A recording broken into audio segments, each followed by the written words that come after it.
I'll call this meeting in order. Council is conducting this meeting in person and via conference call in accordance to Municipal Government Act, Section 199. Chambers is open to public attendance in person. However, councilors and members of the public may still join meetings remotely using our current teleconference process.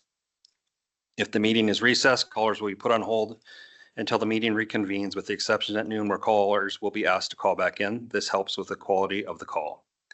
Please note that this meeting is being recorded and may be uploaded to our website and/or social media. To eliminate background noise, please mute your phone during the meeting, which I'm doing right now. We also ask all attendees to mute their devices to reduce disruptions to the meeting. Finally, everyone has a right to be present at council meetings and council committee meetings. Any attendings that are considered disrupted to the progression of this meeting may be removed at the discretion of the chair as per Municipal Government Act, Section 198. We have an agenda before us. Is there any additions, deletions, or changes?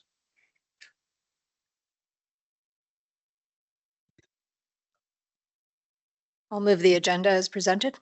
Thank you. Before that, we should do a roll call vote, I guess, too, because our roll call, because we have one councillor participating remotely. I'll start with Councillor LaPriest. I'm here. Here. Donna Bigger here. Scott Klassen here. Keith Clayton here.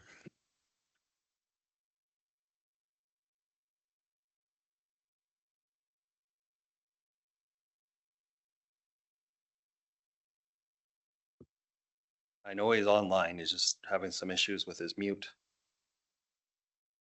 Well, I'm here. Thank you. Okay. Motions on the floor to approve the agenda as presented.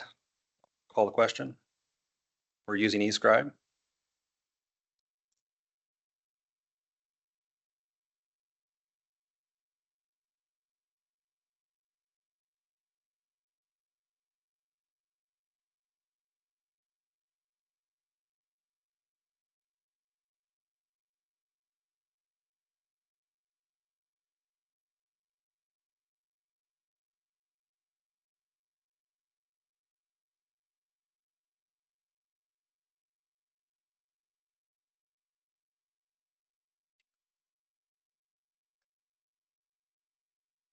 And that's carried. We have a 9 o'clock budget presentation to 4.1, and I apologize to council today. The agenda will probably jump around a little bit. We may have to table some things for the timelines that we have and the presentations, but we'll do our best to make it all make sense at the end. But we need to hear some information before we can do some other things. So anyways, 4.1, whoever's doing the presentation.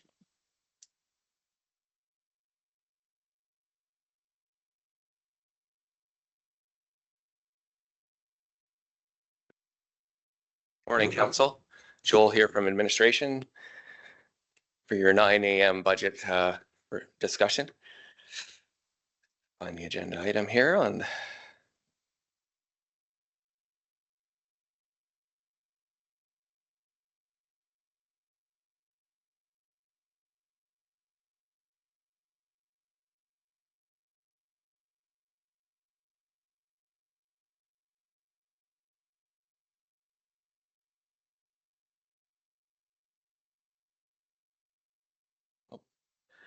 Apologies, jumping around a little bit.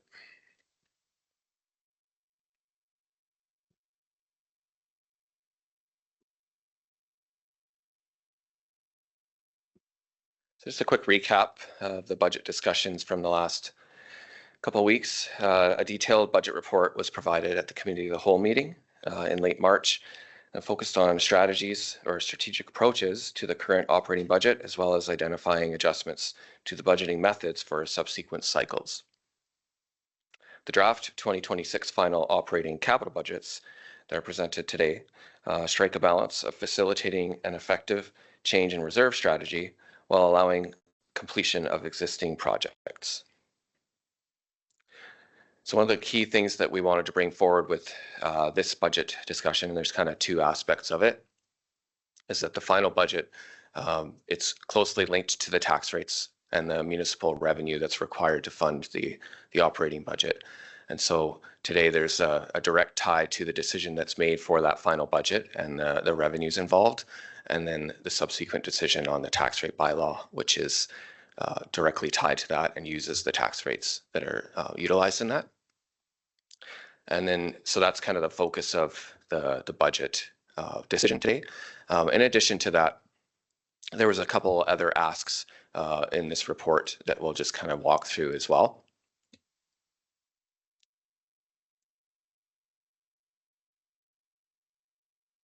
So just a quick summary of the committee of the whole meeting. There was 4 scenarios in terms of tax rate increases that were presented at the time.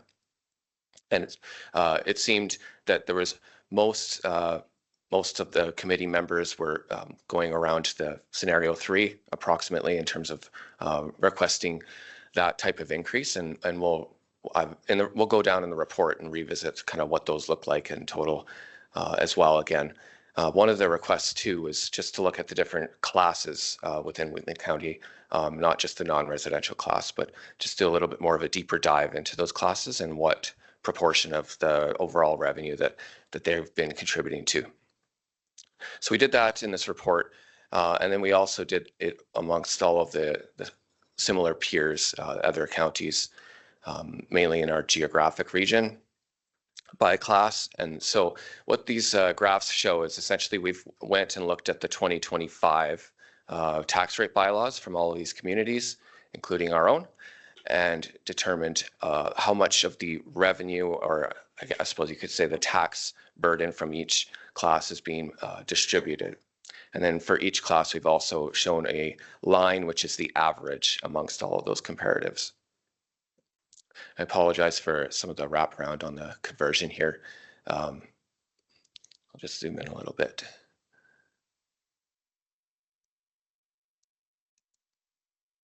So there was some discussion at the committee whole meeting around the farmland class and just how much of a proportion that makes up of our tax revenue. And so when you look at the 2025 tax budget and the tax rate bylaw, you can see that Wheatland County's the farmland made up around 9% of the total tax revenue. And just as a refresher as well, there's 3 main classes. There's the farmland class, the residential class, and then the non-residential. So the non-residential is also consisted of some subclasses, but they all share the same tax rate. So we just kind of, for just ease of reviewing it, we roll it up. So we have 3 main revenue streams from a tax perspective in this.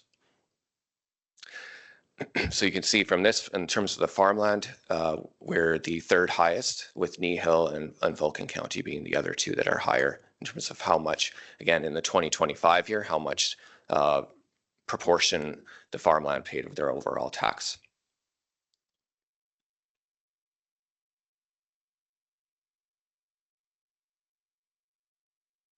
So the next table shows the residential. And again, the average line there at 25%, with Wheatland County being the first one. So we're currently sitting at 15%.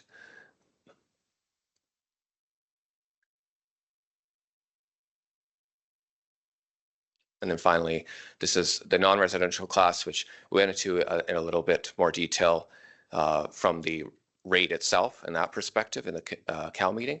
But this is in terms of the total revenue.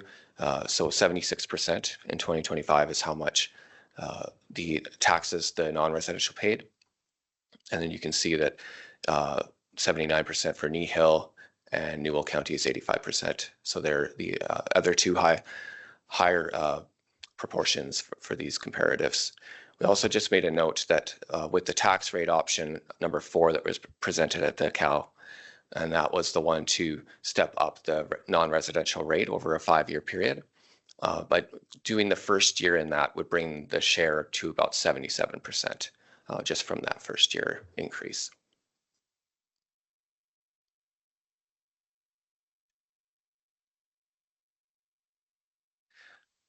So this is just a kind of a summation of all of the statistics combined. We can see that Wheatland County, the first one here, non-residential making up to 76, farm the 9%, and then residential 15, just as in line with the prior graphs. And then we've added the averages here, just so it's in some ways, you could just kind of eyeball it and see where we sit amongst the average in one graph.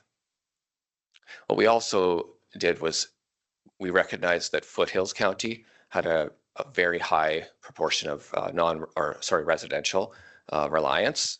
And so just to recognizing that, we thought it would be interesting to take that one out and show perhaps without them as a comparator, because they could be considered a little bit of an outlier, and redoing the graph without that municipality. So that does change the averages a little bit in regards to being 74%, 7% to 19. Oh, my apologies.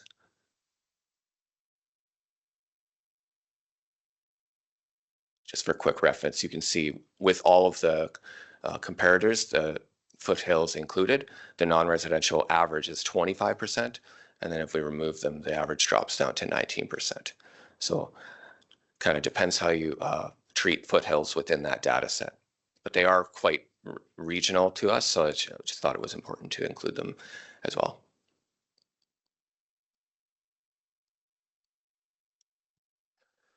So it's just kind of a review of our options that were presented at the CAL meeting last month.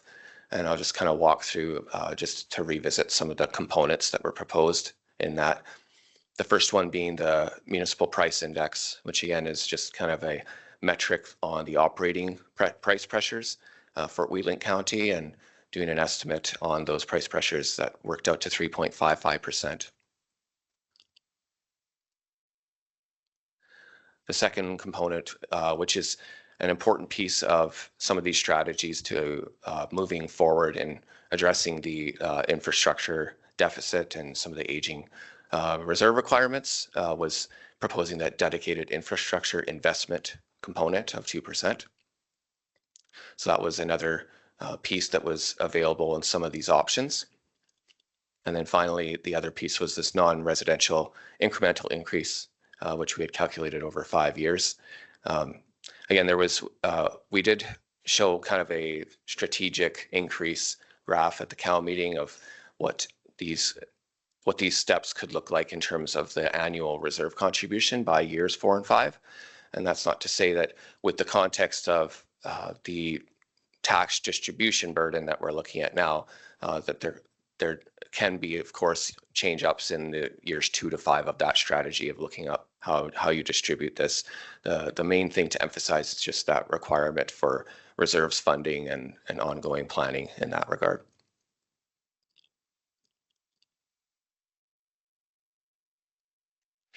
This is just a representation of one of the tables that was presented at the CAL meeting, showing the 4 scenarios that were given at the time. Again, option 1 was just straight municipal price index, which is just operating 3.55%. Option 2, which was that MPI plus the infrastructure investment, so an additional 2%, making the 5.55%. Option 3, which seemed the most approximately amenable to the CAL meeting at the time, of the 3.96%. So what that involved was the municipal price index distributed to all the classes, and then the non-residential step-up increment that first year of them receiving that increase as well. And then finally, the option 4 was just adding in that DII, that 2% component to all classes, recognizing that that's designated specifically for the reserves on an ongoing basis and to fund the reserves.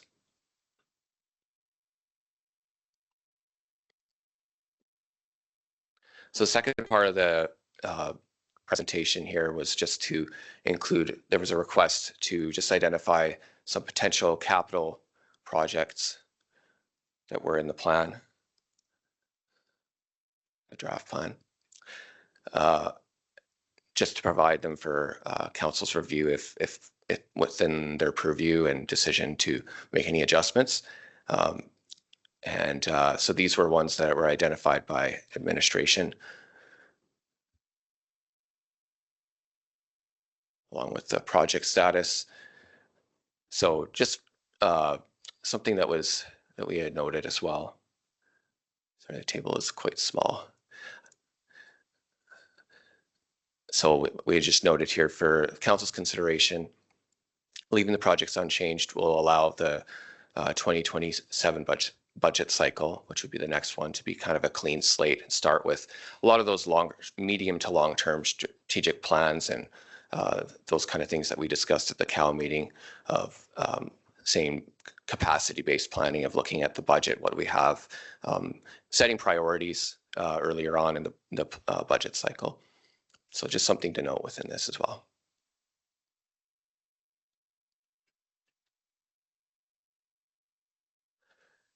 So the last piece of this is just to kind of tie it all back to the final budget decision. So this table, there's a lot of numbers, but this has just been provided essentially for ease of decision. If you'll notice within the resolution there at the top.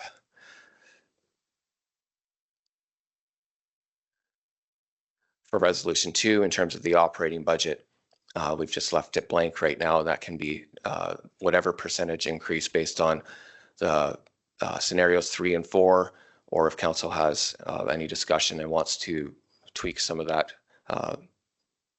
tax distribution within classes, this would be the decision point in terms of the overall percentage of revenue increase, and that will drive the decisions on the subsequent tax rate bylaw.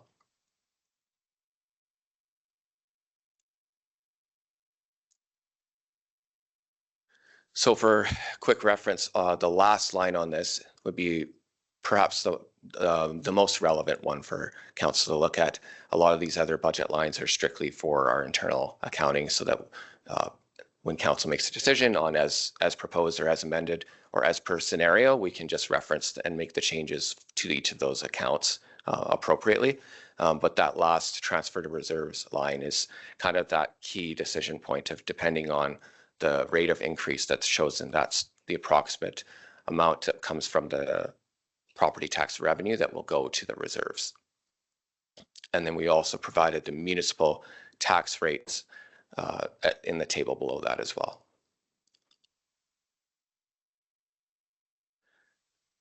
That concludes my presentation. I'm available and staff are available for any discussion or questions. Thank you. Any questions from council? Councillor Clayton. Just a couple of questions just to get my head around it. How much, not sure exactly how to say it, but how much of this budget has already been committed, in reality? And the other one is one of the things going through here, fuel, oil, and gas is one of the major costs of operating. If you have a 30% increase, is what happens right now with the way things have gone, that equates to almost 1% of your budget. And is that something we should be taking into account when we're thinking? Yes, so through the Reeve, so I'll address your fuel question initially. So there, in terms of some of the ongoing operating type line items, such as that, like fuel, what we would usually do with those is we kind of go based on an average trend analysis. And then if we do see large spikes up, we might account for that in the planning cycle itself. In terms of increasing on operating for temporarily economic spikes, we do have some I guess you'd call it the contingency operating reserves as well that can be used to address those on a year-to-year basis. And then if we see like a trend over a number of years of just consistent price pressures on something, then we might ingrain that into the structure of the operating itself. I'm not sure if that helps with that aspect. In terms of the ones that are, I'm going to assume that you're asking about the capital items that were being addressed. A lot of the projects are either committed or underway in terms of planning. And so administration had just kind of identified the ones that had the least amount of impact. That isn't to say that there isn't an impact from adjusting them, but just were the least impactful for making decisions. And the other thing to consider within that list of the capital items is that removing or deferring any of them, it has an impact on what's drawn from the reserves balance itself, but not necessarily on the current year tax revenue per se. Kind of just changes how much you take from that bucket of reserves, so to speak. Thank you. Any other questions? Oh, Councillor LaPriest, then Councillor Hepps. Councillor Bigger. So at the community of the whole, I had asked about whether we could look at something where there was maybe an inclusion of the municipal price index as presented and the dedicated infrastructure, but taking a smaller increase for the non-residential, say 3% instead of 3.96. I'm curious if there's a quick way to calculate what that overall tax rate then would be. Just, I know that people look at that overall tax increase and they look at it and say, oh, you know, oh, you guys are increasing too much. You know, like it just is an optic. It's that I don't, yeah. I'm kind of uncomfortable with proposing that 8.58% overall increase. If we could find a way to get closer to the 6.5, but still do all the things we want to do. You know, we want to have that municipal price index and we want to do the dedicated infrastructure investment. But if we could just decrease that non-residential increase a little bit to make it a little more palatable overall, that's an option. I'd like to just see what that overall tax impact would be. Yeah, through the REIT. That's something we can put together. So we do have ability to have a little thing that we can, well, we would have to take that away, just take a few minutes to do that. Yep. And just another option too, potentially, was that we did have, we'll call it 4B option, I believe, which was to, oh yeah, actually,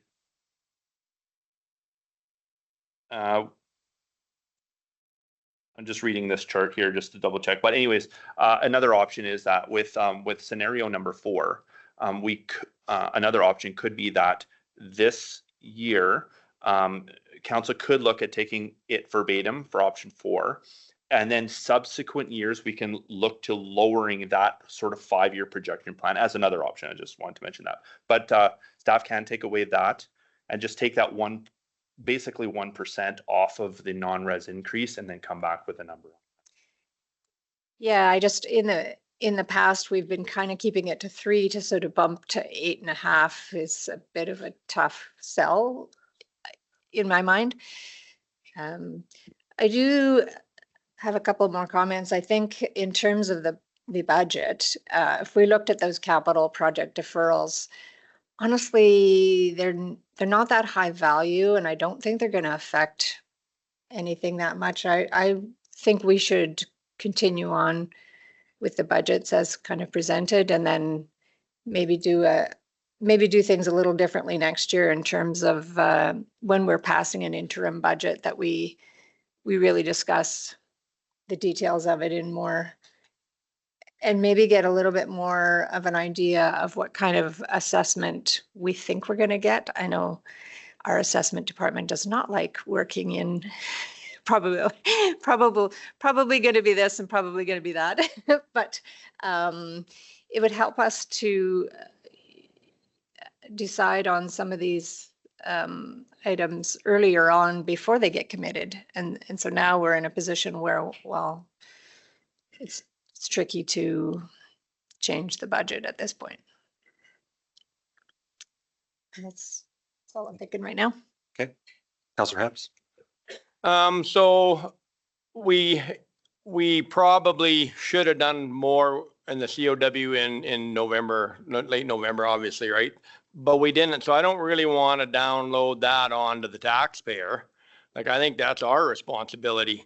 So on some of that stuff we did, we came up with 2.566, 368 million. So it's $2,566,388 potentially saved for a 7.12% deferred with little to low impact.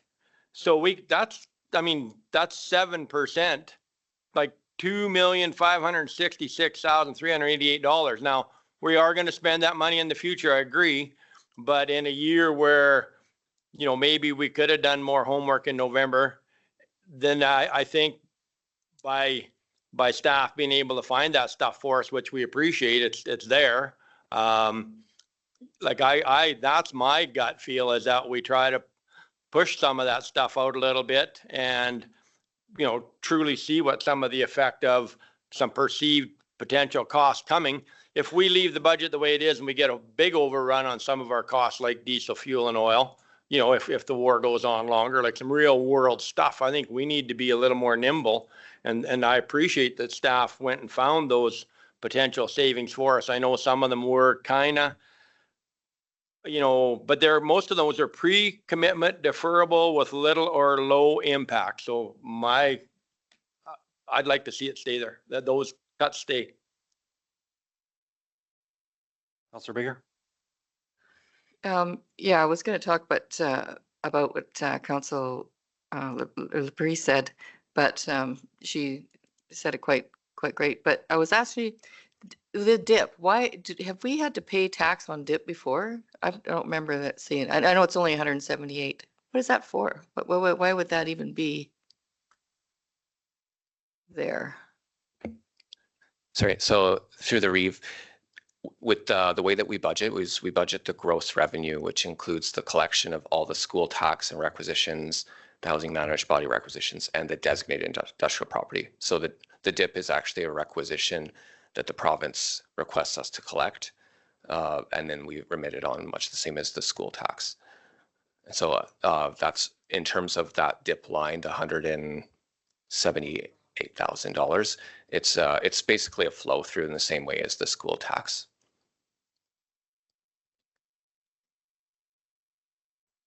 Anyone else? For me, so staff are basically, we'll end up tabling the two motions that are here till after we see everything else, but a good discussion and feedback. I think administration could bring some stuff back. We have some time while we have some presentations. For me, kind of like Councillor Priest, I feel, and kind of very similar. And I struggle because we have two new councillors here, and to jump into budget right away is really hard. And then some of us seasoned people kind of go, okay, I can see this in the budget. Everybody wants something, but when it comes time to pay for it, it's really difficult to see how that actually irons out and have that enough time for discussion and debate so everybody understands it. And I can see that some get a grasp of it, some of us don't. And that's not always the best, but we have to pass something today. We do have some knowns. We do know that we have bridge files that are failing. That's been very, and certain things. I look at it as the likes to have and have to haves, and we're seeing a lot of things that we have to have. There is some things that we could cut out. And I think we should look at that cutting out if we can. And maybe it's, everything has impact. It's cause and effect. So I don't know what anybody else's thoughts are.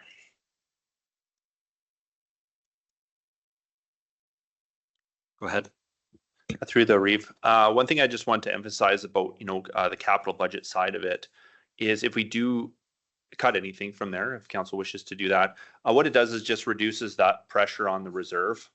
It won't necessarily change the tax rate increase, but it will help kind of spread that out a little bit. As an example, there is with low to little impact, there will be some cost that has been invested in some of those projects that, of course, we'd have to redo.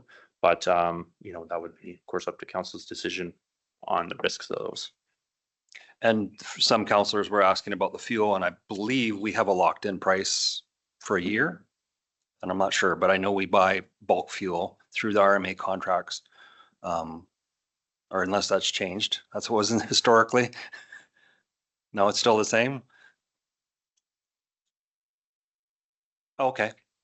So we're open market, floating rate. Okay, fair enough. Yeah. So those kind of pressures, come and go. We can also have we've had things where we've had arising issues that we've had to do budget adjustments for things in the past. So go ahead, CAO. Yeah. Through the REEV to council, just for clarification for two things to address what Councillor Hebbs wanted, we could put up on the overhead projector the list of deferred projects. We have them listed in the report on, it's in the agenda on page, do you have that? It's going. But what I wanted to go through was what we did not include that's in the agenda is the actual amount that could be deferred for each of those line items. For example, that last one on the Wheatland Shores building repairs, it says 16,500, but out of that, we would only be able to, 10,000 is committed. What would be deferred was 6,500. We haven't had up on the sheet, so we could put that up so that council is aware. Do you have it? It's, He hasn't, I know, it's in an email, right? Could you, Yes. would you mind? but yes, but that's what I'm for. It's not in the agenda package, the actual line items of what amounts were deferred. We could, so that council is aware, everyone, of what they're voting on. And then also the other item was to be able to address Deputy Reeve Laprice's comment. We did look at different non-residential smaller increments, but able to show that as GM Adamson mentioned on giving you those rates if we reduce the non-residential a little bit rather than as high as it is currently set. So we could do those as well. So instead of doing that right at this moment, is there anything else council is looking for? So, because we're going to table some of this and they could come back with that information with a little bit of brief update. Is there anything else?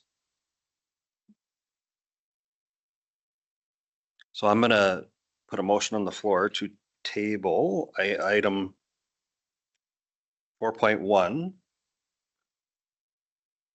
to resume discussion later on in this meeting. Motion on the floor. Any questions on that? And there's the reason by that is because we have other information that we need and staff's going to come back. So I'll call the question.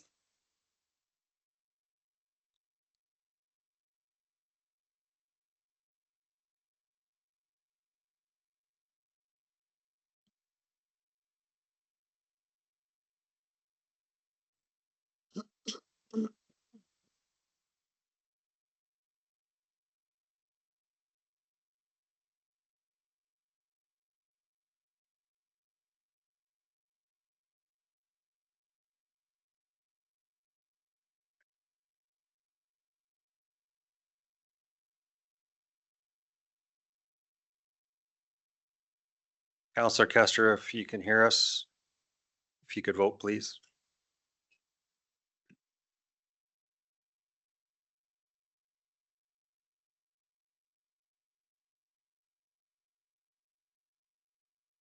With the weather out, he could be losing internet service quite well, or power out his house with the storms I saw go through. Yeah. Yeah. We'll give it another minute. If not, we can. Yeah.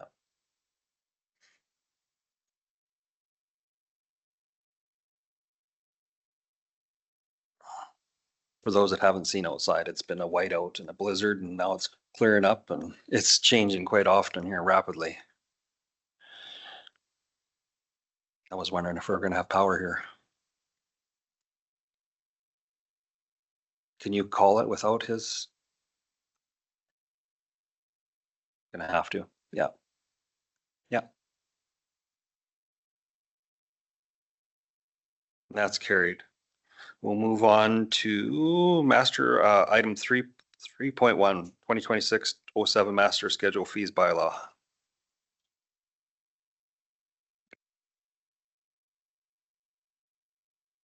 Morning, Council. Joel here from administration. And the master schedule fee adjustments.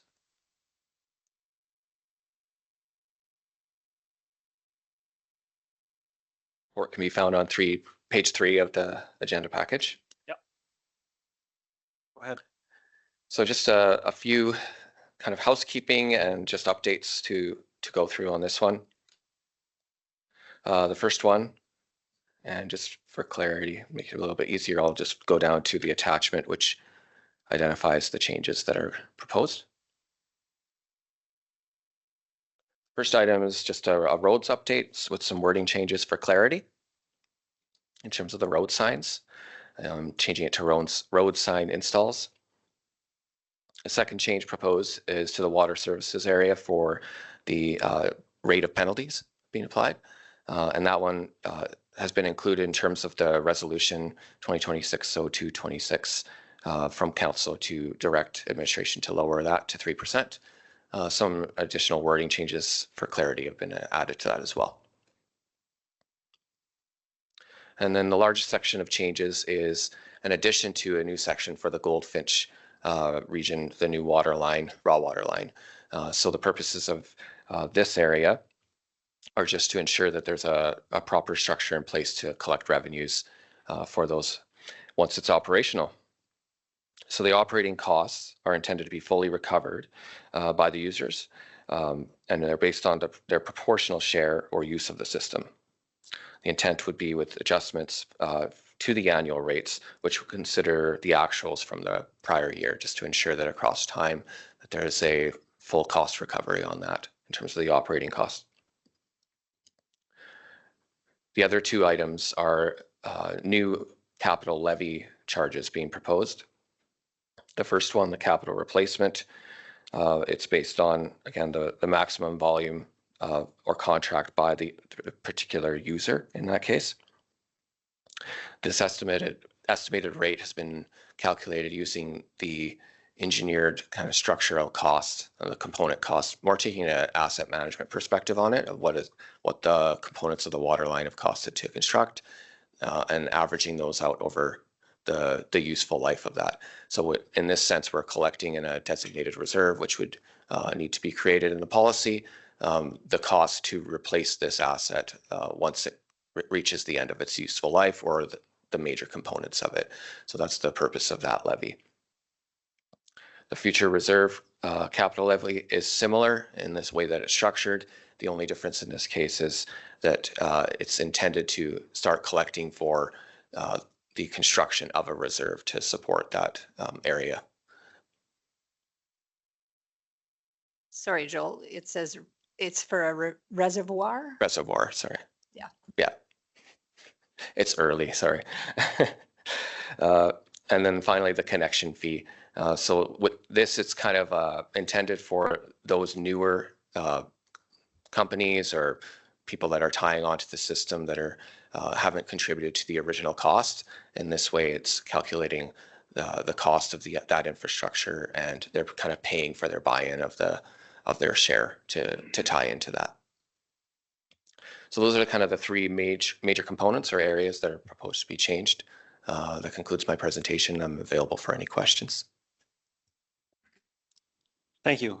Councillor questions, Councillor Clayton, and then I think Councillor Hepps. Again, Can you hear me? Yeah. Can hear you now. Do you have a question, Glenn? Oh, geez, thanks. Well, yeah, I'm just trying to get everything working here. Just one short question now that you're listening to me. Oh, just wait. I already had Councillor Clayton and then Councillor Hepps, and you can go after those two, okay? Okay, I hope I can stay on. Thanks. Yeah, just a simple question. How do you establish these rates? I go through it and I see on one of them here for the Goldfinch water, if you want another liter, it's 200 and some odd $1,000. I don't even know how many liters you got extra you can even sell, let alone. I just wondered how you establish the numbers. Through the chair, that particular line item is related directly to the capital cost of that water line. And the way we've structured the use of that water line, it can handle right now 53 liters per second of maximum flow. And so that $273 and odd $1,000 is the cost per liter per second of the capacity of the system. And so if we have a user come on, or a new account holder who wants to use 25%, say, of the capacity of that system, then they would have the levy of 25% of the original capital cost to build that system. As the system is built up further, that number will change, and so we will monitor that. But essentially, it's a levy depending on their planned use of the system and how much they reserve for their use. Thanks. Councillor Hebb? So actually got a couple questions because that was ahead of me. How much grant money did we get any grant money? And then is there some kind of cost comparison to what some of our neighboring municipalities would use for those rates? Thanks. Just to clarify, in terms of the raw water line, for the raw water line, there wasn't grant funding. Currently there isn't a grant program available for that. That said, there is that levy on there for a future reservoir. We have used cost estimates of a future reservoir to establish that levy. Fundamentally, what that line is future water resiliency projects. There are provincial grant funds available for that, which the county does pursue. And so when it does come to build that project, if there is grant funding provided to the county for that, then again, we would adjust those rates. So right now, these rates are all based on our best estimate for the information that we have right now. And then annually, or say when things change, we'll review those rates and adjust them based on the information we have then. Microphone. Just the one about, do we have some kind of a rough comparison, or we just kind of have an idea, anecdotally what other municipalities are charging? Thanks. Yeah, through the chair, this one's it is a unique project. There aren't many municipalities, I'm not aware of any that have a raw water line dedicated to an industrial park like this. The county did go ahead with this project to support current development as well as support potential future development. And so as far as comparing, we did look into that. Unfortunately, there wasn't really good comparisons. However, what we have done is still based all of these costs on the actual cost incurred by the county to date. And so users that are using this system, essentially, it's based on a full cost recovery system. So the infrastructure that's built, our estimated operating fees for the system, as well as future capital replacement costs, all based on that of either the real costs or our best estimate today of what the future costs will be. Thank you. Thanks. Councillor Kester? Hello, can you hear me? Can hear you, yes.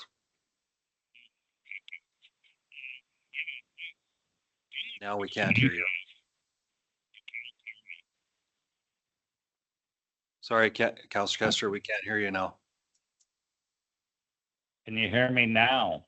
There, we can hear you, yes. You can hear? Yes.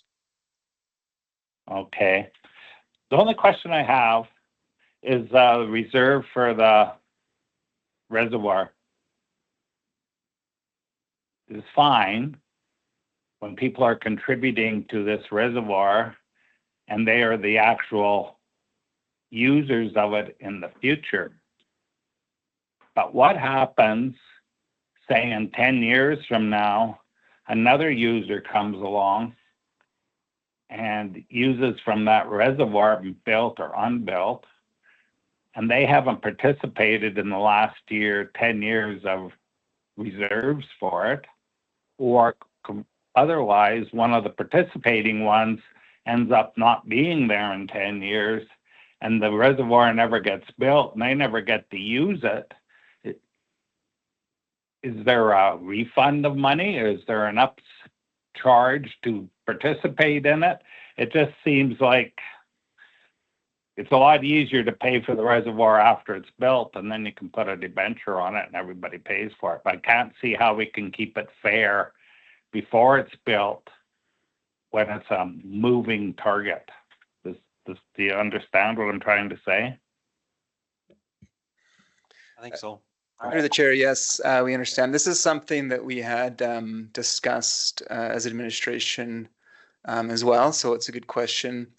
The thought currently, and some of those questions that you've asked can get covered in a reserve fund policy. And so as was explained, this money that is collected would go into a reserve fund for this, and council can look at that in terms of when they pass the policy of how those funds will get managed into the future. In terms of the question about, you know, future versus current, one of the reasons why we wanted this levy in place right now is for current users on the system. As you mentioned, prior to the reservoir being built, they will benefit from that reservoir. And it's hard to pull that apart. Once that reservoir is built, everybody on that system is going to benefit from it. However, they will not have, at that point, there's not a mechanism to charge a levy at that point. And so the idea is right now, users on the system that will benefit from the reservoir in the future will pay into this levy. Once the reservoir is built, as you mentioned, likely what we would do is work that into the connection fee of the actual cost at that point. And so we have tried to capture it so that every user of the system essentially pays for their use of the capital projects on a full cost recovery. Right now, in order to capture current users, we had to do it as a levy. Later on, once it's built, we would capture it as a connection fee, is the idea. Thank you. So is there some mechanism if the current users fund it for 10 years, it doesn't get built, and they end up, their needs change and they don't need it anymore? Would they get a refund of all the money they put into the reserve? Through the chair, there wouldn't be a refund on it. One thing to keep in mind as well is it is being collected as capital reserve for a reservoir. However, it really fundamentally is a water resiliency mechanism. So how that looks in the future, we do know that the county will need to look at infrastructure or methods of ensuring year-round water supply for the users. Right now, we're relying on our water licenses direct from the river, which have conditions on them. And so a reservoir is typically the method used, so you can store that water while the river levels are high. If you need to stop drawing from the river, then you can rely on the reservoir. So the reservoir is likely the scenario. Once it's part of the system, everybody on that system will benefit from that reservoir and the water resiliency it brings. And so, but in general, no, there isn't a refund that happens on these things in the future. It will go to a reserve. If it gets transferred to a different reserve by council, council can do that. Typically, that reserve fund stays within the system though, and could help future users lower some of the, say, operating costs or future connection fees by relying on those reserves that are there, even if they're not used for that specific purpose in the future. So hopefully that helps. I understand. Councillor Hebbs and then Councillor Clayton. I got two thoughts about it.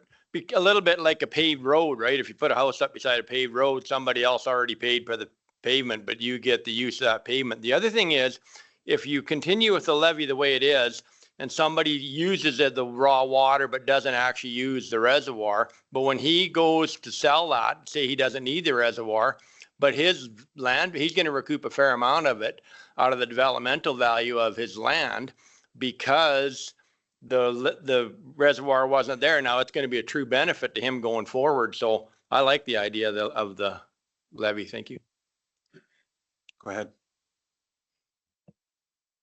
Just one other question that kind of covers the whole thing, but we're only talking about one item on the Goldfinch water line, but there's a gazillion other fees in here, and I'm sure that they aren't capital-based fees. They're based on what other people charge around the country. for different things. So I was maybe back to what Burl was asking is, who do we check with on all these fees that aren't part of the capital recovery side? I can speak to some of that. In the past, we've had fee adjustments on several different other items within this document. And each one is usually come with some kind of report or something. And sometimes it's checks and balances. You can look at what other people do. Sometimes it's a decision based on if you want to attract development or things like that. And each individual has a discussion on its own. So council I've seen a number of them come in the past. So if that helps. This is the raw water service is a item that we've never offered before. But it was at the request of a developer that we needed to provide water services for. So my question is that line operational now? Close? Or we've got to get this done before it's actually serving water? The line currently is operational. There are some deficient items on the project that we're managing to finish up the project itself, but the line has been pressurized and commissioned. Right now, the one user on the system has drawn some water from it, which helped them in their commissioning and the county in their commissioning. At this point, once if and when council passes the change to the bylaw, then the water will be metered. And so it is fully operational. It's just right now that the water's not being drawn consistently. Fair enough. Councillor Deputy Reeve Laprise. I just wanted to say that I like the way it's set up. We've always talked about having cost recovery on especially projects like this where there's certain pocket of users that are going to benefit from it. Shouldn't really be paid for by residents and everybody around the county. It's we certainly get the benefit of having them there, but it's a service that they're going to use themselves. So I think it's a great way to address it. Good discussion, good information. Just for some previous council or new councillors to the table, this was discussed as a industrial water supply. Initially, there hasn't been discussions of having any kind of irrigation or anything like that. This is raw water from the river through a system all on its own.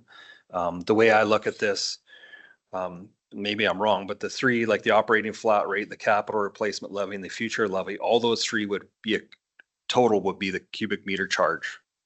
Am I correct? What they'd see. And then if you're going to hook up, your one-time fee would be the per liter per second fee. So does the existing user pay that per liter connection fee, or was there another kind of agreement, or is this future? And were they involved in discussion? Those are the only two questions I've left. Sorry, through the Reeve, I can speak to the connection fee part of that. That is not for any existing users that may have contributed already a portion of cost up front to pay for their capacity. This is just strictly for the newcomers to the system to pay for that existing cost. Just for people listening, can you explain that there was some contributions other than this for people that are aware of that? How that worked? Yes, through the Reeve. So the current infrastructure, the funding overall for it was contributed by the current user that is there. And so they paid for their capacity in the infrastructure. And then the additional components of that were funded through debt, which is, and so something I mentioned actually in the COW meeting last time is we had structured this particular debt a little bit differently with this one. There's a bit more flexibility even in terms of the way that we stepped in. So we saved some interest during the construction period. But in addition to that, there is some flexibility with early repayment on this particular item as well. So depending on the growth that's realized there, that could be an option in the future, but we have to look at kind of what that looks like. Thank you. Great information. Any further discussion? We're looking to change the whole master's schedule fees bylaw, and it takes 3 readings. Anyone want to do the first one? Councillor Clayton. Move that council approves first reading of the master schedule of fees bylaw 2026-07. Thank you. Motion on the floor. Any discussion? I will call the question.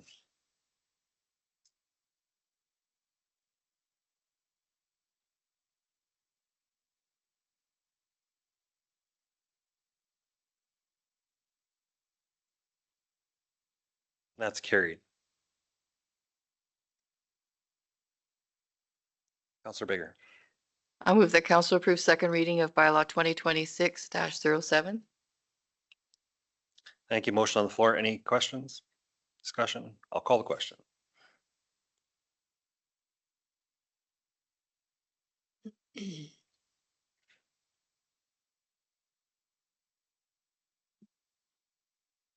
That's carried. Councillor Laprise. I'll move that council grant permission to hold third and final reading of bylaw 2026-07. Thank you. Motion on the floor. Any discussion? I'll call the question.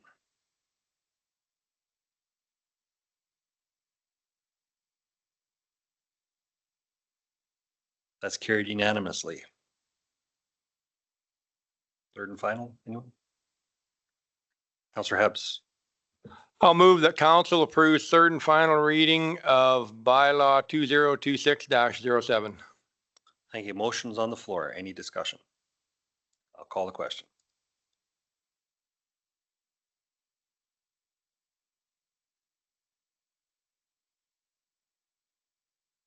That's carried. 10 o'clock appointment is here. Let's, oh, welcome. Just walk right in. You can come right on up. No, welcome. You're you're welcome. We can, let's take a 5-minute and do a greeting in person, and then we'll have MLA Sawyer come to the table. Thank you.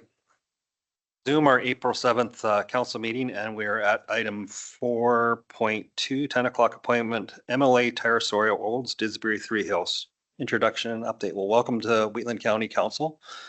We've had an unofficial meet and greet at the start, but we can go around the table and everybody can say what division they represent for yourself, and then you can start and then we'll go. How's that sound?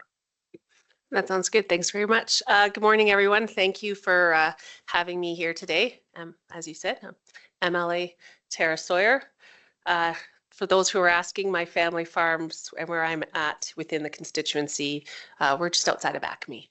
This is where my husband and I farm. So, and some were asking, those know the standard Rockyford area is part of mine. So that's how I get to meet with you lovely people today. And I'm looking forward to the conversation.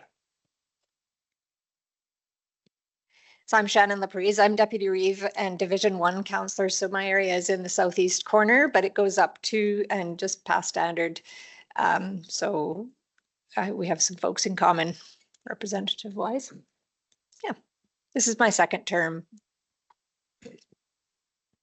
I'm Burl Hebbs, Division 2, which is just mostly right on the east side of the county office. Here it goes almost as far north as Standard and almost as far south as Gleason.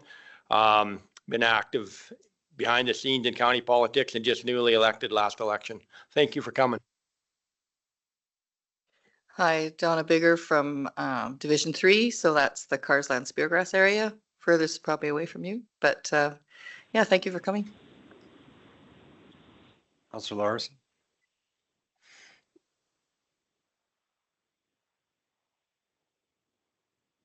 Microphone. Could you use your microphone too for, there it's on. It's on. It just went on. That was weird. A good chunk of my division is in your riding, including where I live. So east of Hazard, east of like the Dallam area, which you probably don't know where Dallam is, but that's okay. But the stuff that's east of Rockyford basically is in your riding. Councillor Kester, can you hear us? Yes, I can hear you. Can you hear me? Yeah, go ahead and introduce yourself. Hi, Tara. It's Glenn Kester. I live at Rockyford. We met during your campaign. I don't know if you remember. But yeah, I'm a councillor for 23 years. my area is Highway number 9 that borders the Wheatland County down to the 564 and the 840 going into Rosebud. So I'm right in the middle of Wheatland County and your area. Yeah, welcome. And it's nice. I should say that I'm having some health problems and I can't, I'm not that well to attend a meeting all day and sit in chairs. I just can't do it. So usually I'm there, but for the last 2 months, it's been quite a roller coaster for me. So keep up the good work.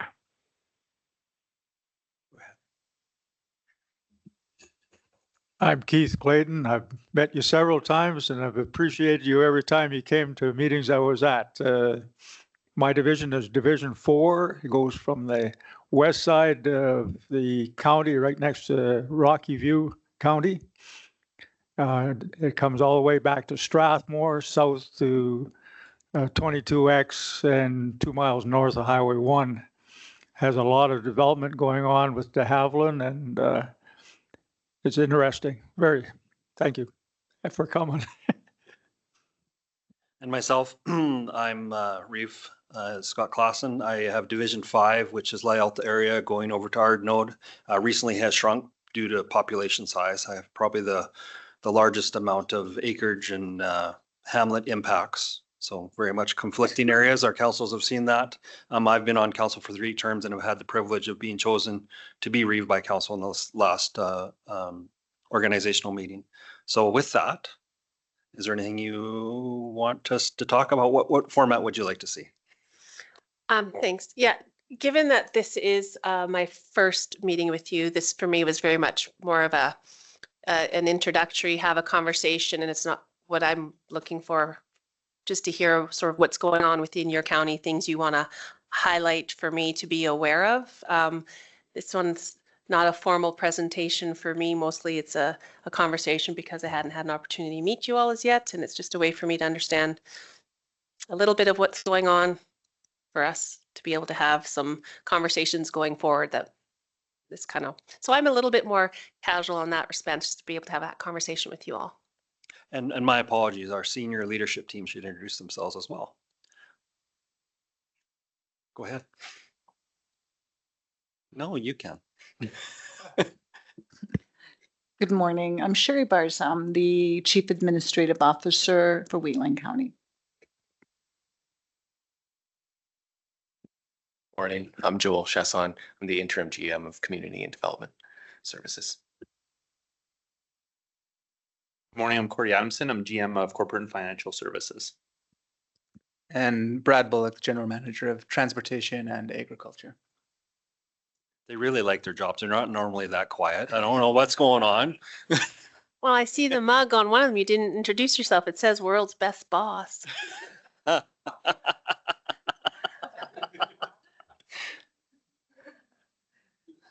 Yeah, we've recently went through the process of hiring a CIO after one of ours departed. Our previous CIO departed, and Ms. Bars was chosen recently by council and unanimously. So it's been a little bit of a transition for the county, but I just want to point out to yourselves that our leadership team makes the operation it keeps running. Like, we don't fall down, we just keep going and move forward. And we have really good feedback from our administration, and we try to help our neighbor municipalities as well. But we are probably one of the larger leadership teams in this area, other than Strathmore, I would say. So, yeah. Okay, well, I'm gonna, funnily enough, I know you've brought me here as if the floor is mine, and I'm flipping the script and saying, I'm putting it back to you that the floor is yours. I'd love to hear from you sort of, obviously I know of a few things going on in the county, but if there's some things you want to flag or have a conversation with me out just to make me aware of, or it's nice to hear some of the exciting things going on or some of the things you're looking to do. If that's something you want to discuss at this level, I'm happy to do so. Sure. With that, what we can do, we can just go around the table. I'll start with Councillor Larson. He can bring anything forward he wants to, and we'll just work around from 7, 6 and down. There's lots of things and where to start. A lot of the issues at least in my division, are the provincial secondary roads that are in dire need of repair. It's been an ongoing thing as long as I can remember. And it doesn't ever seem to get much traction there. So that's one thing. We are having some issues with a board I sit on called WADEMSA, which is the Wheatland Area District Ambulance Association. And we're having troubles with dealing with EHS. They're not necessarily holding up their end of the bargain. So we would like to meet with some ministers, yourself included, to discuss what best to do next on that one. And of course, the Wheatland Housing Management Body always needs support of our provincial ministers. So that'll be the 3 takeaways for me. Councillor Kester? Yeah, it's, I'd like to thank you for the gopher poison. It's awful late, though. We should be out poisoning gophers now, and we can't get really going until mid-June, it sounds like. But hopefully it'll be in place for next year. That's every year I farm, we got gophers. We just can't seem to get rid of them. So thanks for that. Roads in my area, yeah, I don't have too many secondaries. I got the 840. It's a pretty good road. It's just the bridges.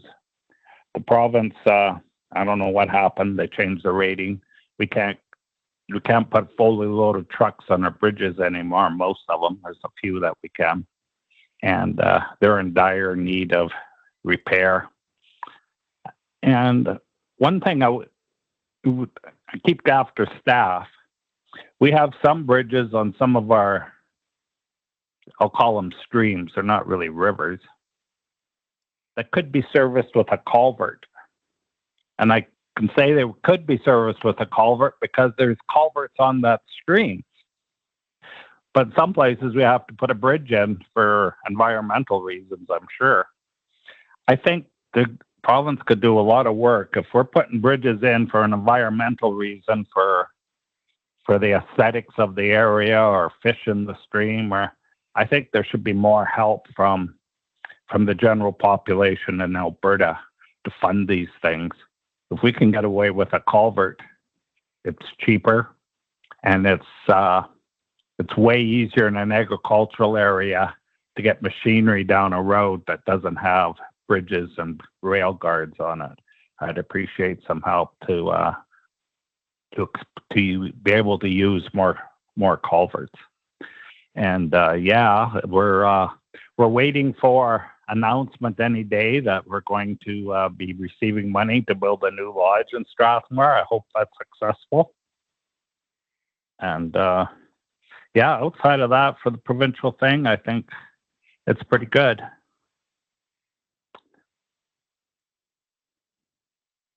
Okay, Councillor Clayton.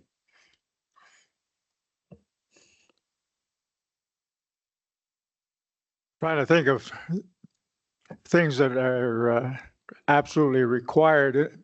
The one major one we have de Havilland coming into our community, and it's going to bring an awful lot of not only jobs but a lot of action as far as community is concerned. The one area that concerns me is the access that they're talking about putting on Highway 1 to service the area. And I don't think they, meaning you guys, sorry, have taken into account the overall requirements of transportation in the county, because we have 2 industrial areas, one down at Carsland in the Goldfinch group, and the other one is around the de Havilland area all the way to Strathmore. And it should be sat down really quickly. It's not just something that can go into the future, because they're working on it, getting it done right now, that we need to have some really wide open discussion that is farther than 4 miles on the side of the interchange. It's got to go 14 miles as far as I'm concerned to see how things interact with Highway 1, Highway 22, 22X, and that kind of thing. So that's one thing. As far as gophers are concerned, I got them on my farm, but the biggest problem is it's not only going to be an issue, and I'm not sure how you see it, but I've been talking to our field man. The training to even use gopher poisoning now is going to be beyond most people getting it, let alone it's not going to come until the middle of June. But it's got its own special training, and I'm not a whole bunch sure what that's going to take. Anyway, thank you. Deputy Reeve Laprise. I guess I will echo a couple of the things that have been said. Like Councillor Larson, I also have secondary road 842 that is in terrible shape that I don't know if the province is ever going to look at it, honestly. I would love to see a priorities list and see if it's even on it or how long we need to wait for something to happen for that. But that's something that I hear about frequently. Overall, just our infrastructure deficit with roads, bridges, and all of that. We're right now in our budget cycle and trying to grapple with exactly how we're going to pay for everything is kind of daunting. Highway 24 is one thing to look at. I think the province wants to de-gazette it and we would have to take over. So that'll be an extra cost to us. And I hope that the province will had it over in pristine condition, reconstructed, paved, and so that, and we'll need to potentially reroute it. And I'd hope that the province will help us with that kind of thing as well.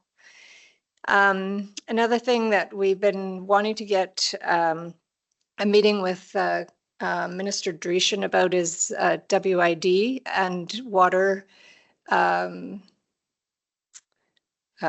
who has authority over some of our water streams like Serviceberry Creek and Rosebud.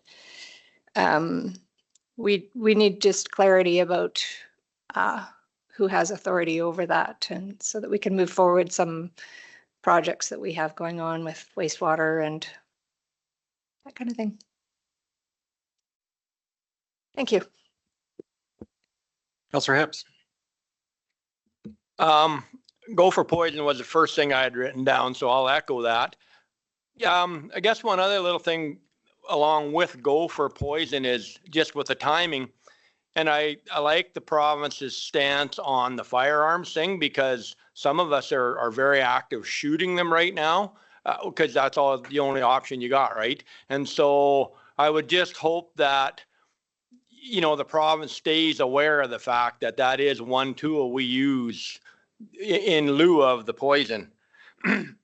I would like to, we at the RMA, I want to just thank you for the RMA and the fact you have them and the bear pit sessions where you have so many of your ministers available and they are interactive. And if you go to that mic and you have something that makes sense, like I've had, you know, I've had a minister's business card handed to me and I phoned him and followed up on it and was, you know, and I think that's a kudos a little bit to the UCP that it's an interactive government and, you know, and we still, it goes both ways and I appreciate that. Like, I think that actually makes our province run better. I really do. Like, that's a spot where a lot of people can get together and, you know, never having been as a ratepayer in the county, I just thought, man, that's a 3-day holiday and it's not, you know, it's a really good deal. I would also in the RMA, then sometimes we get those little sessions where you can meet with a minister. So we got to meet with Minister Ellis and he talked a little bit about the policing model because that's coming to the ratepayers, you know, us rural ratepayers, right? And so he had some ideas and we're going to, at some stage of the game, I think we'll propose to have one of his people come down and present some type of policing model that, because he, you know, he said that there's more than one way to do it. So I was heartened by that. you know, I like also the fact that Dan Williams has sent out that thing with, you know, with some municipal affairs oversight and stuff. I mean, I do think that, you know, transparency is a key word that, you know, a lot of voters, like your people, want to hear the truth, and, you know, they want to hear what's going on. So I think Minister Williams's initiative in showing some of that, he must have heard lots of feedback and he's acting on it. So I'd just like to thank all of you guys. Thanks. Councillor Bigger. Yeah, I'll just add, Highway 24 is very important. Down in Carsland Speargrass area is the Highway 24 goes through, and it Goldfinch is fed by that highway, and it's got small shoulders and used quite a bit, so it needs repair for sure. We would just like to get to the table and be able to discuss that more with transportation. We have CGC is the wallboard company that's going to be starting up here in a few months, so that's good news for us. That's the addition to the Goldfinch. It's been a big project, and we're happy to see them opening up. The building is huge. We also have an ASB tour coming on that when I first got on council in 2017, there was a couple of years there we did ASB did tours throughout the province, something that got given up through COVID. And we decided that we'd like to bring it back to the province. And so you highlight your area in a tour and invite all other councils and ASBs to your areas and highlight what you do here, what we do here. So we're excited about that. So hopefully you get the invite. You can come and see what we have. Other than that, I'm gonna leave it to our reef. Thanks. Lots of things have been brought up by our councillors already. I just want to clarify about meeting with Dreeshen. We're meeting with him about the interchanges on 264 and Highway 24 access. So we have a letter in for him right now, and I understand he's got some health concerns as well at the moment too. So we'll catch up with him when he can. We're willing to meet at his wherever it works. Because of some of these things, Highway 24 and all that, we really want to have some input onto what's going forward. I realize that's not in your area, but also Councillor Bigger brought up the ASB tour. That's huge for us. It's something that we've committed some funds to, and showcasing the area and bringing, showing what we have to offer, and also that we're, things are back to normal basically, and because there hasn't been one since pre-COVID. And so we're trying to do that. We did meet with Minister Ellis about the police funding and the watch clerk model as well that we have in this area, where we do fund a watch clerk with Strathmore and Rocky View County. We were just trying to get some recognition for that contribution and maybe a reduction in that, because it has been proven by the boots on the ground officers here that it's effective. We get nothing for that. So when we have tight budget at times, I'm afraid we might have to cut that one day, and I really don't want to do that. But if we don't get anything for something that actually works, and we didn't really get much in a way of support for that, other than they talked to us about possibly having our own police department at some point. And I guess they might come down here one day and explain that to us a little more, which, options are good to have.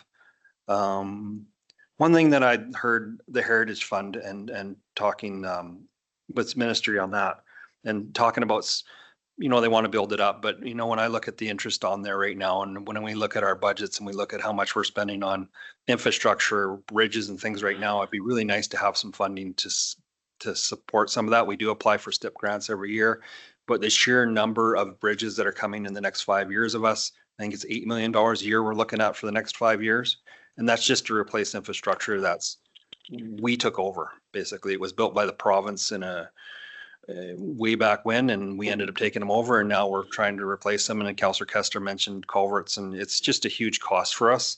But but it's also the backbone of everything that happens within this county, and infrastructure, farming, oil and gas, all that stuff is affected by it. So we're taking a very proactive approach, having to increase our taxes, trying to do that. But I look at the Heritage Fund and, we're trying to build that. And I think right now, we're not the only ones, or every county in Alberta's, all that infrastructure is about the same age.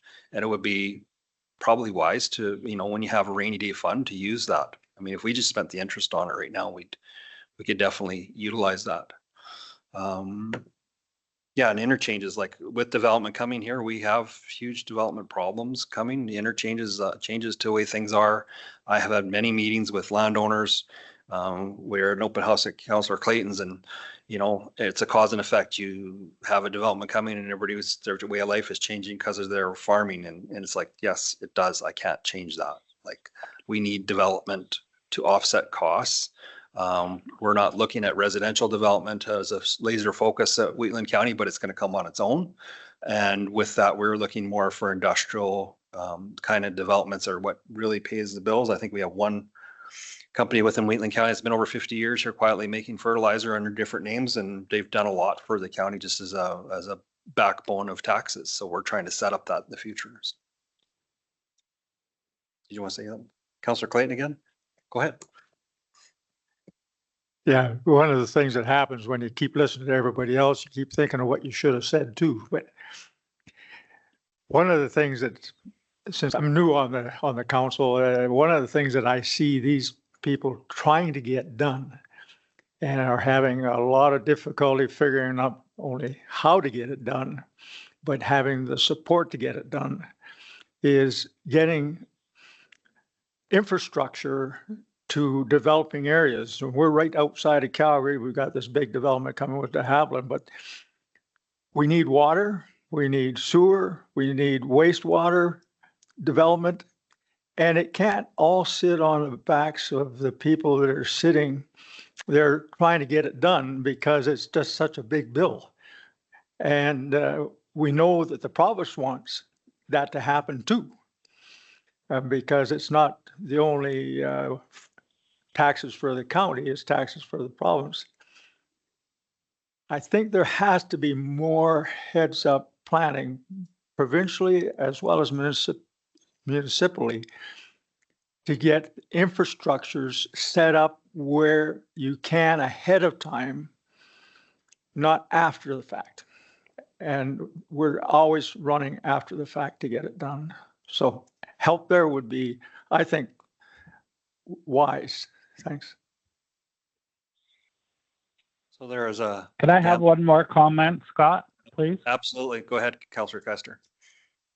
Yeah, I'd like to thank the province of Alberta on behalf of the farmers in the county and all of Alberta with this recent tariffs and trade actions that China took on Canada when we put 100% tariffs on their electric cars.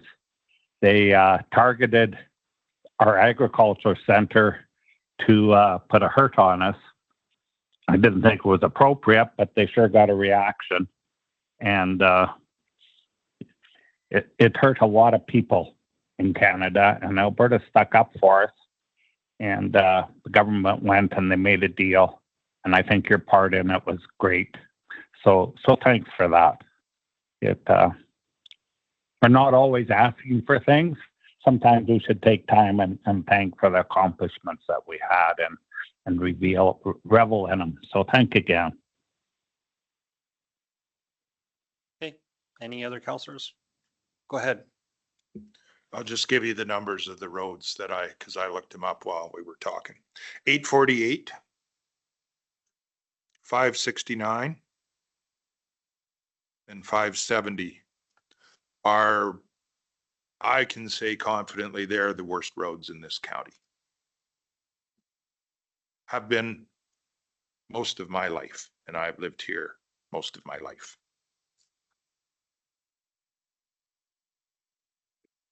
Thanks, Rick. But also, thank you. You guys do a lot of good work. We like to complain, but you guys are doing great work, so thank you. Well, I will say I don't consider it complaining. First of all, you're doing your job of, addressing the issues within your county. So on behalf of my colleagues, I'll say thank you for the thank yous. As a new MLA, getting to know my colleagues over the last few months and being behind that, I keep calling it behind the curtain, the genuine effort that they are putting in. So it is nice sometimes to have that acknowledged, and that interaction that was brought up with respect to RMA, and you're right, that is important to us, like to be able to hear from Albertans. That is a huge part of how we believe things should be, and they do listen, and when they can or when it makes sense, the whole point is to take some of those ideas forward, right? Many minds help move things. I was trying to take, well, I took notes from everybody. I'll start with the easy one with respect to the gopher situation. Yes, we absolutely advocated. Obviously, you all are very much aware it's a federal issue, not ours. We were equally as frustrated. And just so you know, Burl, I mean, my son and my nephew this weekend, they got 50 gophers shooting. They were a little disappointed. They're not actually quite out yet by us yet. They thought they'd have more with the weather being nice. We very much understand, because as a farmer, I'm dealing with it just like everybody else, which is why, Minister Sigurdsson and the Premier went to bat pretty hard. I will say, because he has been very vocal about it, I will give there's some credit there to the federal ag minister did understand the problem. What was unfortunate is his voice wasn't listened to. Once again, that environment minister, it shouldn't be under there. We all know, I mean, I'm not going to go on a rant on that, but they did push hard and work together. And that was an example of our provincial government working with the federal government to say, you guys are this is a problem. I agree. It's being rolled out, maybe not when those of us know when it really needs to be, but I'll take the win for what it is. It is still a win. And it is my personal hope that it'll be for more than a year to fully understand the issue and how that impacts, right? So I will say we can take some credit for sure, because they went to bat hard for us, and they worked with Saskatchewan, like many voices to be heard. So I will, one time I might give the federal government some credit there. They finally did something right. I'm allowed to be political and say that, I think, now. If not, I said it anyways.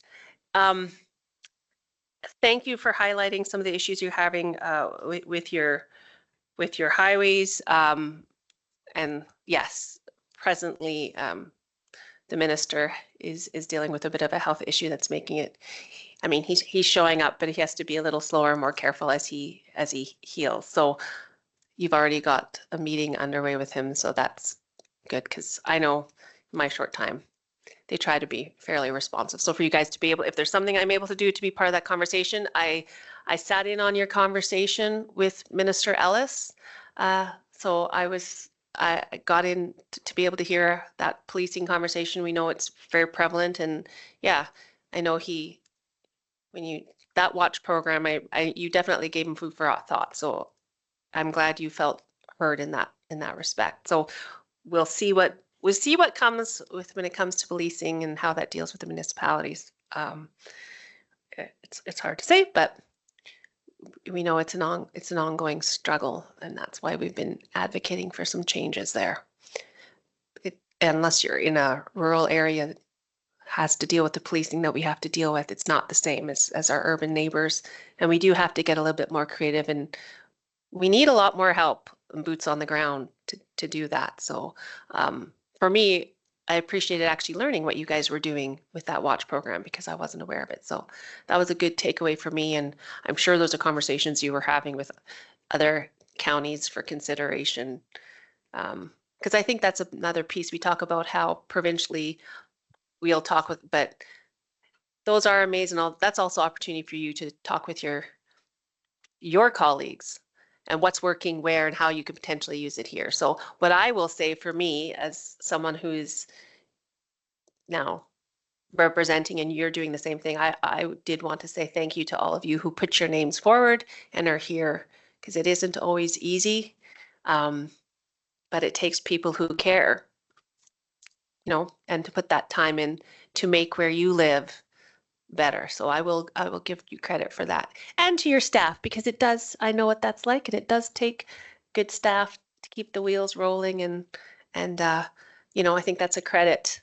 I think that's a credit to your council. So those are my comments for now for today. I want to thank you very, very much for having me. I'm sorry it took us kind of this long. I was trying to get to most of you before the municipal election so I could have one touch point and another, but it can get a little tricky with schedules to get on. I know I've gotten to meet a few of you at other events, but it's nice to be able to sit and come to your neck of the woods and get a little bit of a picture of the things that matter to you and what you're working on. So thank you for that. Well, is there any other questions council has for MLA? No? Well, thank you for coming. You're welcome here anytime, and anytime you see us, it's nice to showcase our world, what we do, and interactions, and very similar. I think all rural areas probably operate very similar. The urban's kind of different, but we recognize that and we appreciate the difference. But ours is usually nuts and bolts. So yeah. So I do have some stuff to give you, and would council like a picture with Emily, sir? So we'll take a break here for 5 minutes, and I'll give you some stuff, and perfect.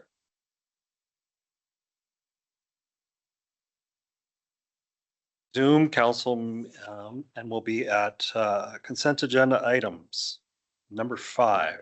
There's a number of them in there. There's 5.2, 5.1 to 5.12. Does anybody want to pull anything out for discussion? Go ahead. Excuse me, through the Reeve Council, could we get a motion to accept the presentation and the meeting from My apologies. MLA? I can make that. Okay. I'll move to accept MLA Tara Sawyer's presentation as information. Thank you for that. Any discussion on the motion? Call the question.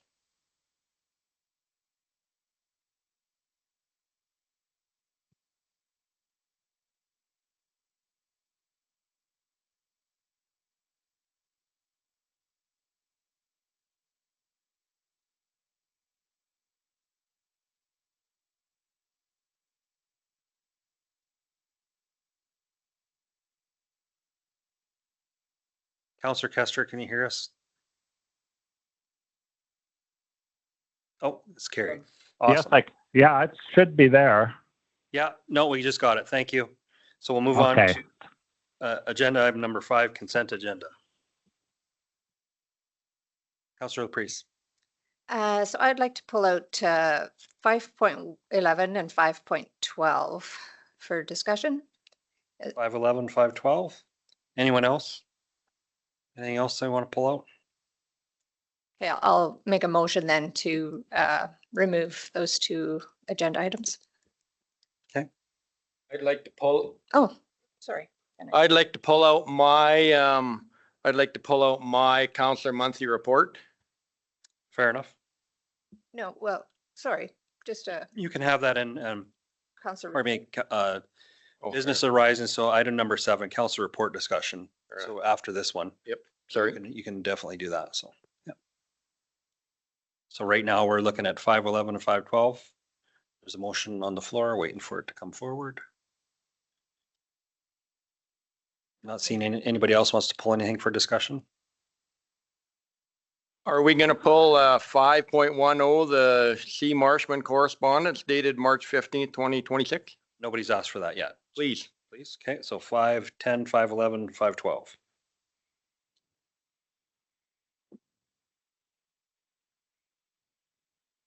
Not hearing anything else? Can you hear me? I can. Go ahead. Yeah.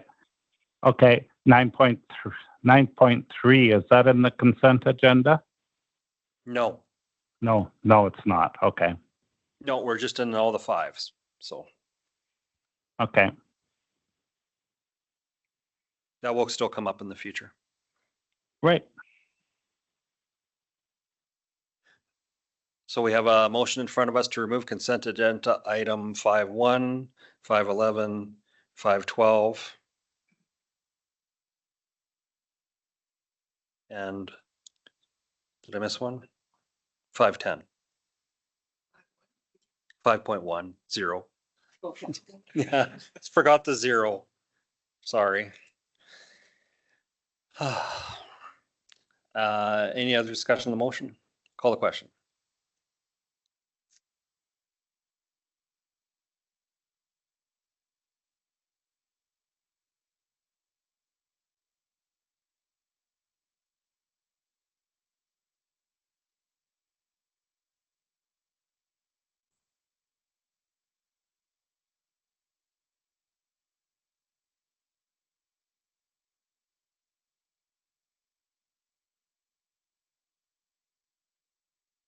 That's carried. So 5.10. Who wants to? Counselor Hebbs? That's the letter? Yeah. That's the first one. So that letter, I don't have it pulled up, here it is. So there's a letter. Page 240. There is a letter from a ratepayer sent to all of the 7 councillors and some ministers in the government at the province. Letter just kind of outlines some concerns about the fact that there's a fair amount of money being raised for the Lodge Hospice project. And at the moment, the latest financial reporting update we've had appears to be like 2023. Some of the other stuff that the ratepayer mentions is that, you know, that the Wheatland Area Hospice Society had said in the newspaper that they'd be stepping back and opening a storefront. Their concern was, the impression is that once the building was completed, they would re-engage and move back in. One other concern that the ratepayer had was that there was no public confirmation exists that operational funding for hospice staffing had been secured. And I think that's kind of, they request that Wheatland County Council require the Wheatland Area Hospice Society, Wheatland Housing Management Board to secure publicly documented AHS Type C staffing approval prior to committing more funds. Okay. This is a letter from a ratepayer that was addressed to all council. There's always shows there's 2 sides to every story, and trying to get, I think Councillor Hebbs, you had mentioned transparency and stuff. We always try to answer as many questions as we can and try to get a lot of things out there. So it does, I mean, try to avoid taxpayers not knowing, try to get the story out there, I guess, is good. So there's a lot of information there. So anything further? I do agree that the last time, I actually, every time we look at Lodge requests, I go back to this document that was prepared March 2023 that gave a really great summary of the full project, including the background, what it's going to cost in every kind of category, from capital reserves to, capital resources, the annual operating payback on the mortgage, all of it is included in there. It would be a really great idea, I think, if they were to update that with what their proposals look like today. It would be a nice thing to be able to refer to in a written document like this. It was well done at that time. So just an update to it would be, you know, a really beneficial thing for ratepayers and everybody. Yeah, I'm not sure where 2019, I don't know if we were asked for funding for staffing from the Hospice Society, but I do know that we can't fund Hospice Society. So I don't know if that's actually a motion that we have out there that is still active. It's something that we can't do. So I don't know if that has to be looked at. It just brought this to my attention when I read it again. So anyway, we should look into that somewhere. Some outstanding motions in the past, because there was some information, I believe, way back when we first got elected. 3 cycles ago, there was a proposal brought forward to have requisition powers given to the hospice, and we've since found out that is not at all possible. But if there is a motion standing on that, we should clarify that motion.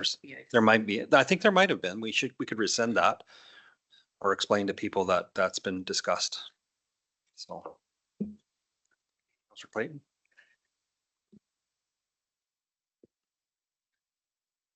The Wheatland Housing Management, no.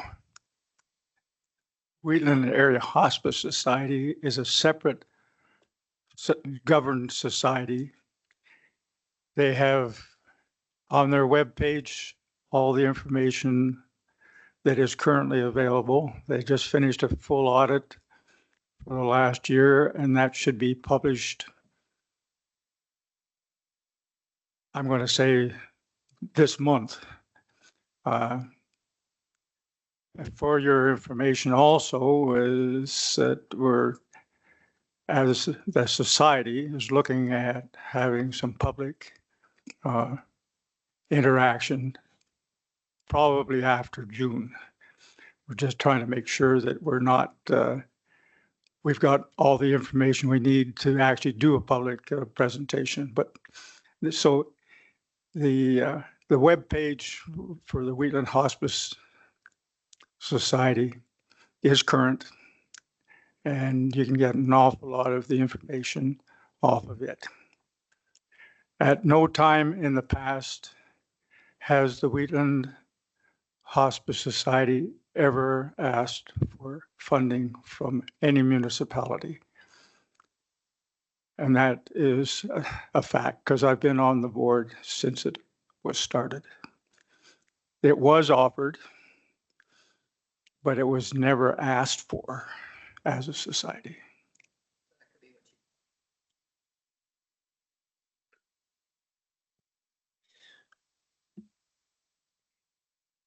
Just wondering if council would be interested if I made a motion to send a letter to Wheatland Housing Management Body to ask them for an update on this document. It's called Wheatland Lodge Funding and Financing Summary.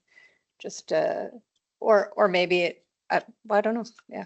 What does council think? Is that something we would like to have? Or should we wait and see whether they get approval and then, yeah. I think we're gonna have to wait, Yeah. honestly, yeah, Yeah. because right now there's kind of been a holding pattern. And to Councillor Clayton, thank you for speaking about the hospice. It's been a struggle here as a councillor because, you know, when you went through your orientation, you see that health is not our wheelhouse, and hospice is health, and it's governed by health, and it's been brought here through the lodge board, and it's been talked about here, but really it's not our place. So for the hospice to be able to engage the public and tell them where their role fits in away from this council would be great, because like I've said to many ratepayers that ask me about it, we don't sit on the board. It's not our thing. They've decided to partner up with the lodge. They can do that, but to bring that into this, that's how it gets into this house or this discussion, is because it's they're partnered together, so the natural discussion comes forward. And it's put us in a lot of, I can think of a lot of meetings I've been to where there's a lot of confusion, and it's taken, hopefully till now, people are figuring it out. I wish this would have been done way prior. I can't change that. It's done. But we're chasing our tail after that, so on that. So yeah. Any other discussion on that letter? Move on to 5.11.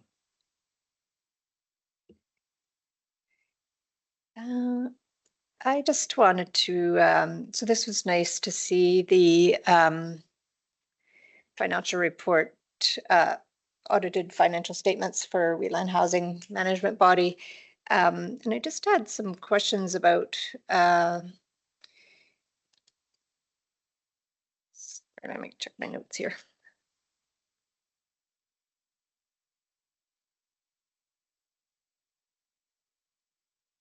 So they have had like $1 million in unrestricted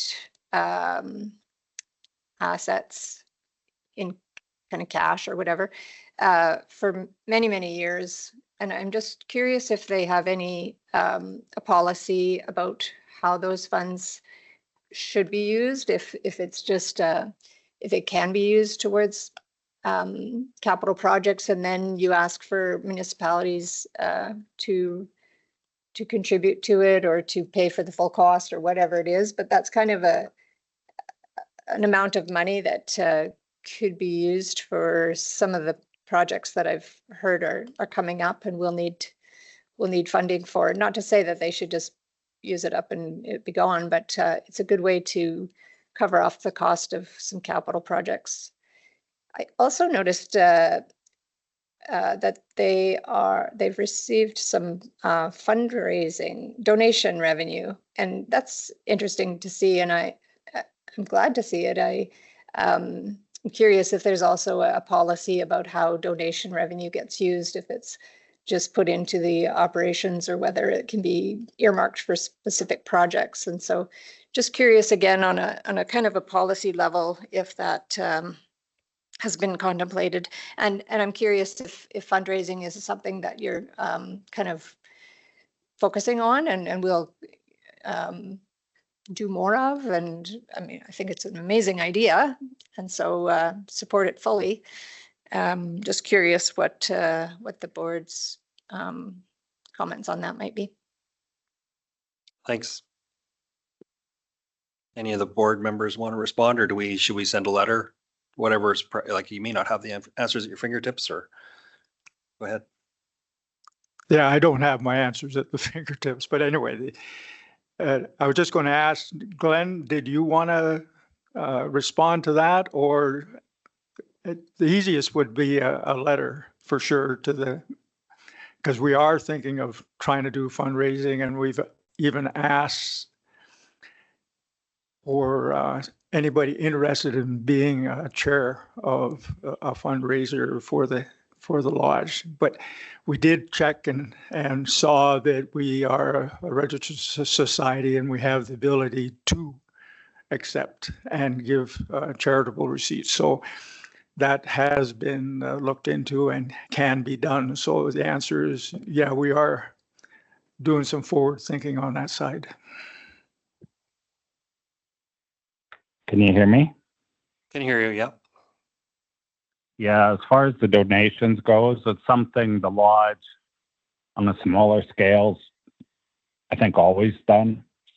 Somebody will donate money for a new barbecue or some new chairs, or on that scale, that's residents have always done that. We're looking to the future, as Councillor Caton said. Maybe there's some room there for future donations for future projects. It's a work in progress. The other question on the approximate $1 million in our, I guess in our financial statements, you'll see that. We cannot use that money to spend on capital projects. It's only for operating. Any capital that the government doesn't fund, the municipalities have to 100% agree to. So yeah, that money is strictly for operating, and it's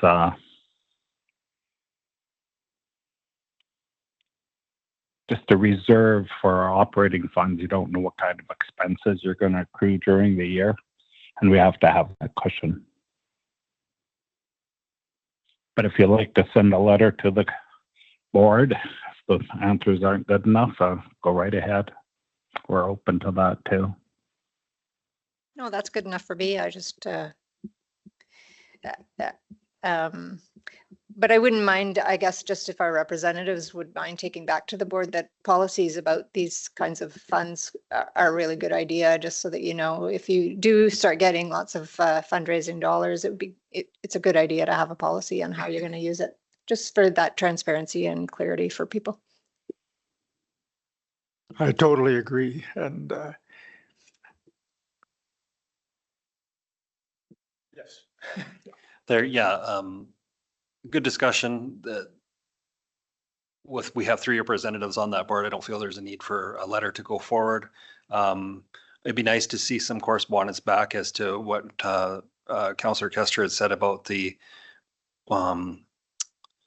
what the guidelines are for why it's that way, if it's a on the Housing Act or something like that, or internal policy that would help us. We don't necessarily need to know the details of it, but it just here's why we're doing it that way would help us a lot too. Because of course, people scrutinize everything. It's that time of year, you know, we're doing budgets and we look at everything and taxpayers are asking questions, and no question's the wrong question. It's our job to answer questions. So anything further discussion? Okay. Asking about that $1 million and no capital. It's in the Housing Act.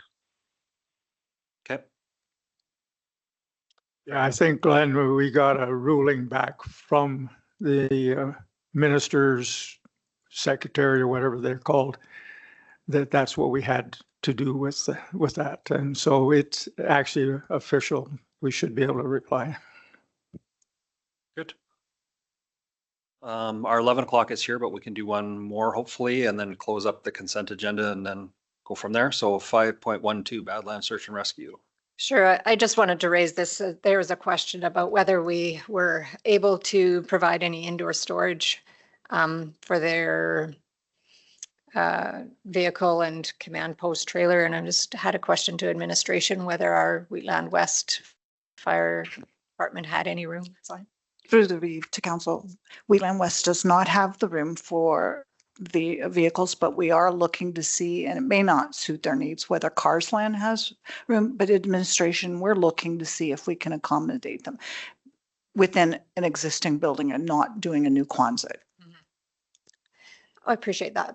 Thank So you. operationally, we're looking, so nothing that council needs to provide direction to. Okay, sounds good. Administration is on it. That's good news.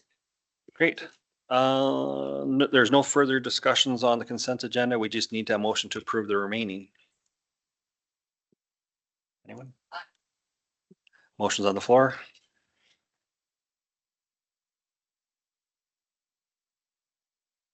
Wait for everything to come forward.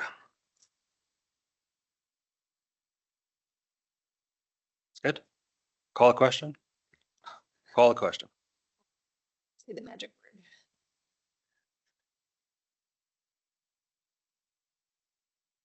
That's carried. We have an 11 o'clock appointment today. Our audit findings and financial statements are year end for 2025, and a representative from MNP LLP. Cameron. Come on down. Please introduce yourself and dazzle us with your end statements.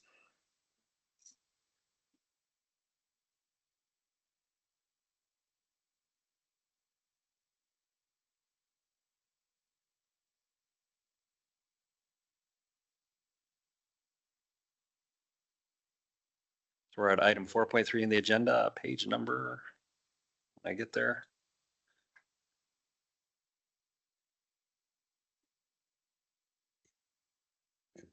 Page number 103. Floor is yours, sir. Morning, everyone. Thank you very much for having me. Most of you probably remember me from years prior.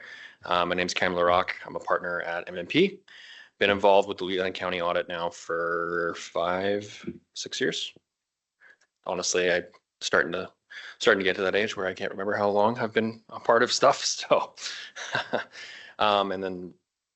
so essentially, for those of you who haven't sat through this before, what will happen is I will go through the first package, which is our audit findings report, which is the report to council just to kind of follow up on what would have been distributed to you a few months earlier, which was the audit service plan, and kind of just go through that. And then I'll go briefly over the statements, just over a few highlights I think would be important for council's information. As always, if you have any questions or you need to interrupt me, please do so. I will not be offended.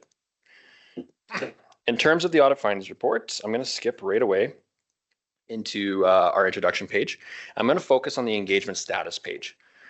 So we have completed our audit of the financial statements of the county, subject to a couple last things happening. So we always get legal confirmations from your lawyers. So essentially it's a legal letter from your lawyer stating that, you know, to our knowledge, there's no outstanding lawsuit that would require significant outpayments. So we always get them to send it to us on the day that we release the financial statements. So that way we are as up to date as we can be.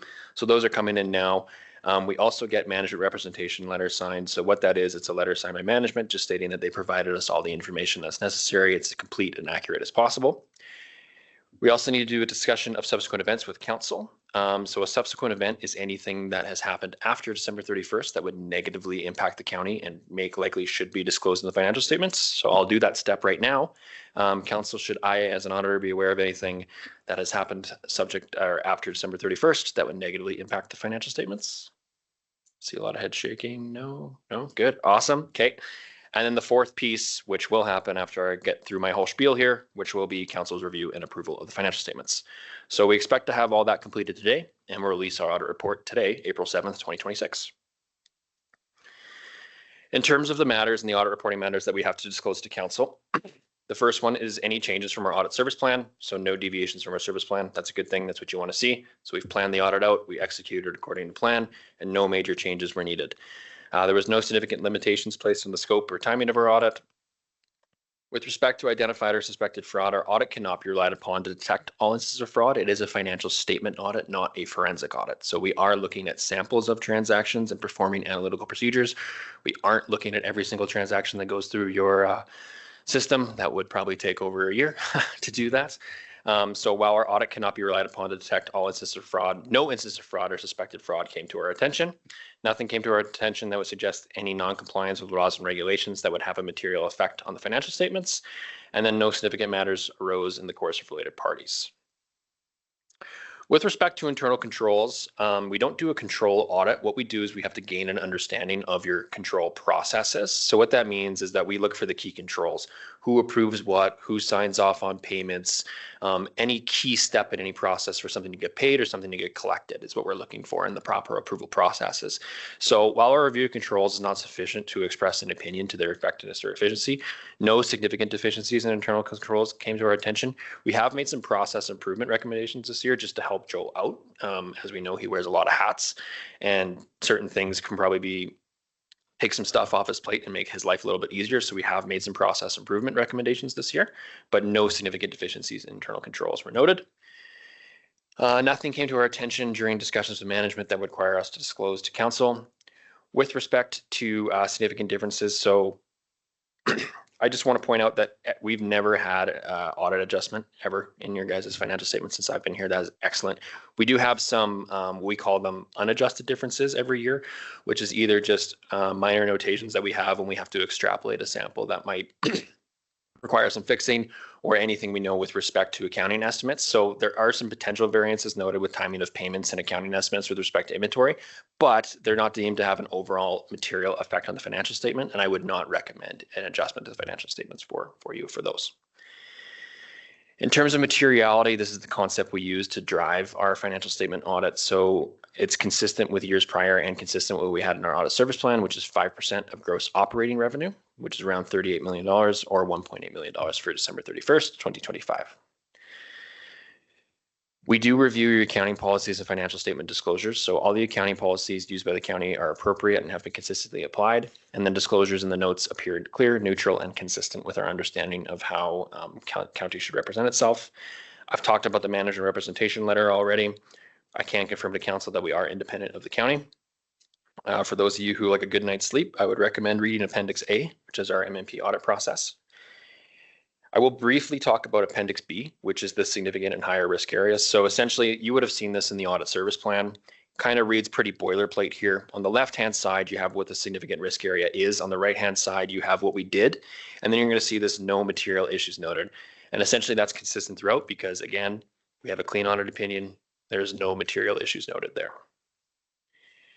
And I'll just go through those. So the high ones are management override of internal controls. That's always going to be there, no matter the size of organization. Inventory, especially with respect to gravel. Deferred revenue, lots of money flows through from grants where we have to make sure we report them in the correct periods. Your site contamination and any liabilities for asset retirement obligations. Sales and services, government transfers, and tax revenues. We have other risk areas. So there's still risks that we find important and put a higher level of emphasis in the audit. It just doesn't meet the definition of significant from an audit standard perspective. And those three are tangible capital assets, employees' future benefits, and your commitments going forward. So this would be any leases or agreements that you've signed going forward. And you can see same boiler template, risk area on the left, response conclusion on the right-hand side. Any questions on any of that I've gone through? Awesome. So that's pretty much it. The rest are just kind of additional appendices for you to read through. So it's the draft management letter with our unadjusted differences and adjusted differences, and then our independence memo as well. Perfect, fun stuff, the numbers. Okay, so first page on the financial statements is always the management responsibility, which just signs off stating that management is responsible for the financial information within these financial statements. The next page goes to the audit report. So it is a clean audit report, which is good. It is an unmodified audit report. That's the same as has been in years prior, and the same again this year. So that's good. It means nothing came to our attention that would lead us to believe the financial statements are materially false or misleading. Within the audit report, you have our basis for opinion, which is that we conduct the audit in accordance with Canadian auditing standards, what the responsibilities of management and those charged with governance is. So management is responsible for presentation of the financial information within the financial statements, and then you, as charged with governance, is responsible for overseeing management and their financial reporting process. Our responsibility as auditors is to come in, identify and assess the risk of material misstatement, obtain an understanding of internal controls, evaluate the appropriateness of the accounting policies, conclude on said appropriateness, and then finally evaluate on the overall presentation and structure of the financial statements. Specific to municipalities, you're going to see these other legal and regulatory requirements. If you were to read any private company financial statements or public company financial statements, you would not see those in there, but Alberta requires that we show that in there. And it essentially just says that you're in compliance with your debt limit and that you have disclosed the salary disclosures that you are required to do for councillors and designated officers. Okay, statement of financial position, otherwise known as balance sheet. So whenever I look at a municipality, the first thing I always want to look at are the two items at the bottom there, your net financial assets and then your accumulated surplus, because your net financial assets essentially represents your liquidity and your accumulated surplus represents essentially the equity that you've built up within the county over the years. So if we were to take all the value of your assets, all the value of your cash, less all your liabilities, that's essentially what that represents. First thing you're going to see is that your net financial assets has dropped this year, and there's a good reason for that. Essentially, in the current year, we've spent about just over, I think it's 29 million, I'll double check that, 29 million in capital asset additions. So there was significant capital projects that were accounted for during the current year. And as you can see, the effect on that essentially is that your portfolio investments have decreased a little bit, but your current cash has increased. And then as well, you have some extra debt with that. And I'll go through that. But first, when I look at that, that's kind of the first thing that jumps out to me. But at the same time, we still have $18.9 million in net financial assets. That's a very, very healthy position, especially when you consider and we look at your kind of operations, right? You have about $50 million in expenses. So as long as your burn rate as a county is around 3 to 6 months, which it is with this. So that's if for some reason the taps just shut off and we weren't collecting cash anymore, you still would be able to operate for quite a few months with that. So that's still a healthy position to be in. What makes up those net financial assets? Well, essentially you got your financial assets, which you'll see has decreased and kind of in line with your net financial asset decrease.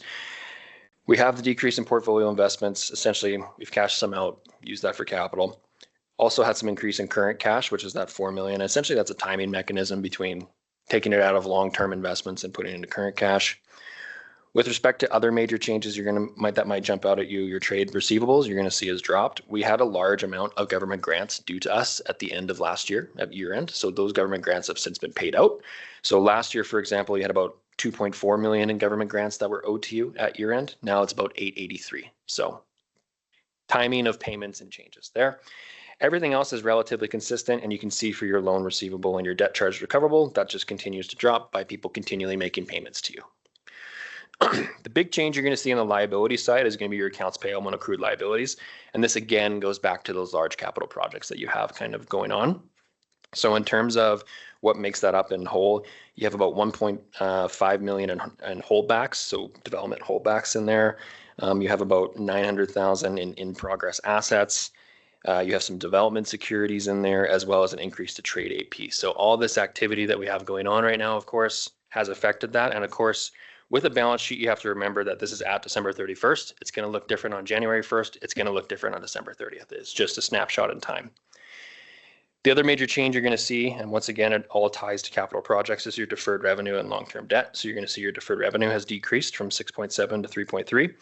That is mainly due to two projects, the Township Road 222 and the Goldfinch Water Project. Same with the long-term debt that you have, which is the Goldfinch Water Project. So we took out a CIBC line of credit, I'll call it, to help pay for that, and that's for that increase there. So all in all, to say, with those changes, that's how you get to your new net financial asset position of 18.9. The non-financial assets are your tangible capital assets, inventory, and prepaids. I can talk about that later in some other schedules, just because there's another schedule that really goes into detail on the capital assets, I think, a bit better. Any questions on the financial position or balance sheet at all? Awesome. Okay, statement of operations or income statement. Overall, as you can see, we had a deficiency of revenue over expenses last year. We actually have decreased that and are kind of in line with our budget this year. With this, don't forget, this is not a cash deficiency. This is an accounting deficiency. So you have about $16 million in depreciation on your assets every year. That is a non-cash item. So when you buy a car and you drive it off the lot, it immediately depreciates. We have to recognize that on your financial statements. So if you back out that $16 million in depreciation, you're essentially actually posting a small surplus, right? So everything to be considered there. I will talk about the expenses when I go to a different schedule, but I just want to highlight the revenues. So you can see your revenues higher than budget and a little bit higher than previous year. Essentially, the biggest increases were at your net property taxes, increase in property values, mill rates, your users and sales of goods. Essentially, we had some higher usage and some higher gravel and water usage when compared to 2024. Our license and permits has actually dropped, but that's because last year was kind of an anomaly. You're actually now more in line with kind of your 5-year average there. There was a large safety codes that were purchased last year, so I think it was a one-time thing. And then your other revenue, there was some land sales this year, so your other revenue increased with previous years.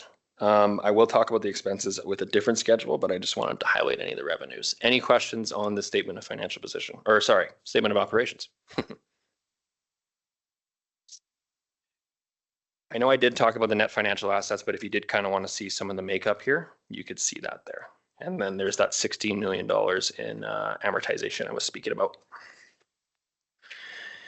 So because of the depreciation, I always like to look at your cash flows and just kind of see where you're at from a cash flow perspective. So our operations this year, our operating activities actually generated about $6 million in cash this year. So that's good to see.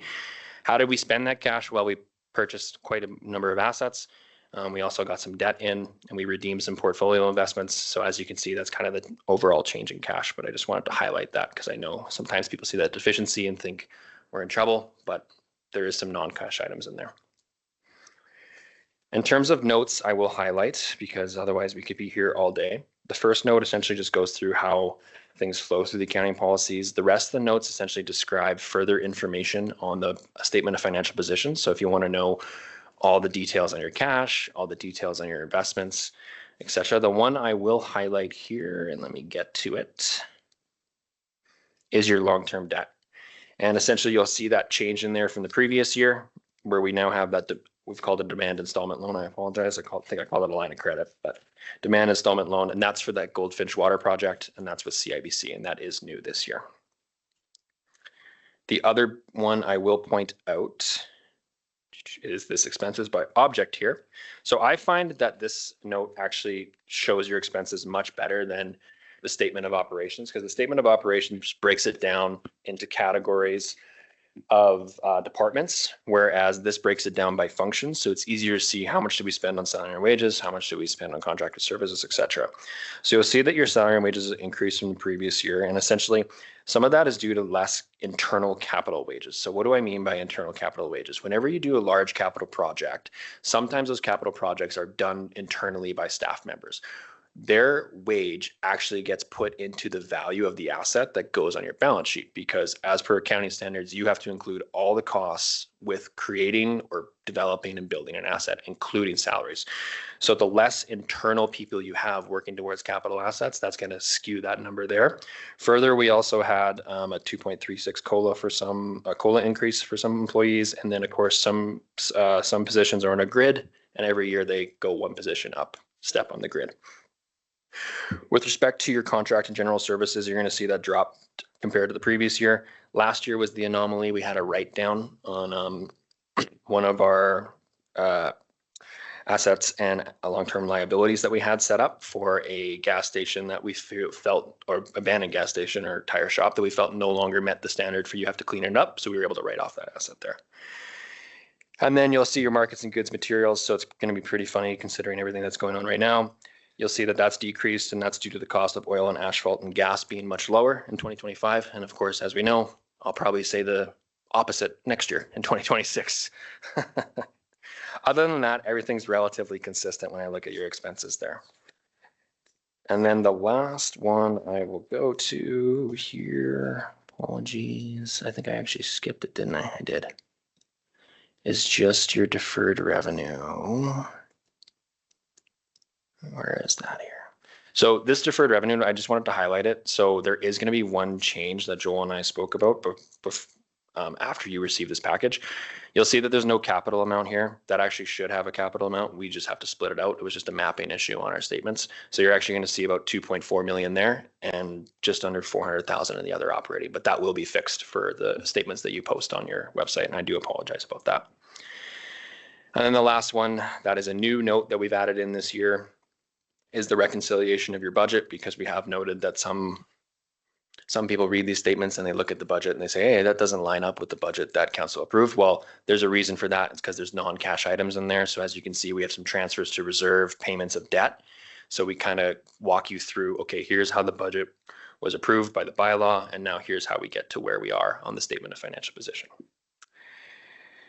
Other than that, that's pretty much it. The other schedules go through in detail the capital assets here. So Schedule 2 will show that we have about $29 million in assets purchased this year, the various categories. And then, of course, there's segmented disclosure. So if you are wanting to see the breakdown of how the salary and wages and all those other costs break down per segment, you can see that there. And we have the prior year in there as well for comparability purposes. Short and sweet, but hopefully that was enough information for everybody. If there's any questions, please let me know. Councillor Clayton. Yeah, on page 149. 149 on this. Just a question, transfers to organizations and others is probably the widest from the budget versus actual spend. Any idea why? So I would have to look into exactly what was all under budget there. I can tell you what the expense represents, and that is your transfers that you do to other municipalities and other societies. Joel probably can talk better to that. So go ahead. Yes, so through the Reeve. So in terms of the budget aspect of that, the main variance is because when we do the budgeting on the operating side, we account for the transfers for the fire associations on their capital projects that they may purchase in that year. Sometimes there's delay in terms of their products and when they get actually completed and when we send them the money. So if there's a delay, you'll see a larger discrepancy that we budgeted to send them our, like the Wheatland County share of the funds, but that might not happen until it's actually completed. So that's the main portion of the large variance that you're seeing there. Any other questions, Councillor Hebbs? I got a couple questions on the, I'm going back to that very first one with the gravel thing.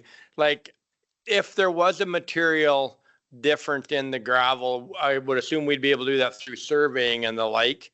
And that's just one thing that could go missing. I mean, lots of times, like not lots, but it certainly happened where somebody's pulled into a farmer's field and loaded some grain out of his bins and everybody just thought it was old Joe doing it and it was somebody else. The other question I have is do you use AI, and does it have an opportunity to help us find efficiencies? Thanks. For sure. So let me answer the gravel one first. So every year on a rotation the county actually hires a surveying firm to come and do pictures of the gravel sites. And that's on a rotation. So it's not every single gravel pit that you have, it's on a rotation. And we use that to kind of inform our procedures when we review the gravel. And then what we do when we review the gravel is you have a continuity schedule of gravel in, gravel out, and we look for discrepancies. So when we test the discrepancies, we test how much was in, what was the average cost, how much was out, what was the average cost, and look for anything that might indicate, oh, where is there a gap in gravel? If there was ever a material gap, you would know it because I would have to bring it to Joel's attention, then we would have to bring it to council's attention. So there's never been a material gap. There has been immaterial gaps here and there, but what we do is we actually take that, extrapolate it over your population to see if, okay, well, if there's this one issue in this one pit, if we extrapolate it and say this issue is in every pit, would it be material? And it wasn't. So that's kind of how we can feel comfortable that we don't feel that gravel will be materially misstated. Did that answer your gravel question? No problem. In terms of AI, we use it very limitedly. So for our audit purposes, what we use it for is we have an internal tool. It's an internal tool built by MMP, which analyzes your general ledger. So it analyzes every transaction, and it has about 5 criteria that it looks for that generally are associated with misappropriation of assets or management override of internal control. And it'll pull those journal entries out for us and say, okay, these transactions have raised the red flags. You need to go discuss with management on these transactions and figure out why this happened. And usually there's always a logical explanation because things get reversed or we have to correct things that sometimes we have to correct. In terms of using AI in your processes, definitely I would say there'd be an opportunity as it gets developed. The question would be, I think, where does the county feel comfortable that its technology has progressed enough that you can actually trust it to do that? We're having the same struggle at MMP, I won't lie, where we're trying out these tools on a kind of trial basis, and some work great, and others, the answer it spits out at you is, it looks really confident and it looks like it's the right information. And then when you actually read it, you're like, no, this is completely wrong. So I would say there is, but it would probably be a holistic approach to see what area you would like to implement that. No problem. Any other questions? I had one, it's just on that trust fund thing. Can someone explain that? For sure. Is there, what it is? I don't understand that. Which one, sorry? Wheatland West, page 150, the $713. It looks like it's a carryover. Yes. Let's find it. If that's Note something 4. we need to clear up. Page 150. Page 150. I'll get there. Item 19. 150. This? Yes. Yeah. So that is a carry forward. It's been there since I've been here. Essentially, it's funds held in trust on behalf of, and I think it's probably just, if you want to clean that up, it would just take a motion from council to say that we're either going to give this back or we're going to write it off or keep it. So Joe, I don't know if you want to talk about that. Would that be something staff, is there something that we could do to clean that up for, it just seems something weird to keep on audited financial statements to have to keep recognizing something that's so small of a number. I don't know what, we'd have to look into it and see how we could dissolve that somehow. Yes, through the review, we can certainly look into that and just get some information on how to clean it up. For the, yeah. Wouldn't take long to spend that much in labor to clean it up, but try to make it simple. Yeah. Yeah. Anything else from council? Go ahead. Question actually to the Reeve. Normally we do a very short in-camera session just with the auditor and have administration excuse themselves. we can do just that. So that we, I think we should. No, not saying anything, just That's right. There's a lot of It's our municipalities do that as practices that back we practice. been Yep. doing in the last few Yep. years. I think it's a good one to keep up with. So council wants us to do that? Okay. So I'll move us in camera at 11:31. Call a question. Nothing against staff. This is just something that it's best practice to do. Yeah. I've seen a lot of municipalities. I'll need a phone number or something. We'll have to get something to you, Councillor Kester. We'll have to move into the other room. Yes. Okay.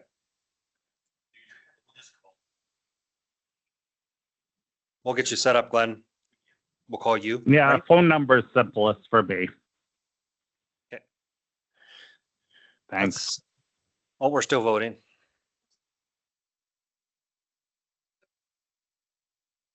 Voting, voting, voting.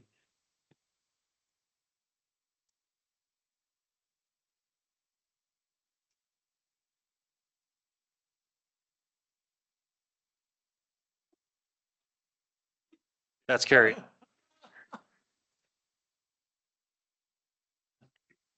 No, if not, council's wishes.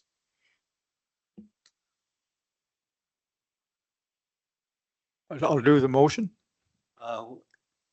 Councilor Priest, sorry. I'll move that council accept and approve the audited financial statements for the year ending December 31st, 2025 as presented by MNP LLP. Thank you. Motion on the floor. Any discussion? Call the question.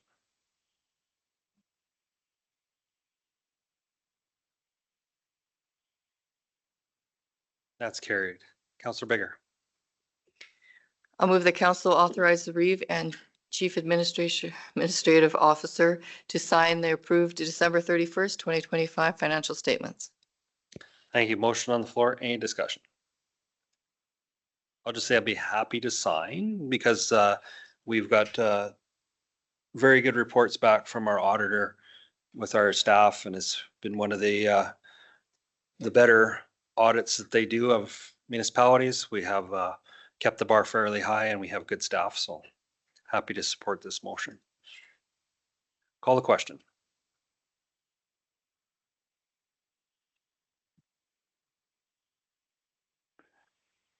And that's carried. Thank you again. So council, we have time when staff would like us to lift 3.2 from the table so that we can set tax rates and things. We've got all the information we need.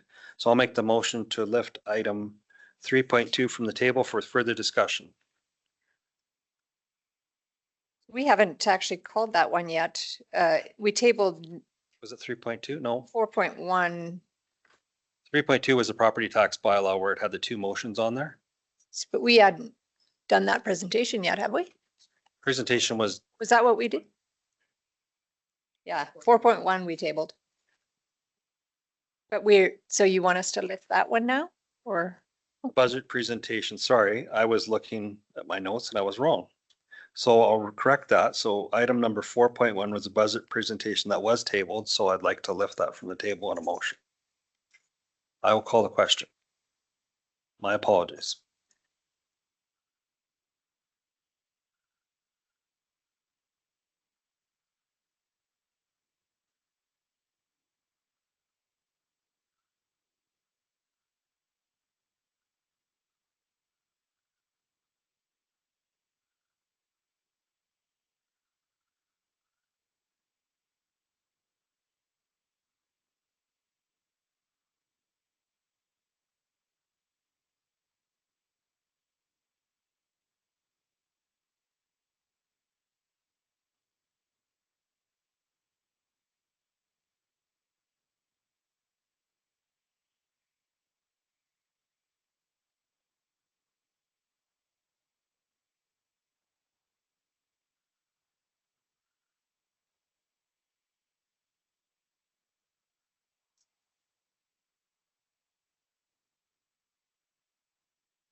That's carried.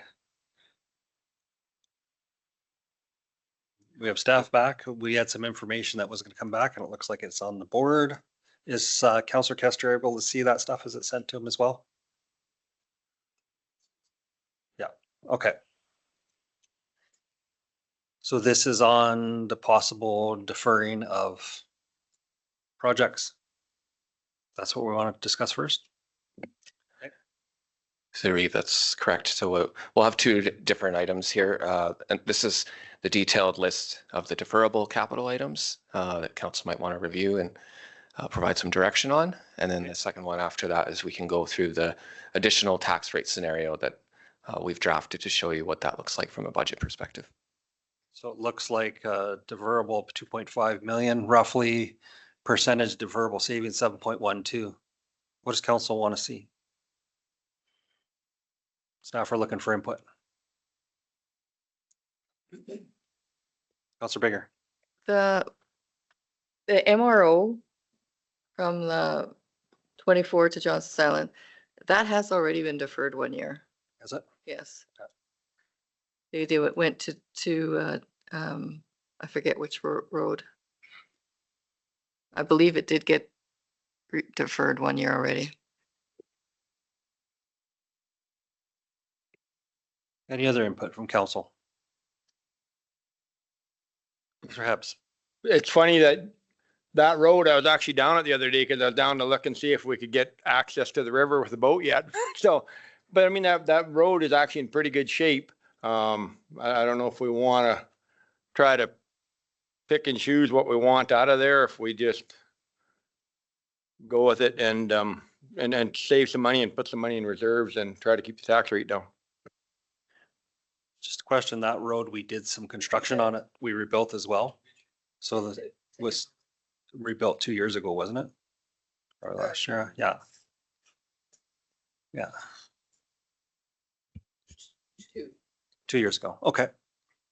So if we've already rebuilt it, if we don't MRO it, we could be in a position of having to rebuild again, or what? Yeah. Welcome. You've just been itching to get to the mic, I'm sure. Hello, council. Sorry, I'm out of breath. I ran up the hill here. I went back into it, but, no, we wouldn't be in danger of having to rebuild the road. I mean, you know, maybe 20, 30, 40 years down the line. It's more about continued maintenance. In the summertime, on the weekends specifically, we can see 500 to 600 cars a day on that road going up and down there. So it does get quite busy, it gets quite washboarded. It has been deferred once already because the 255 MRO project ran into 2 years because of work WID was doing. So it did get pushed once. But yeah, it's more related to the ongoing maintenance concerns. And it's where you run into these issues is we're trying to get around the division with the graders, you know, to get everybody fairly and on schedule. And when you have to keep going back every 2-3 days to blade out washboard, right, that's where it cuts into your service levels in other areas. So. And also that road has, there's a portion where it's provincial too, correct? So it'll go an MRO portion, and then where it goes, starts to go down in the river basin, it'll change, or? Through the chair, yes. Once you cross into the park gates, that's all under AEP and Alberta Parks jurisdiction. So it will go down a portion of yeah, no? That's right, yeah. We would stop at the park gate. I've only been there once or twice. It's been a long time ago, so, yeah. Okay. And I guess I should add as well that the Alberta transportation threshold and the one that we use as well for paving is 400 vehicles a day. That's kind of where we say paving is a requirement because it kind of balances out your maintenance costs. With MRO, we find generally you're in that 200 to 400 vehicles a day is kind of it's where its sweet spot is. You get beyond that, it starts failing. Below that, bang for your buck, right? So that's kind of where the MRO sits versus the paving. With this road, the high traffic's on the weekends, not so much during the weekday. So that's where we're kind of get away with, even though it's 500 to 600, it's more on the weekends. Councilor Baker. So because I know that I was really happy that the timing of this would be done this year, and that is because the ASB tour does go down that road this year, and would love to see it done this year. And I was thinking last year would be just, I was disappointed. I'm saying, well, hope it sure goes through this year because of that. I know that it's on the tour. Anyway, I do hope that it does go through. With that question, would it be done in time for the tour? That's a lot of work. I'm not sure the exact dates of the tour. July 14th. It'd be tight for sure. July is usually when we start oil, so around the start of July. So if we really worked at it and the weather cooperated, it could be done. But we don't want it. It'd be tight. I wouldn't want it under construction while we're doing the tour, because that would just that'd be lowers. Yeah. So. Well, it's a good discussion to have. Yeah. So maybe we should defer it a year. I don't know. Yeah. Okay. Anything else from council? We looking at all this or just one, or? So what about the I don't know about these, I guess I don't know about the water mains. How it's you in just- progress, but 400 of it we could save, I guess. Could you discuss the water main looping? Is that on there? Yes. Stormwater, no, water main, railroad. Yeah, if council wishes, I mean, I can speak to some of these projects and the money we spent and what kind of, how they overlap some of them. So I can provide that insight if you want. That would help, thank you. So I guess if I just start at the top, basically, we've compiled a list of projects to occur within Rosebud, primarily to try and get everything into one tender to lower overall costs of those projects, bring unit rates down, get more bang for your buck, less impact to the community. You also save on mobilization, traffic accommodation, SIDOC, because you're paying that once as opposed to 4 different times on 4 different projects. So that's why there's so many projects grouped in Rosebud this year. With that being said, the sidewalk project, the paving project, the water line project, and the pathway project are all happening simultaneously under one budget, so to speak, on our end. It's 4 different budgets here. So we have begun prelim engineering on all of those projects. To date, we've probably spent about 40,000 roughly. It might be a little more than that now. And that is being split between all 4 of those projects evenly. So you're about 10,000 a project currently. With that being said, the sidewalks are tied to the paving. So if one gets deferred, we should be deferring both. We shouldn't most likely not do sidewalks or paving if we don't do utilities, because then you got to rip it up again. And then the pathways and the washrooms are kind of their own thing as an add-on, right, with the paving lowers costs. With the water line specifically, we have entered into a cost contribution agreement with a ratepayer in Rosebud that is looking to build a residence there. It was part of their development permit conditions. So we have signed that agreement and they have paid their funds. If we're looking to not go through with the looping, which is primarily based for water quality, fire flow, all of those good things, future development, we are seeking funds just enough to extend the water main, enough to provide service to that property and also to install a hydrant so that we can flush and get our water quality up. So that's where the kind of 250 is a very high level estimate off the cuff that we kind of threw in there. And that should cover the money we spent on the other projects, plus get that one done if the rest were deferred. We already talked about the MRO. Carsland fence replacement, we're fine to keep patching that up on the interim, not a problem. The public works fencing, we haven't actually removed the old fencing, the barbed wire fencing to date. We did remove the chain link cross fencing. So our security is a little bit compromised right now, but I mean, we still have a fence up there. So I mean, if someone wants to walk a quarter mile down, they could still get into the yard, presumably. But as of right now, that fencing hasn't been removed, so we're able to defer that at this point. With regards to the multi-use pathways, again, we kind of touched on that a little bit, but the reason that that's noted as in progress as opposed to pre-commitment is because there is the Carsland portion, which is tied into that, which council separately approved as an addition to the budget. And that project is also in progress already. So that's why it's noted as in progress, because it's not totally deferrable because of that Carsland motion.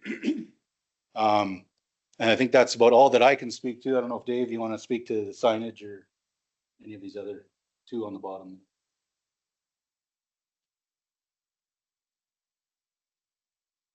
Before you step back, Cody, just so paved roads, is it actual pavement or are we talking chip seal? Because a lot of our hamlets have chip seal in them already. So is this pavement? And if it is, why would that be? So in Rosebud, the Severn Ave is currently chip seal. Okay. It has totally failed. We were going to grind it up last year. We ended up going in and doing a whole bunch of patching work just to get it through. But I mean, it's done. So at some point we need to do something with it this year, whether it's chipping, grinding it back to gravel, or paving it. The idea on paving is that it's more money up front, less maintenance long-term. You don't have to go back as many times. Chip seal could be anywhere, depending, 10 to 15 years you're redoing it. We'll most likely get 30 years out of the pavement, being it's low traffic hamlet. So if you wash it out over doing seal coat 3 times versus pavement once, you're probably the same, but less maintenance and less time going back. So that's really where that stems from. That's really up to council. If that's, you want to move into pavement within these hamlets, you want to stay doing seal coat, we just go back more often. It's really just it's a strategy that you need to balance and determine what council wants to do. But seal coat's definitely an option. Fair enough. What about MRO? Is not working within hamlets, or? MRO is not great within the hamlets just because it's so tight in there, and to try and mix everything with the room you have and get it all in nice. It's not as nice of a finish. It's a lot harder to put down when you're dealing with valves, manholes, all that stuff, and you're trying to mix on top of that. The chance you're going to rip something out by accident is pretty high.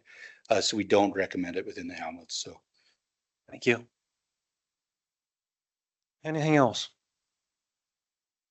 So looking for direction, got good answers. Never an easy answer to do anything. Dave, you want to speak about those last two? Sure. Through the Reeve, the parks upgrade one that was committed by council a few years ago, and we haven't received anything formal from the Lakes of Muirfield on that project. I think that was funded from the Lakes of Muirfield Reserve as well. So that could be deferred, I guess, with kind of limited impact overall. And the Wheeland Shores building repairs, some of that project has been already completed. We took advantage of some good weather that we had and got the roofing done. So there's only a small portion of that project that could be deferred. So I can answer any questions. So the park at Muirfield, is that the Lyalta Hall then? No, something different. Okay. Through the Reeve, it was that Lyalta Hall project. Yes, that was it. Through the Reeve to council, I believe it was also at the time when we committed money when they were trying to use the old mercantile site to have the rink, and then to be able to supplement the park when they moved it over to Lyalta Hall, didn't use the funds. Council at that time approved putting $100,000 towards park upgrades to be used at the community hall, not at the mercantile site. Did that come to us? Okay. I don't remember. Okay. I'm getting old. I forget. Any other counselors? Go ahead. Well, I'd like to thank staff for all the work they did trying to trim this, and make this a little more amenable to our ratepayers. I think you guys, did a lot of work, and I like that the way it is presented. Thank you. Clarifying question. Presented as a cut or presented as keep it in? Presented as a cut. Okay, fair enough. You want to cuddle? So we'll go around the table. What does everybody want? We need to get an answer for staff, so go ahead. I guess I disagree. I think by cutting this, we add more costs further on. I think administration has done a good job of balancing today's costs with tomorrow's operating costs. I think we keep it all in. Councillor Larson, what do you think?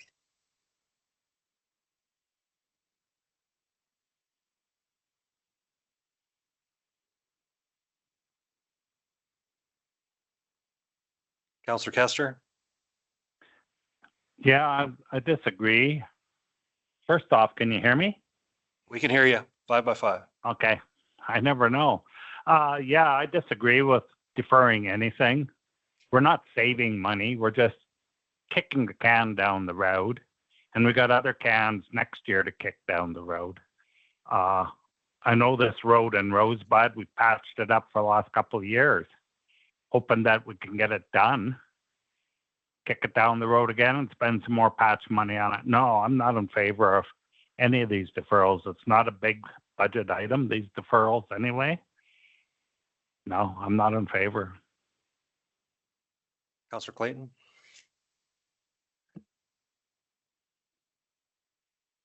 I know what we're trying to do, and I kind of agree with taking good looks at stuff like that.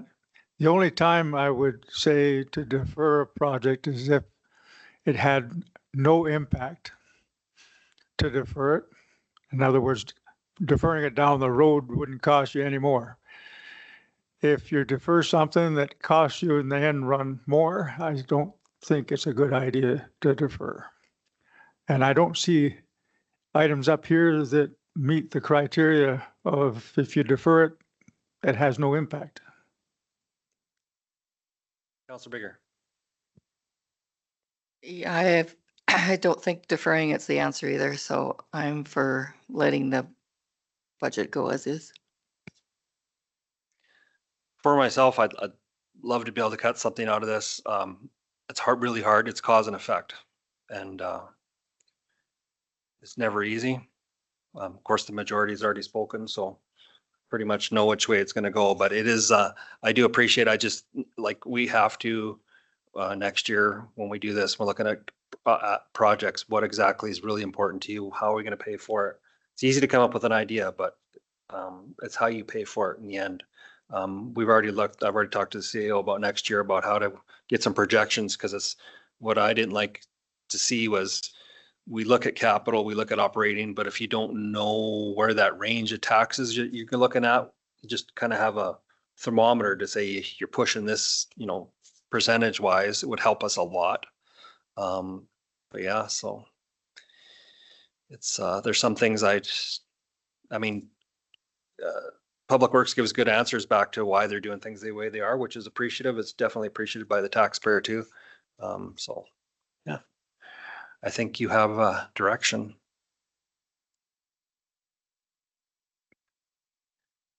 So the Reeve, if it's amenable, I can go to the next kind of discussion point of the budget presentation.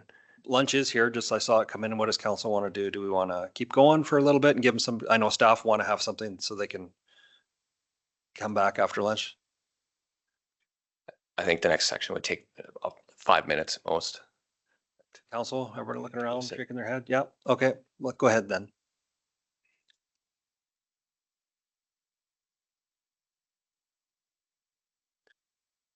Okay.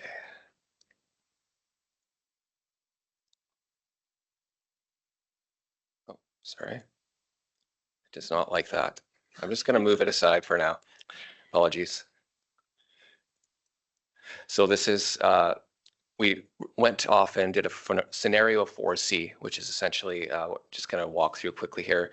This is the same table that is in the report itself, where we laid out the 4 pre-existing scenarios and what the budget line items for revenue would look like and the tax rates for each one.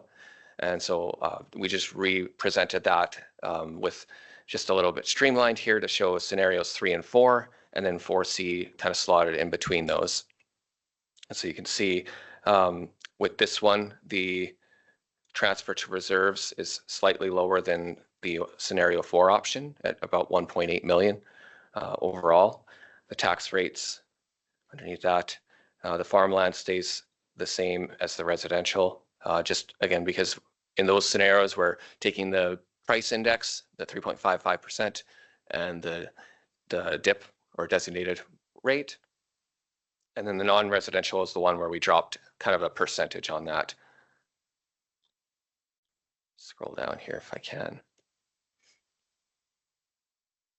So again, we just added this in terms of showing the overall impact for this option 4C, kind of coming in between 3 and 4 at that level, dropping the non-res to 8.5 instead of the 9.51. That concludes kind of a summary of that scenario. Available for any questions or discussion. Thank you. So we're looking at scenario 3, 4C, and 4. Narrowed down some options. Councillor's thoughts? I was hoping that 4C was going to be a little lower in the overall grand scheme of things. So I don't know. I'm not sure I have a stomach to do a almost 8 or an 8.5% increase. I'm leaning towards option 3. Scenario 3.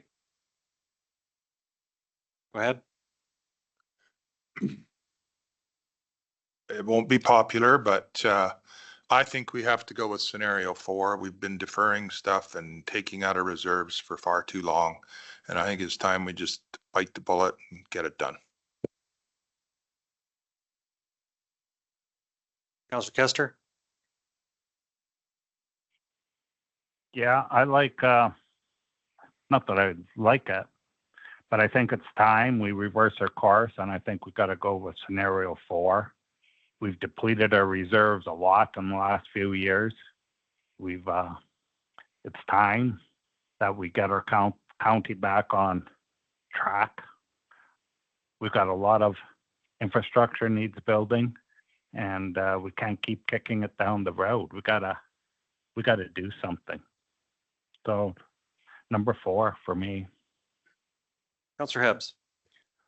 It's 3 for me. I can support 3. I think that there's 2 sides to a budget. You could tax or you could spend. So I think we should be very aware of our spending in the future. And I do think there's a real fine line between nice to haves and have to haves. So I'm 3. Thanks. Councillor Clayton? New councillors, they could get to deal with this right off the bat.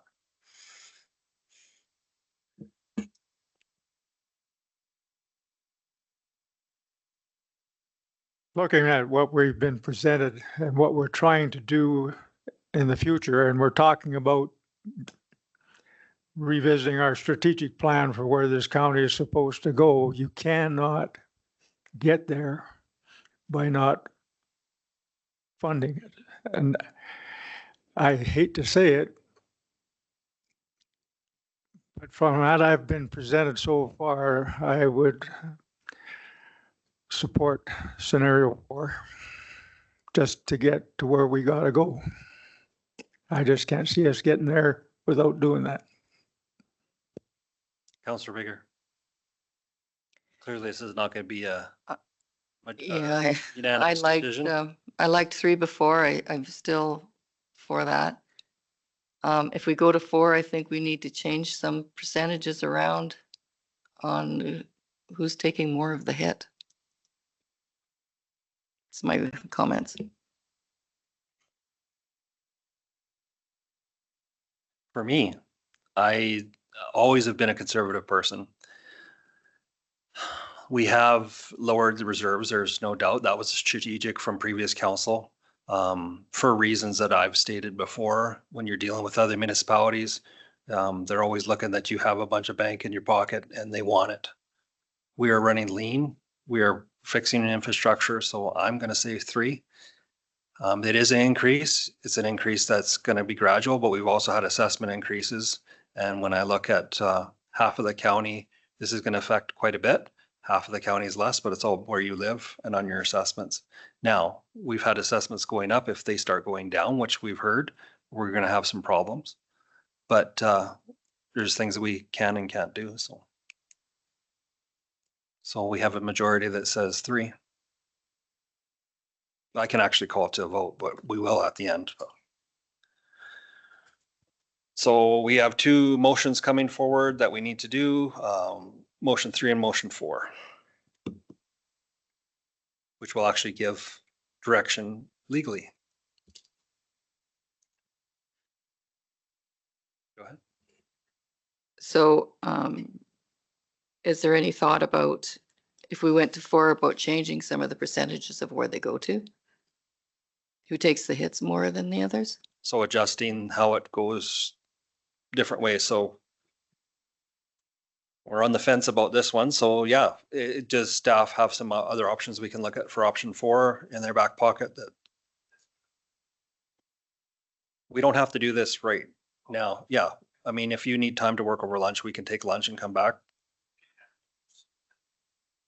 Sure. Sorry, through the chair, we can hand this out to We council. can look, so are we okay if because I want to have a good balanced decision here, and we got some information Councillor Kester can have and look at it as well and narrow it down a little bit more, maybe spread it over a little differently.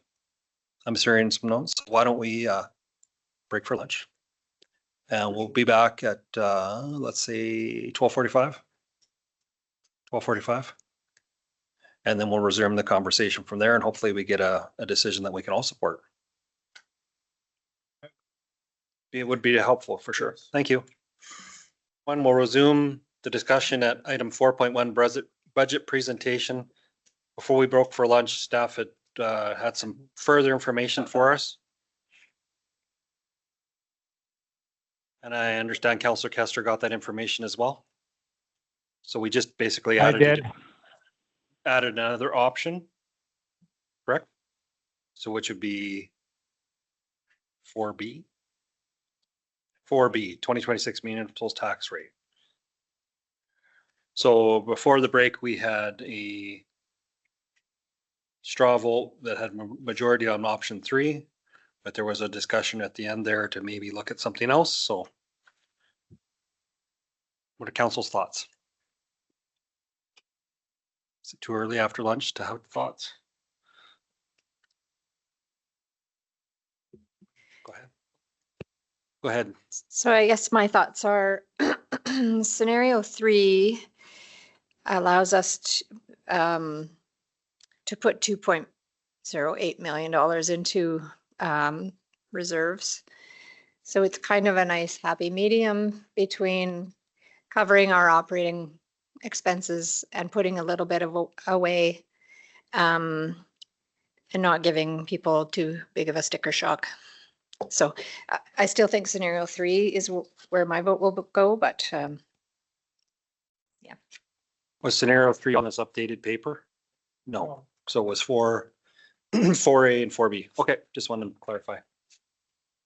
So scenario from previous. Councillor Lowerson? I'm still gonna go with 4. I don't like the ones we were presented over lunch. It's shifting a burden to farmland when farmland, we're already 3rd highest of our peers in farmland. So I'm sticking with 4. Councillor Baker? I'm still thinking that option 3 is good.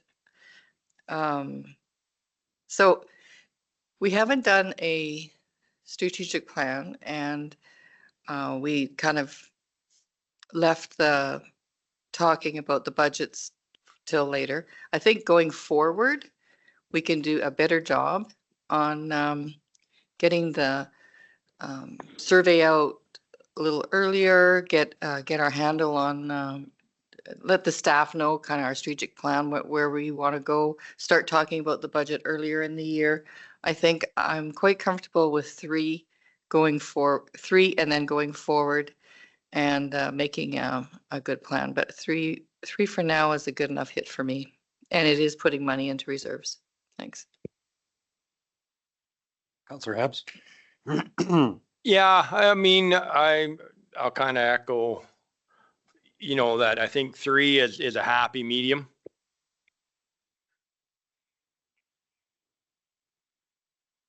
It's 3-1 so far. Councillor Clayton?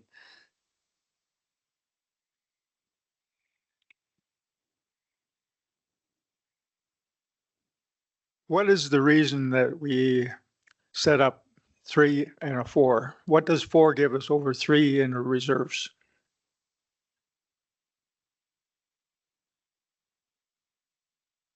Sorry, through there, Reeve. Let me just bring up that table of differences on the report.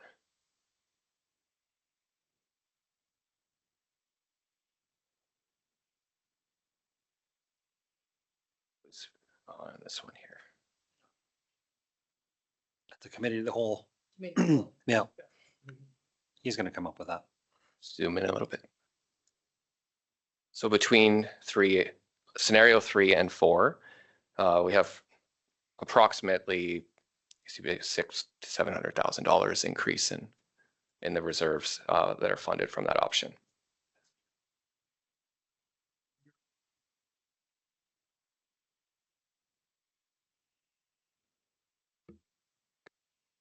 And what was the target that we were trying to do over what period of time?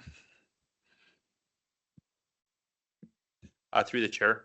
So the infrastructure, or sorry, the shift to non-res was a 5-year plan. Of course, that's up to council how long you wish to do that for. But the goal was to try and get somewhat below the average among our peers there. That was the idea there. And then the other one was the 2%, which is just an infrastructure, something that council could agree to maybe even set going forward as part of contributing to our reserves. But for this year, it's 2%. So.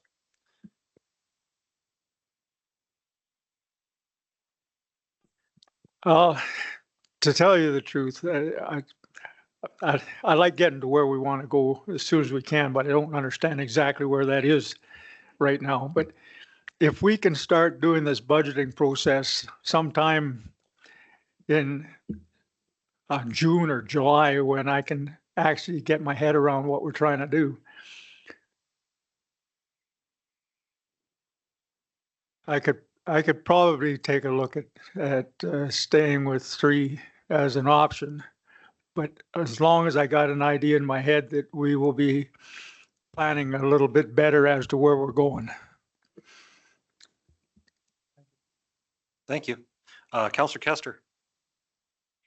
Yeah, I still like number 4. I didn't really like the A and B in number 4 because it just transferred it from non-residential. It only lowered their tax by what, 0.03% and increased the farming by quite a bit. And I'm still thinking, I look down the road and we got these developments that need infrastructure, plus the infrastructure that is falling upon us as we speak. I can't say we've deleted on it, but I think different standards, everything's kind of like a perfect storm. Everything's just not one thing fell on us. It's accumulation of things. And I just like to be on top of it. I don't want to be halfway through the year say, oh, we got to do something different. That's why I'm thinking of number 4. It's easier for me.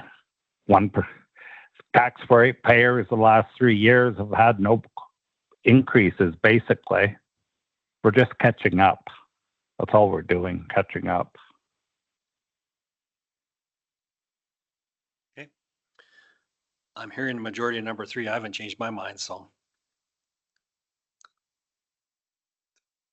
That's all I'm going to say. So we'll move back to, we have 2 resolutions. One is for approving the capital budget as presented, and then the other will be the operating budget. Prepared to make a motion? Go ahead.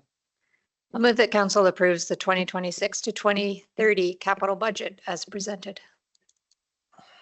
Oh, Okay, motion on the floor. Any further discussion? This is including all the capital projects yes. as presented. As presented. Okay. I'll call the question.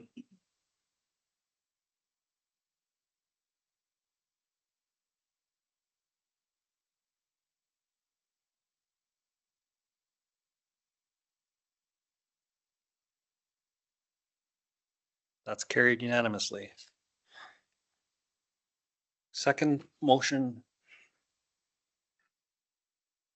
Councillor Hibbs. I'll move that council approve the 2026 to 2028 operating budget with a 6.58% increase in municipal tax revenue. That reflects option 3, correct? Okay, just for everyone. Okay. Any discussion before I call the question? Councillor Larson. Recorded vote, please. Absolutely. Well, request for recorded vote. Any other discussion before I call the question? I'll call the question.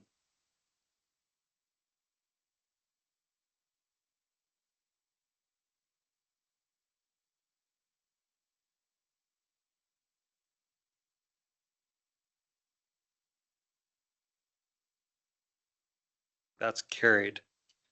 We have Hibbs, Clausen, Laprise, Bigger in favor, Opposed, Kester, Larson, and Keith Clayton. So that's carried. So we're on to, thank you for all that. Good discussion. It's never fun. So we have discussed everything on the consent agenda. We just need council report. No? Did that not satisfy? Through the chair, we can go back to 3.2, which is the readings of the property tax rate. Oh, yes, sorry, my apologies. 3.2, we gotta go back to that. I didn't know if you guys had to rejig something. Okay. We're on to page 31 of the package. Approval of the property tax bylaw 26.04. Good afternoon, Council. Joel again from administration. And just to present this approval of the property tax rate bylaw for 2026. So as per our immediately preceding discussion, there's been a couple of options attached to the tax rate bylaw for this year, and option 3, as noted in the budget, is, and I'll just kind of go down to the start of that one. Starting on page 35 of your agenda package. And that's the option 3 overall 6.58% tax increase. That concludes my presentation. Available for any questions. Thank you. Is there any further question for administration, or does council understand everything we need to do? Motion. So just for clarity, so this will be basically a 3.55% for residential assessments and 6.58 for non-residential. Is that my understanding? Correct?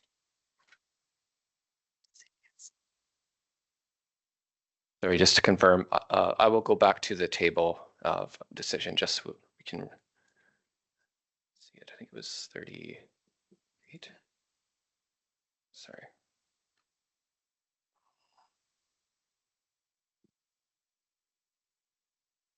I believe it was the page right here. So so option 3, the overall tax increase required revenue from all classes comes to a 6.58%. And then between the classes, it's a mix of the 3.55% for farm and residential and non-residential, with the additional increment slightly higher. So on page 35 at the top, there's maybe a, I don't think it's actually part of the tax rate bylaw, but in purple writing, Yes. it says 6.58, but it should be 7.5 something else on your. That's correct. Yeah. So in terms of the purple option, that is not part of the bylaw, but just a reference for us to be able to tell the options. That is incorrect in terms of the non-res option. I apologize for that. Okay, thank you. Any further questions? Council's wishes. We have 4 motions in front of us. I'll move that council approves One first. question. Oops, sorry. There's a motion in progress. I'll let you go, and then after you have your question, Glenn. I'll move that council approves first reading of property tax rate bylaw 2026-04. Thank you. Motion on the floor. Any discussion? Councillor Kester. Yeah, I know we increased it, or we're going to, or whatever the future lays for us. But we always say 6, 7, 8% tax increase. That tells an average story. Most people in the county are just worried about their own taxes. Would it be possible, or would it be advisable to say residential tax increase of, farmland tax increase of, non-res tax increase of? Because they're all different, all increased differently from last year. Maybe that would be more transparent, though, when people see the tax increase in the paper, whatever it is, they know what their personal how it affects them personally. A thought. Through the Reeve to council, yes, we're preparing communication to break those out and to have it prepared for social media as well as on our website and when they send out the tax notices. So we were going to break it up so it was clear to everyone what portion would be their tax increase. I appreciate that for something as well, because I will be called by media, I'm sure. So to have something, a statement. I think it was last Once year. again, I appreciate our administration and thinking faster than I do. Councilor Bigger. Last year you did, or the year before you did a pamphlet. It was really, okay, thank you. Okay, a motion on the floor. Any discussion on the motion before I call the question? I guess sorry, I'm belaboring this, I know, but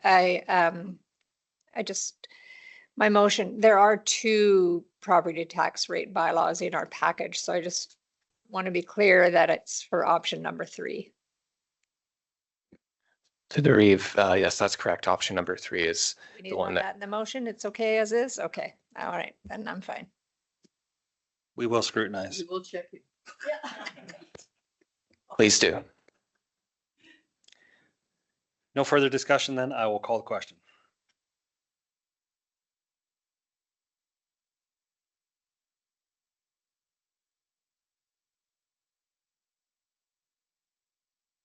That is carried. Councilor Bigger. That council approves second reading of bylaw 2026-04. Thank you. Motion on the floor. Any discussion? I'll call the question.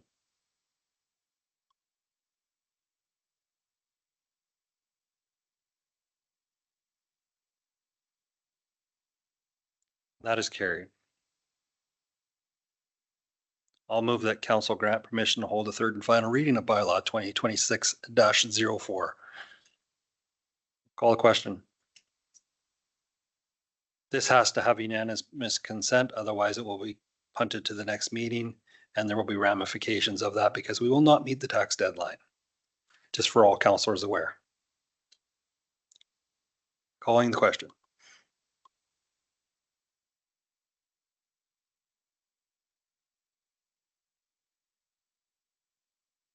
That's carried unanimously. Third and final, anyone? Go ahead, Councillor Clayton. That council approves third and final reading of bylaw 2026-04. Thank you. Any further discussion before I call the final question? Calling the question.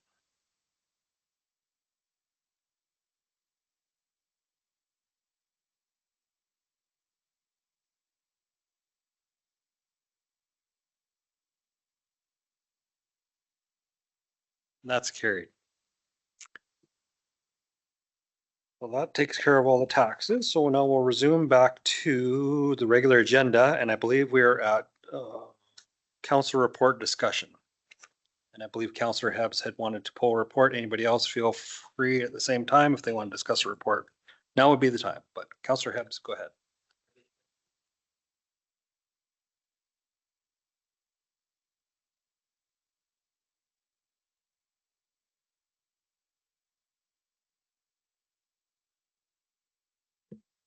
So just, March of 2026 for myself, March 3rd was just a normal council meeting.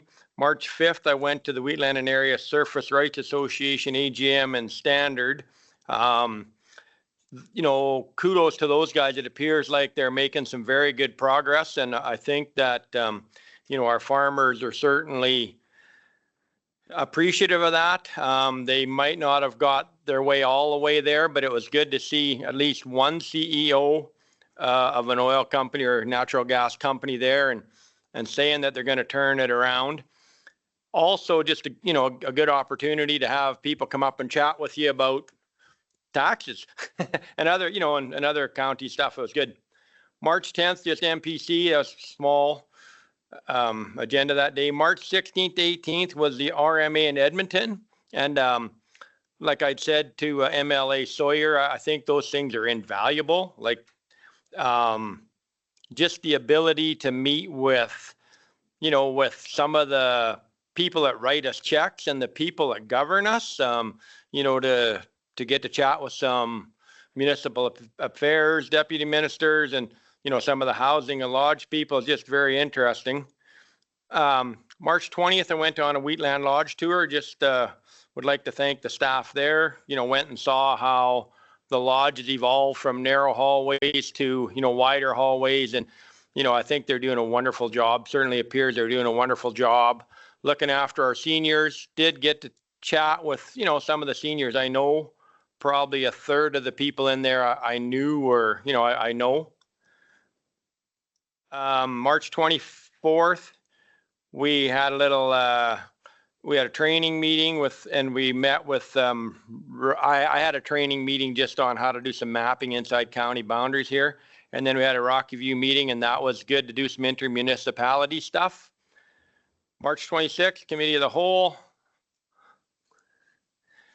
March 26th, we had a special council meeting on the annexation, and March 26th, we had a strategic planning meeting.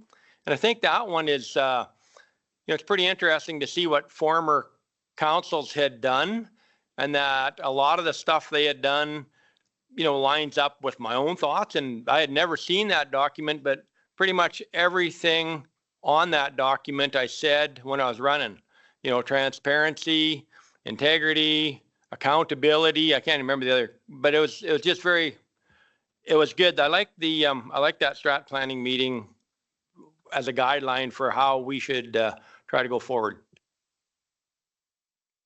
Anyone else want to highlight something from there? Go ahead.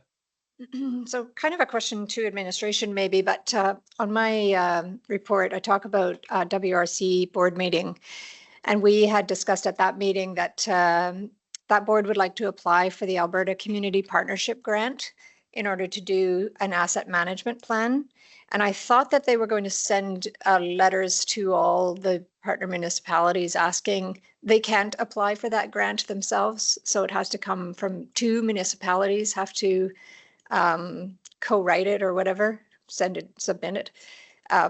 So if we haven't received something from them, I wonder if our council would consider supporting it in principle until a letter comes or something like that. It's no cost to us. It would be a letter of just a letter of support to apply for a grant. Does anybody know if anything's going on? Sorry, through the Reeve, I haven't received any correspondence to date, but you're correct. It requires more than one personality or municipality. And then one of the municipalities acts as the sort of the managing partner to that.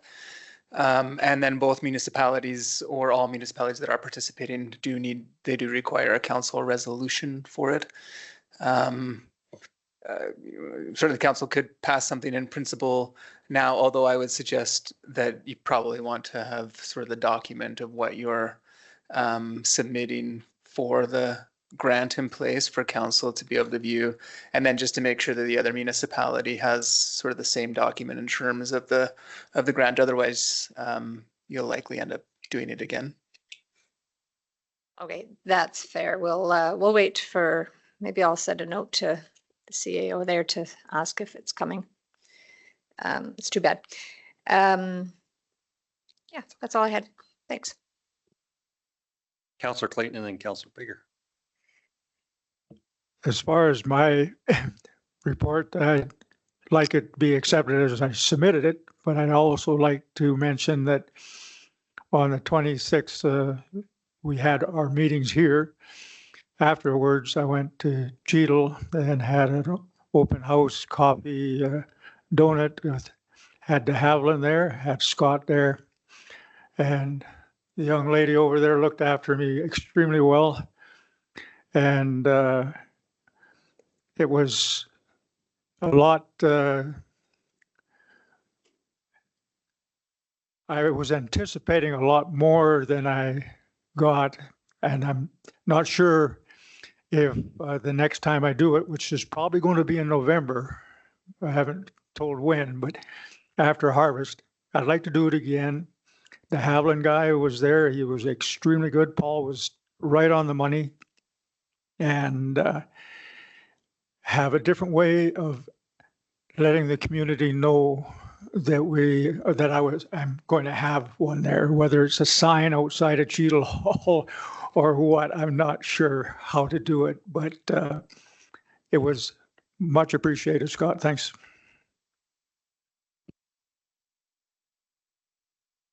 So I after reading my prayers, I did want to bring up the fact that I got asked to go to the Carsland school and do a presentation about municipal government to the grade 2 class.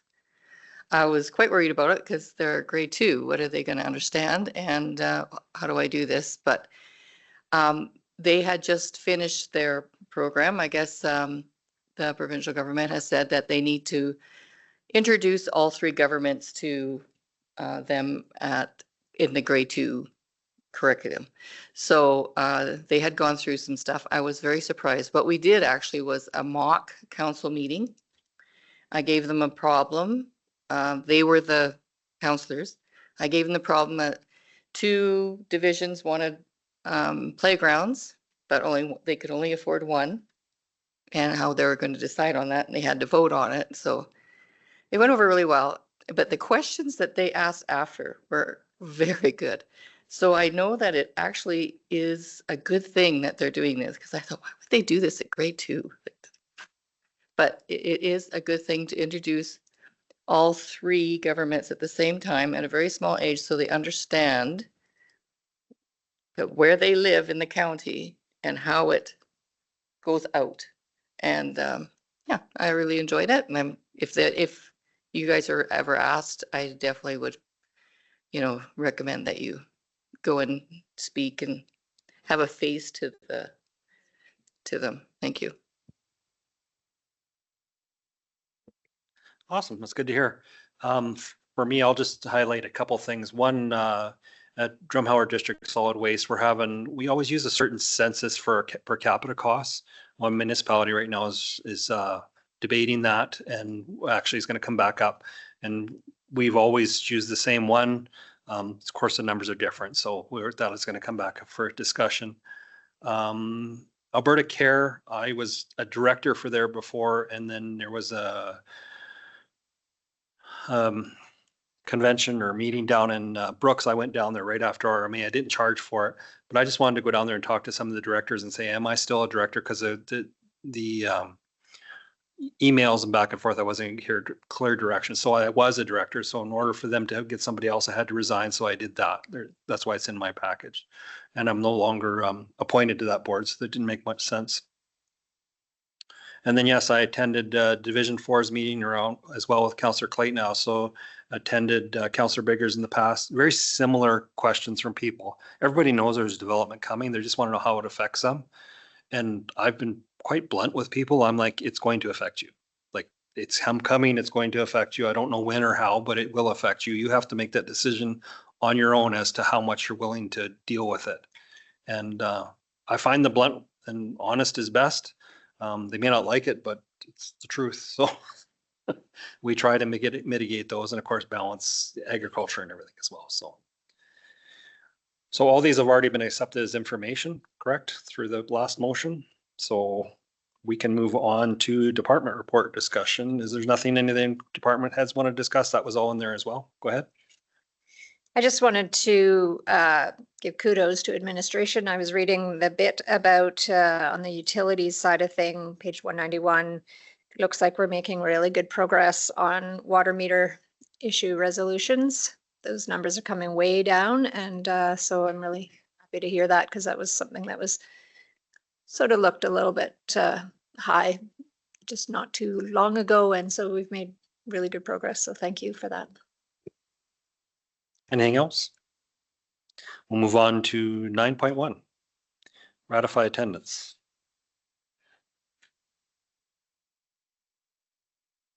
Deputy Reeve Laprise, I think it was yours, right?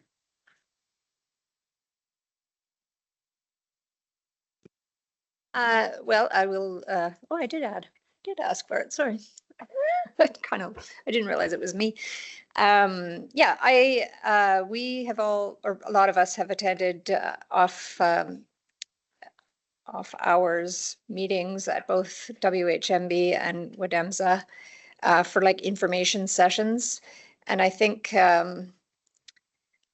honestly that we should be compensated for that because they could be coming here to let us know, and we could be doing it in our regular council meetings. And if we're having to travel to different places to get information, you know, I think that we should be compensated for our time and our mileage for that. So I'm going to make a motion to ratify per diems and mileage for councillor attendance at the WHMB information meeting on January 6th and the WDEMSA information meeting on February 3rd, 2026.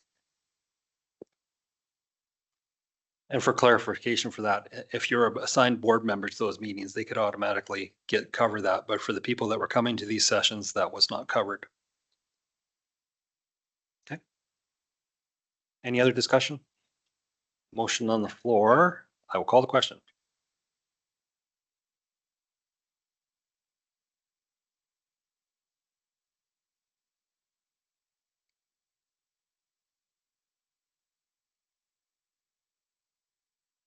That's carried.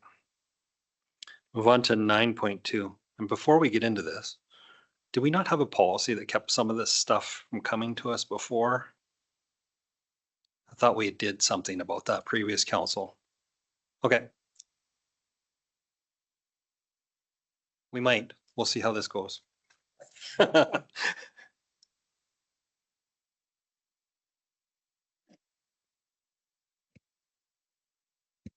Good afternoon, Council. Sherry Bars with administration. I'll be presenting the next few items.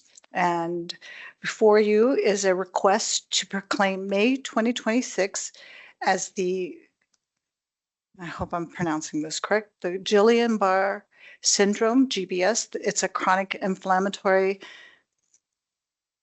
related condition. So, but anyways, it is a national nonprofit organization that supports patients and promotes early diagnosis for treatment and access to rehabilitation services, which can improve outcomes for individuals affected by these rare neurological disorders. So we have the correspondence attached in the package for council's review, and that concludes my presentation and available for any questions. Thank you. Any questions? I have some. So we get these from time to time, and it'd be nice if you had them in a bulk for the whole year and you could look at it and decide, because honestly, I've never heard of this organization before in my life. I'm not saying it's bad. I'm not saying it's good. I'm not saying anything because I'm a local councillor. I don't know. I don't know how this affects Wheatland County. I don't know. And it's, for me, I'll make the motion that we accept it as information for now, because we've had some things where there was, you know, some kids in a, you know, that got in a car accident and people want to do things. And I mean, where municipal government fits into this, we don't change flags for people. There's a lot of stuff that we don't do. We need to look at this as council and get a whole council. So, because I'm sure you get inundated with requests for us to proclaim certain things. Certain things affect us, certain things don't, but we should be fair. And I don't, so I made the motion that we'll accept it as information for now, and that's my reasoning why. You can defeat me, and we can do it if we want, but there's my reasons why. Go ahead. So I think we've seen other requests from different organizations that just end up in our correspondence. And to me, I think that's a better spot for this. And if any of us councillors wanted to pull it out to raise it, if we have certain, you know, ratepayers that this is, that they care about it, then there's, you know, in my mind, it should come that way, that in the future, just have it in correspondence, and then we decide whether we address it or not. And with that, I don't want to have us a stage for causes. We're local government, we're small government, and we should stick to roads and streets and things like that. But go ahead. My question is, and you started with it, was don't we have a policy for what we accept? And if we don't, I think we should. And it's not being disruptive to anybody that's asking. It's just that we should have a policy on how we accept these things. So I have a motion on the floor to accept his information, and then staff will go back and at some point in the future, we can develop a policy on it. It's not priority by any means. We've got lots of other things priority wise, but any further discussion? Call the question.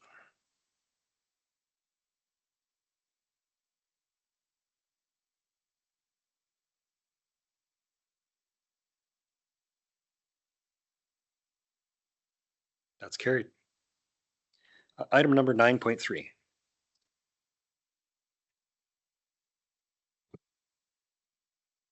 Good afternoon. I'm here to present a request from the Wheatland Housing Management Body for Council's approval to establish a Lodge Capital Maintenance Reserve Fund. The report's found on page 294 of the agenda package. The WHMB made a similar request in 2024, which was not approved. However, Council did authorize the funding for specific capital projects at that time. The 2026 request renews this proposal. For context, the town of Strathmore has approved WHMB's request setting a $350,000 annual contribution limit, apportioned based on equalized assessment. Council has the option to approve the reserve fund with parameters determined by the member municipalities, or decline the reserve fund, allowing WHMB to continue funding capital projects through annual requisitions or project-specific approvals. That concludes my presentation. I'm available for any questions. Thank you. Council discussion.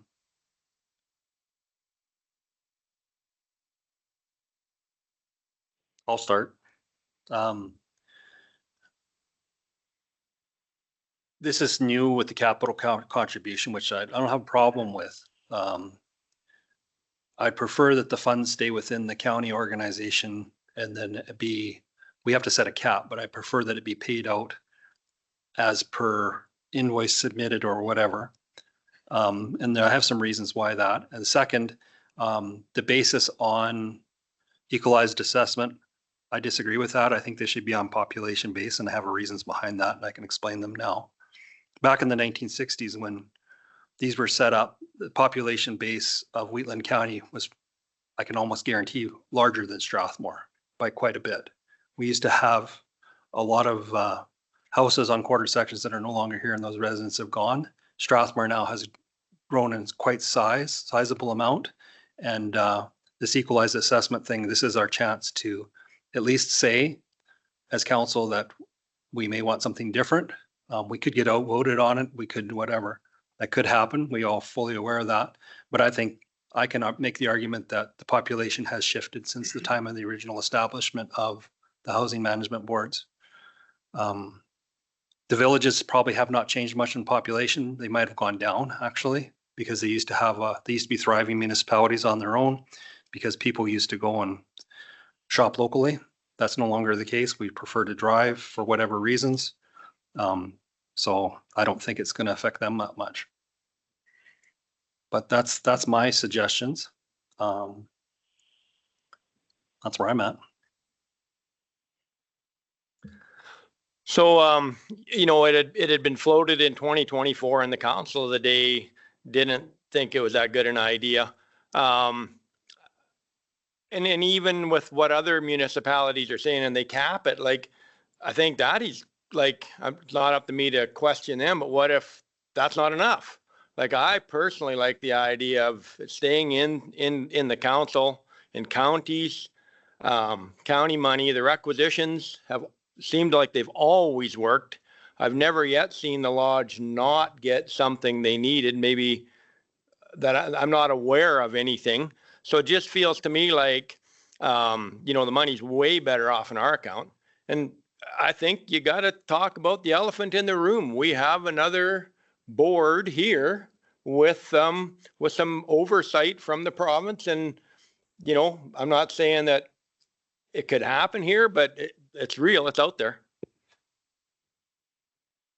Anyone else? Councillor Clayton.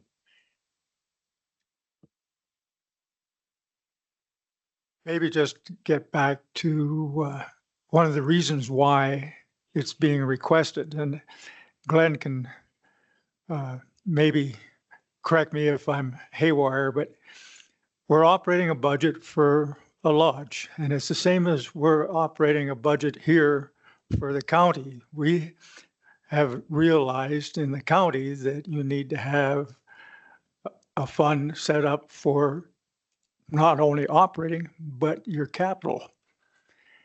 And the lodge is no different. It's an asset. And they just wanted to make sure that they were setting it up according to good accounting rules and how you look after it. And establishing a reserve that can be seen and it's audited and all that kind of stuff. But that you're pre-planning for what you need and not being surprised by when something happens. That's basically it. Councillor Kester, are you wanting to speak? I can clarify some of it. If you happen to look on page 301 of the package, we had this assessment done by Westgate, I believe. Let me get on top of it. Westview Consulting. That's they do a lot of work like this for condominiums. Pretty much the same thing. So they've listed all the assets that have a lifespan.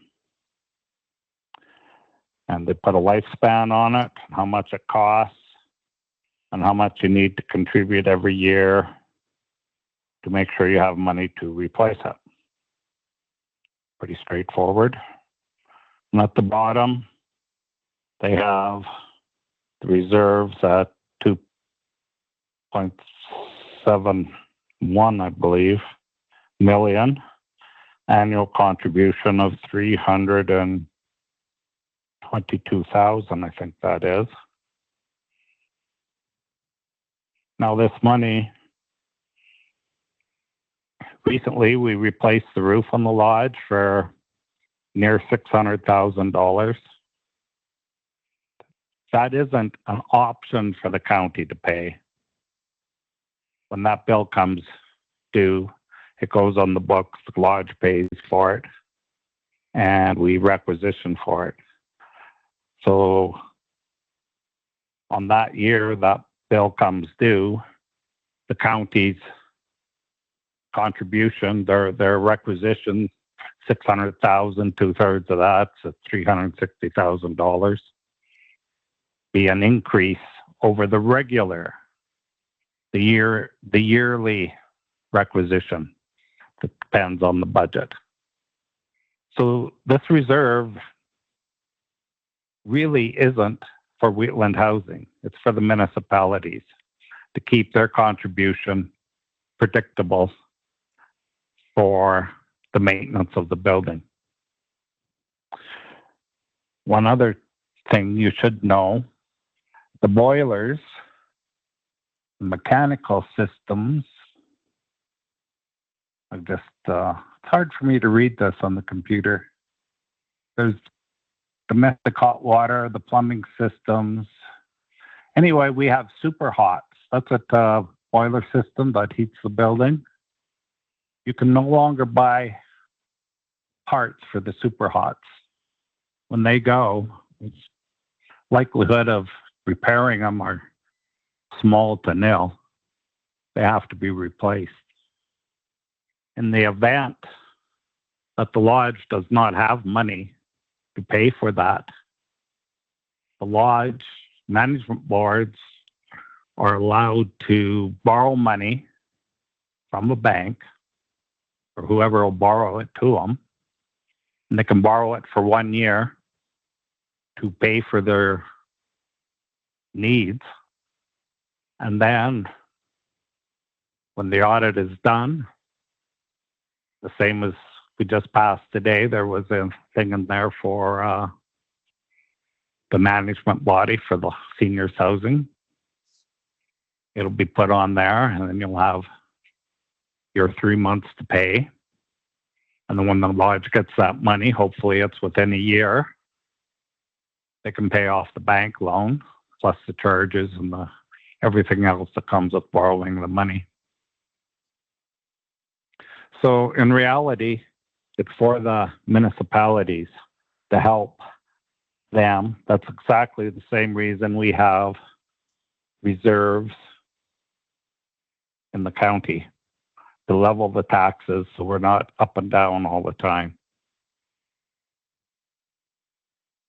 Interesting, if you want to keep the reserves in your own account, would you be willing to pay out of that account your reserves when something breaks?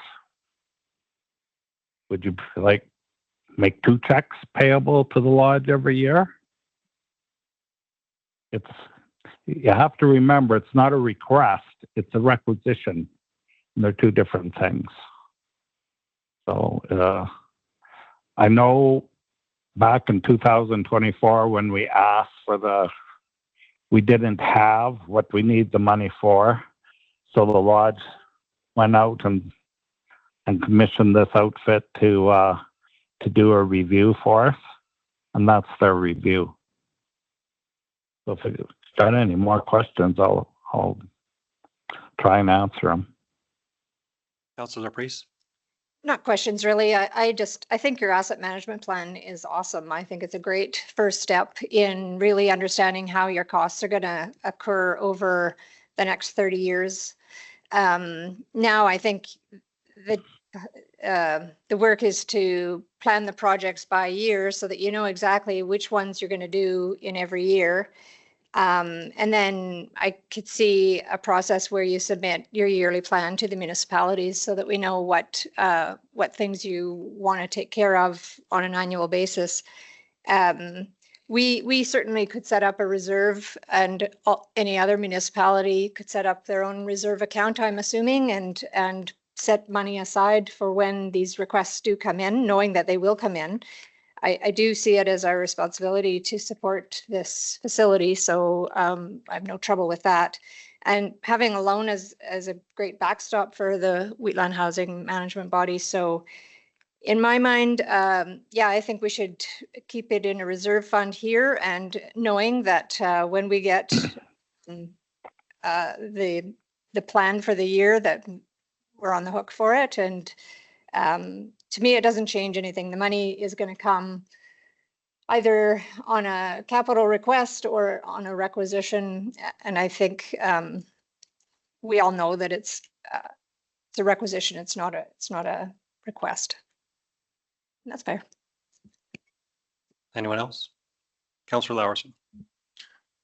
Using that logic, you can argue that the county really should not bother keeping a reserve of its own, and when the bridges fail, we'll just bill the ratepayers for it, because that's exactly what this is. It's trying to manage the assets so that when they come up due, we don't have to make a big requisition for things. I do not understand your logic on this.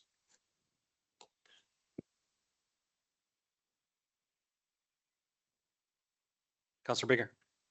I guess I have a question for staff. Do we have a housing board reserve now? I thought, no, we don't. Okay. So a couple things will happen. If the lodge, from my understanding, the lodge can approve a large capital maintenance reserve tomorrow. The lodge board can do that by simple majority, can they not? Or the municipalities have to? No. Okay. All right, Has to be agreed 100% by the municipalities. Okay.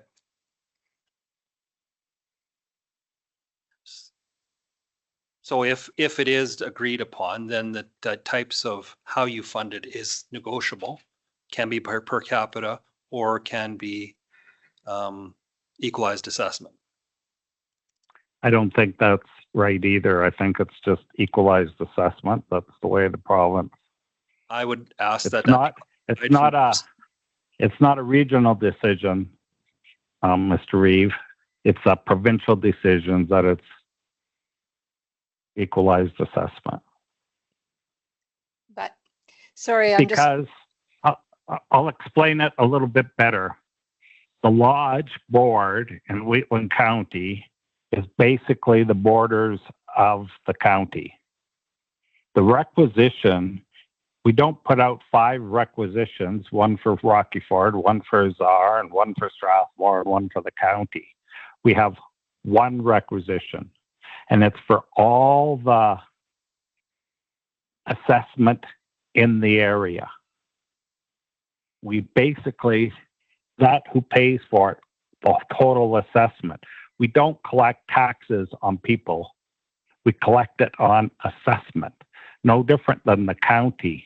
The county collects taxes on the land and the improvements, not on the people living on the land. That's the way it works in Alberta. So it's equalized assessment. It's not a penalty on the county. A lot of people look at it the other way. Well, the county's lucky they got all this investment, right? It's the assessment of the whole area gets taxed the same. That is how it's meant to work.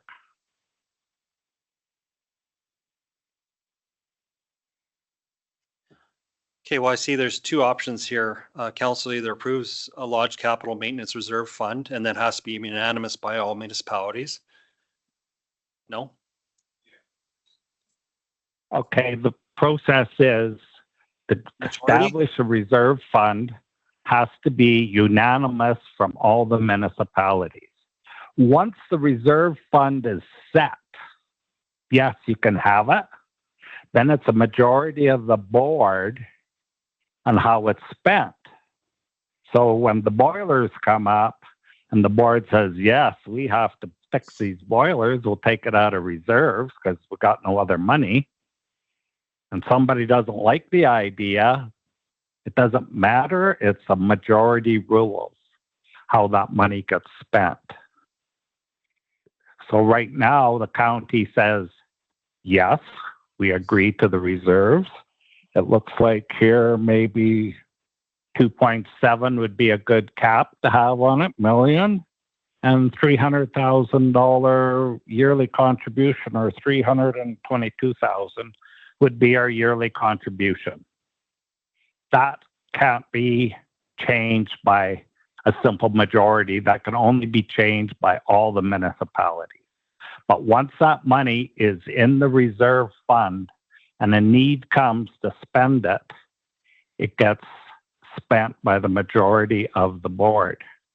And then that follows through onto the audited statement, and it works its way through until the county gets their requisition on the deficit financing. And you'll get a copy of that audited statement where that money went. Does that kind of answer your question? It's yes, you approve it, but it doesn't mean the housing board tells you what to do here on and ever after. No, we have to stay on the parameters of your approval. And if you approve what was done by the consulting company, put them parameters in, then that's the parameter. So go back to the shingling. We asked for 150,000 3 years. Then we asked for 150,000. That wasn't enough. So then we asked for more. The county put in the first 2 years, but didn't put in the third year. So then we paid for the shingles and we put out our requisition reflecting those first 2 years of the reserve, knocking down the balance of the shingles. That's how it's meant to work, to take the shock out. One other interesting tidbit. This is the second time the shingles have been replaced that I know of on the lodge since it's been remodeled.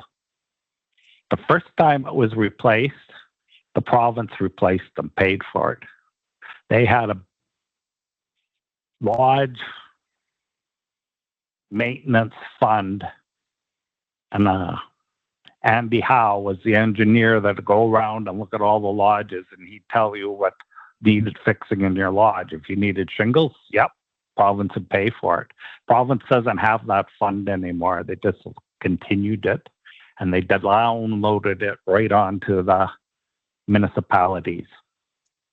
So that's why in the past we didn't have a reserve fund, because the province picked up the shingling on there. It picked up all the new windows.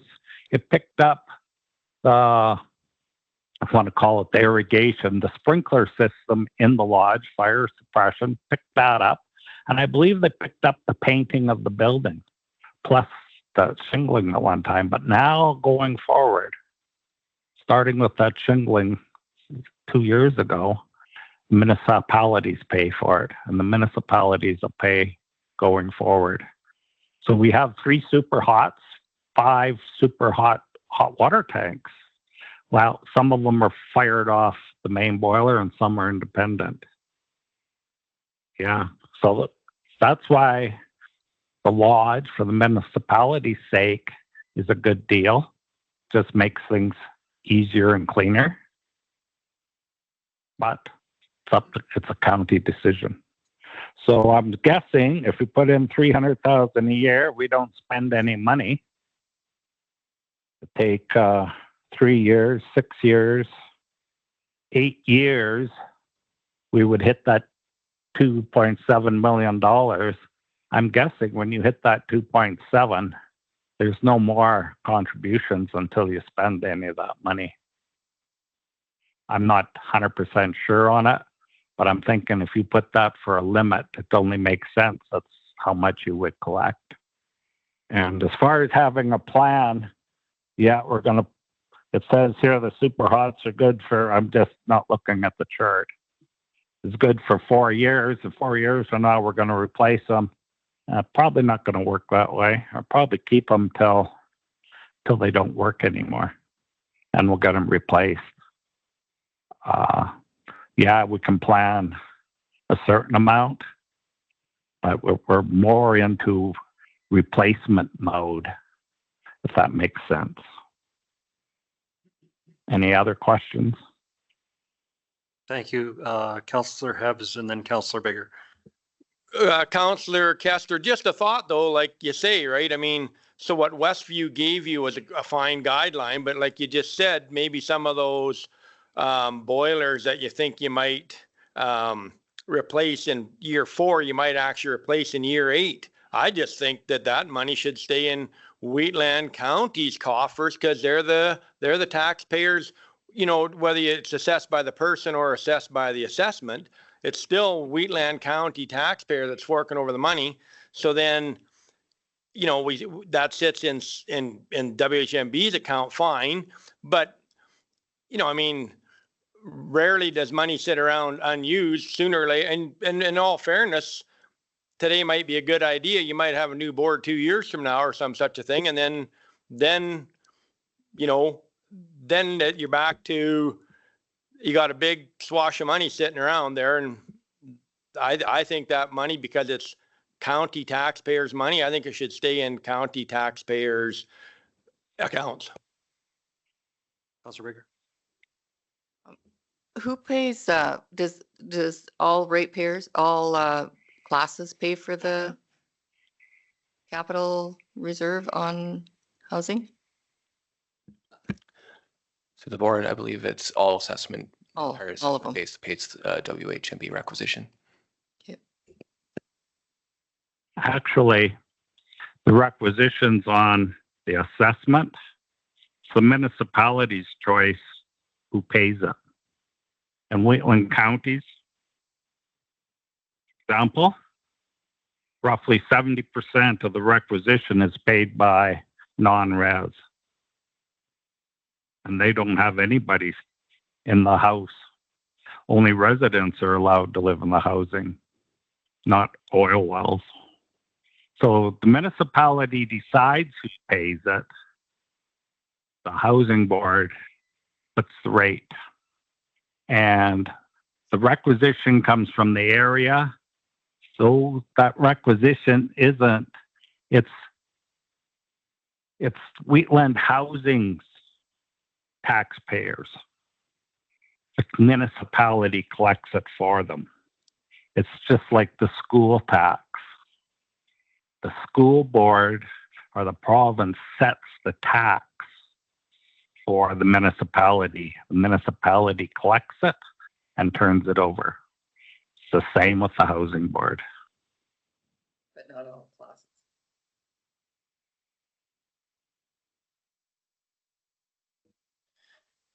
Okay, just trying to figure out how we got a path forward here. Now, I like the idea that it is county taxpayers' money and that we would collect it. But I just don't know. Which won't give a contribution. Yeah, I don't know.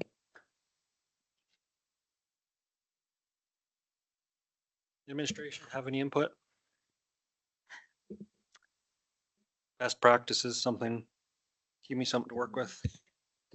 Through the Relief Council, no, it was administration was ready to administer and implement whichever process. If it was to have the discussion with WHMB about the county holding the reserve funds or just having them requisitioned, but that's why we've provided two options, whether you approve it with a set cap or to deny it and just have them continue requisitioning at this time.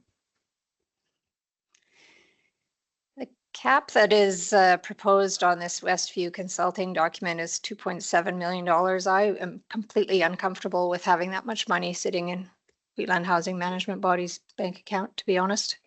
I note that Strathmore did not set a cap. They set an annual amount that they are capping it, sort of, but not a cap for the actual fund held at Wheatland Housing Management Body. So I don't know what their thoughts are there, but if we were to do this, I would want some really clear reporting of what money is going in and what money is going out. I don't know.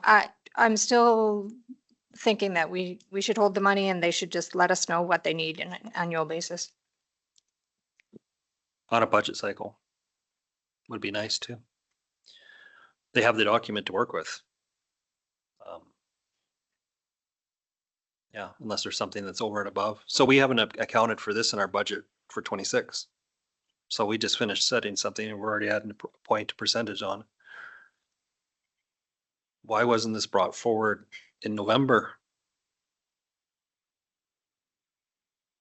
I don't know. Why wasn't it brought forward in November when we were doing budgets, I guess? Mainly because it wasn't done by then. So is the housing board expecting this to happen in 26? We'd like to have it improved next year. Sorry, Keith. Okay. I don't think there's an expectation of when it happens. It's that we should actually establish it in such a way that you can operate a facility without having you guys, meaning us guys, have to have in our reserve a spot that is the same size of what's in an operating budget. And it's 6 of one, half a dozen of the other when you look at it. If you're going to have it held in your funds, so it's available, so because you know what it is, having it set up so it's managed by the Wheatland Housing Management Board just makes good sense. You know, it's the same buck, but it pulls it out so you can see it. As Councillor Kester said, some of this stuff might be some years out, 5, 6, 8 years. So to me, and even if you did it, like the nice thing about a requisition is you do the roof and you submit the bill and the money comes over. And that is cleaner than a financial statement, because there's been lots of questions for the lodge that that are after the fact, right? Where if it's invoiced and paid, because the county always pays, right? There's no doubt there, right? Like, so to me, I think we should keep the money in Wheatland County's coffers. So what options do we have? Then that would be option 2, right? Just say that we're not going to do it, and it goes back to requisition as normal. The option 2 with what's presented to us right now. Or do we craft something different? Through the reeve to council, yes, we're preparing a third option of But how's allowing that that going to go from? a reserve to be set up within, held by the county, and that it would be a reserve that's just for the WHMB for capital repairs, and would require a policy similar to what we did for the fire capital reserve fund of how much we would establish, and that it's set aside for the Wheatland Housing Management Board for capital repairs. Do we want to come back to this after we work on that for a bit, or we're going to?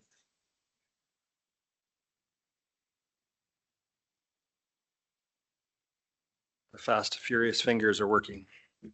So it'll be a third option coming up here shortly. While everybody's thinking on it, Wheatland County keeps the reserve, fine. Having a policy, yeah. But you have to realize once Wheatland Housing requisitions it, it's a bill.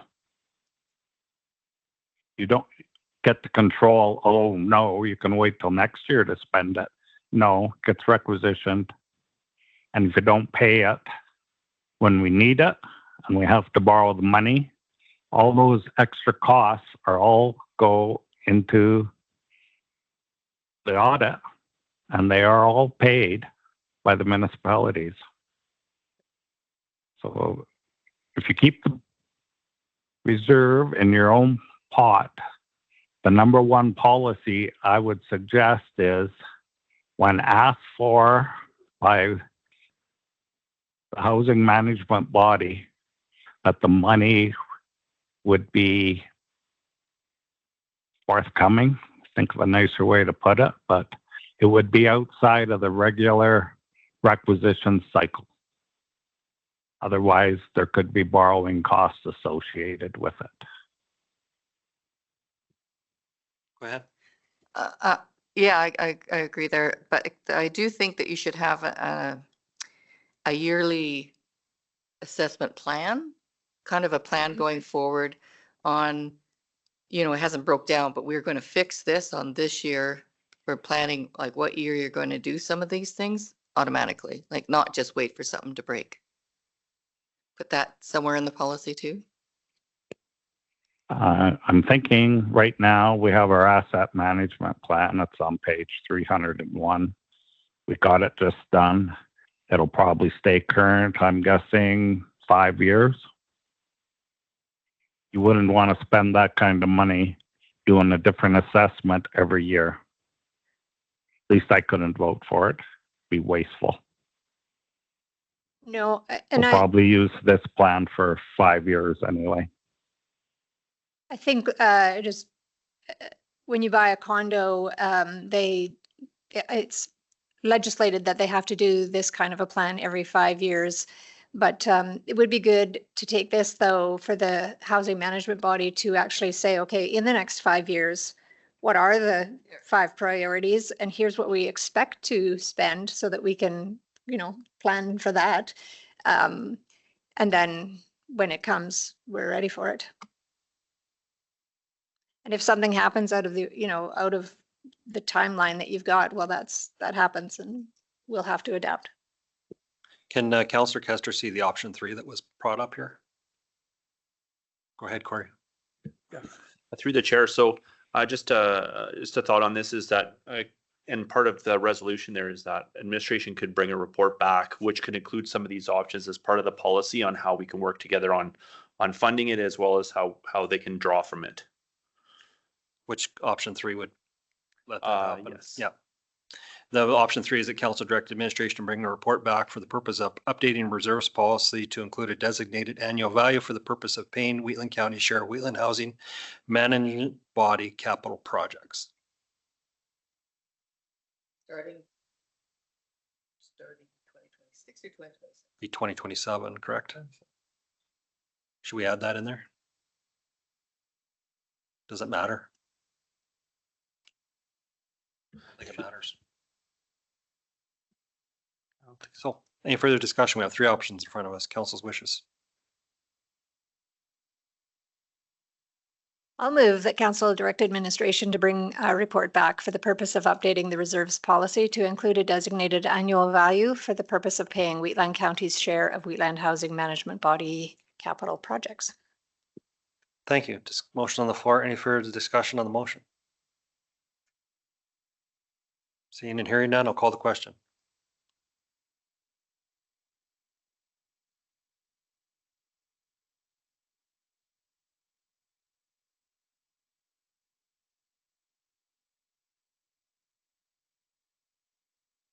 That's carried. Move on to 9.4, Wheatland Housing Management Body Questionnaire. Good afternoon, Sherry again with administration to present the Wheatland Housing Management Body Questionnaire package as directed by council. At the March 3rd, 2026 regular council meeting, council passed a resolution directing administration to prepare a questionnaire package and present it at the next council meeting. In response, administration has drafted a questionnaire based on the inquiries raised by council, and the draft is attached to the report found on page 305 for your review and consideration. Thank you. The information in the package, I guess, asking the housing board members what they would prefer, how this would go to the lodge for the board to answer.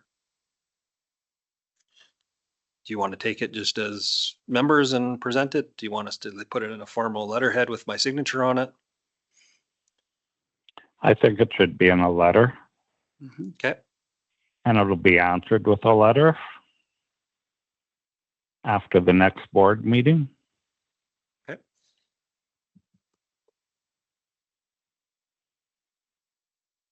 Council's wishes.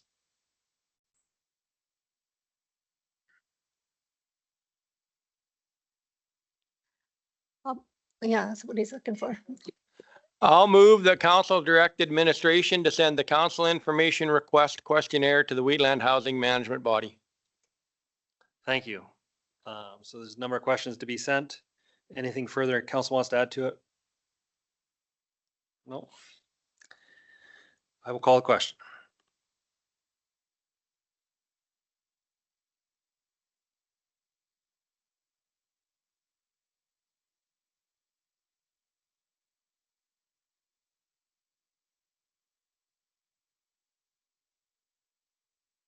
That's carried unanimously. 9.5, 2026 engagement survey report. Budget engagement survey report. Mr. Adamson.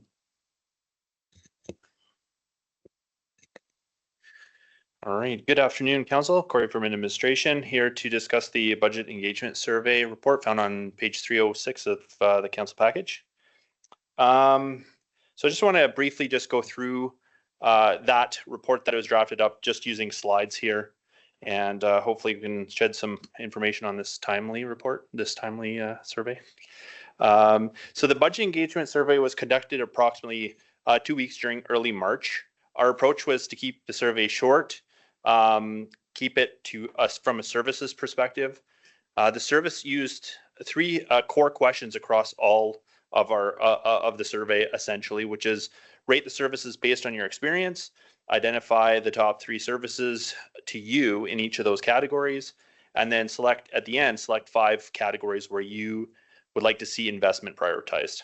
So generally, or this is conducted internally this time before we had an outside representation do this. This time we felt to do it internally and to have it that more service focused.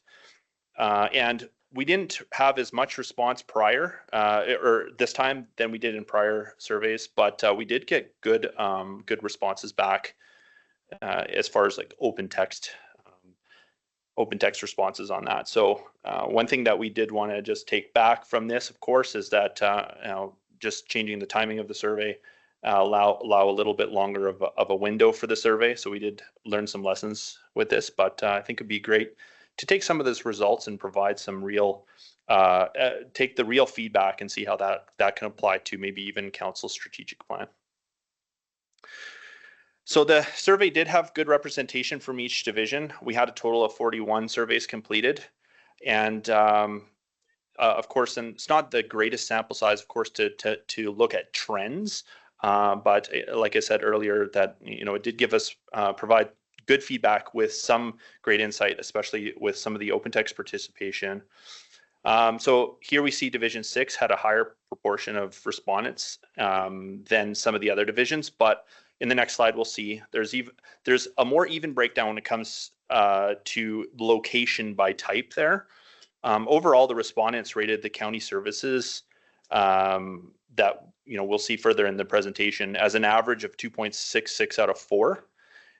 So just to give you an idea, good is represented by 3, and then 4 was excellent, and then fair was 2, and then 1 poor. So of course, this meaning that more good and excellence were selected overall in most of the reports. That's how we get to 2.66.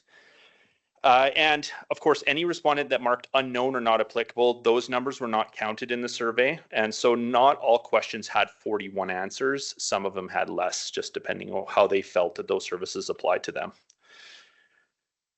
So this is interesting.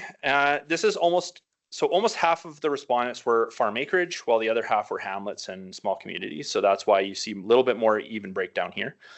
And this gives us some great insight into how those services balanced between prospective types of services, depending on where the location of those individuals may be. Rosebud counted for a sizable amount of the responses here, which you know, has taken a larger portion of the Division 6 responses.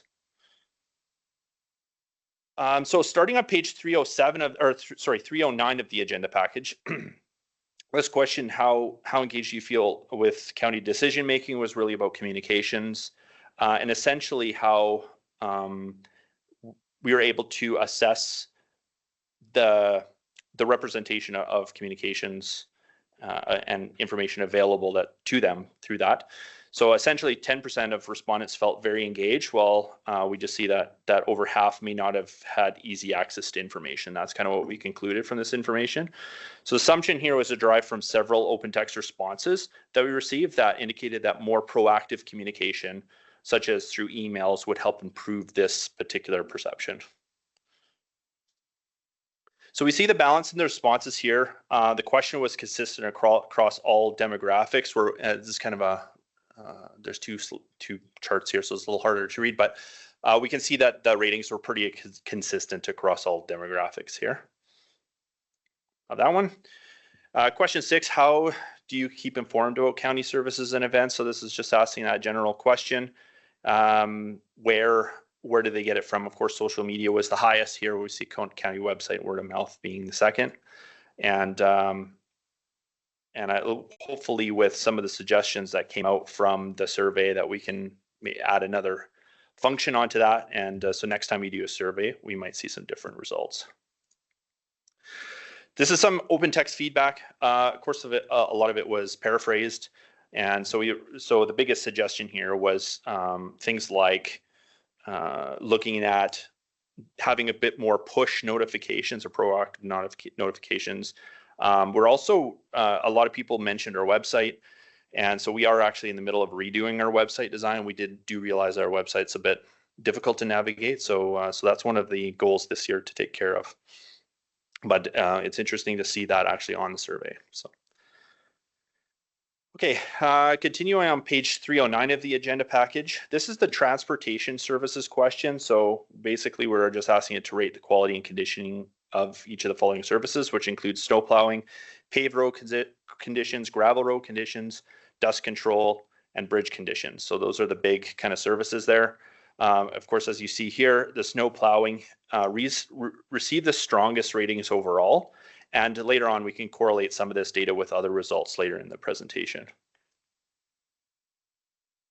This here just gives you a little bit of a different view. Transportation received the highest overall ratings actually in the county, and their average was 2.8 out of 4. And approximately 1/3 of the rural respondents rated transportation services as excellent. More than 2/3 of the respondents rated the transportation services good or higher. So it's great feedback to receive. And we do see their Division 3 rated services overall as fair. So it's just a little bit of an outlier on that one. So this slide shows the distribution of service ratings for transportation by residence location. So some interesting insight here is that some of the services such as gravel roads and dust control and bridges were rated more favorably with acreage or farmsteads than you see in hamlets or small communities. So it's a little bit of interesting insights there.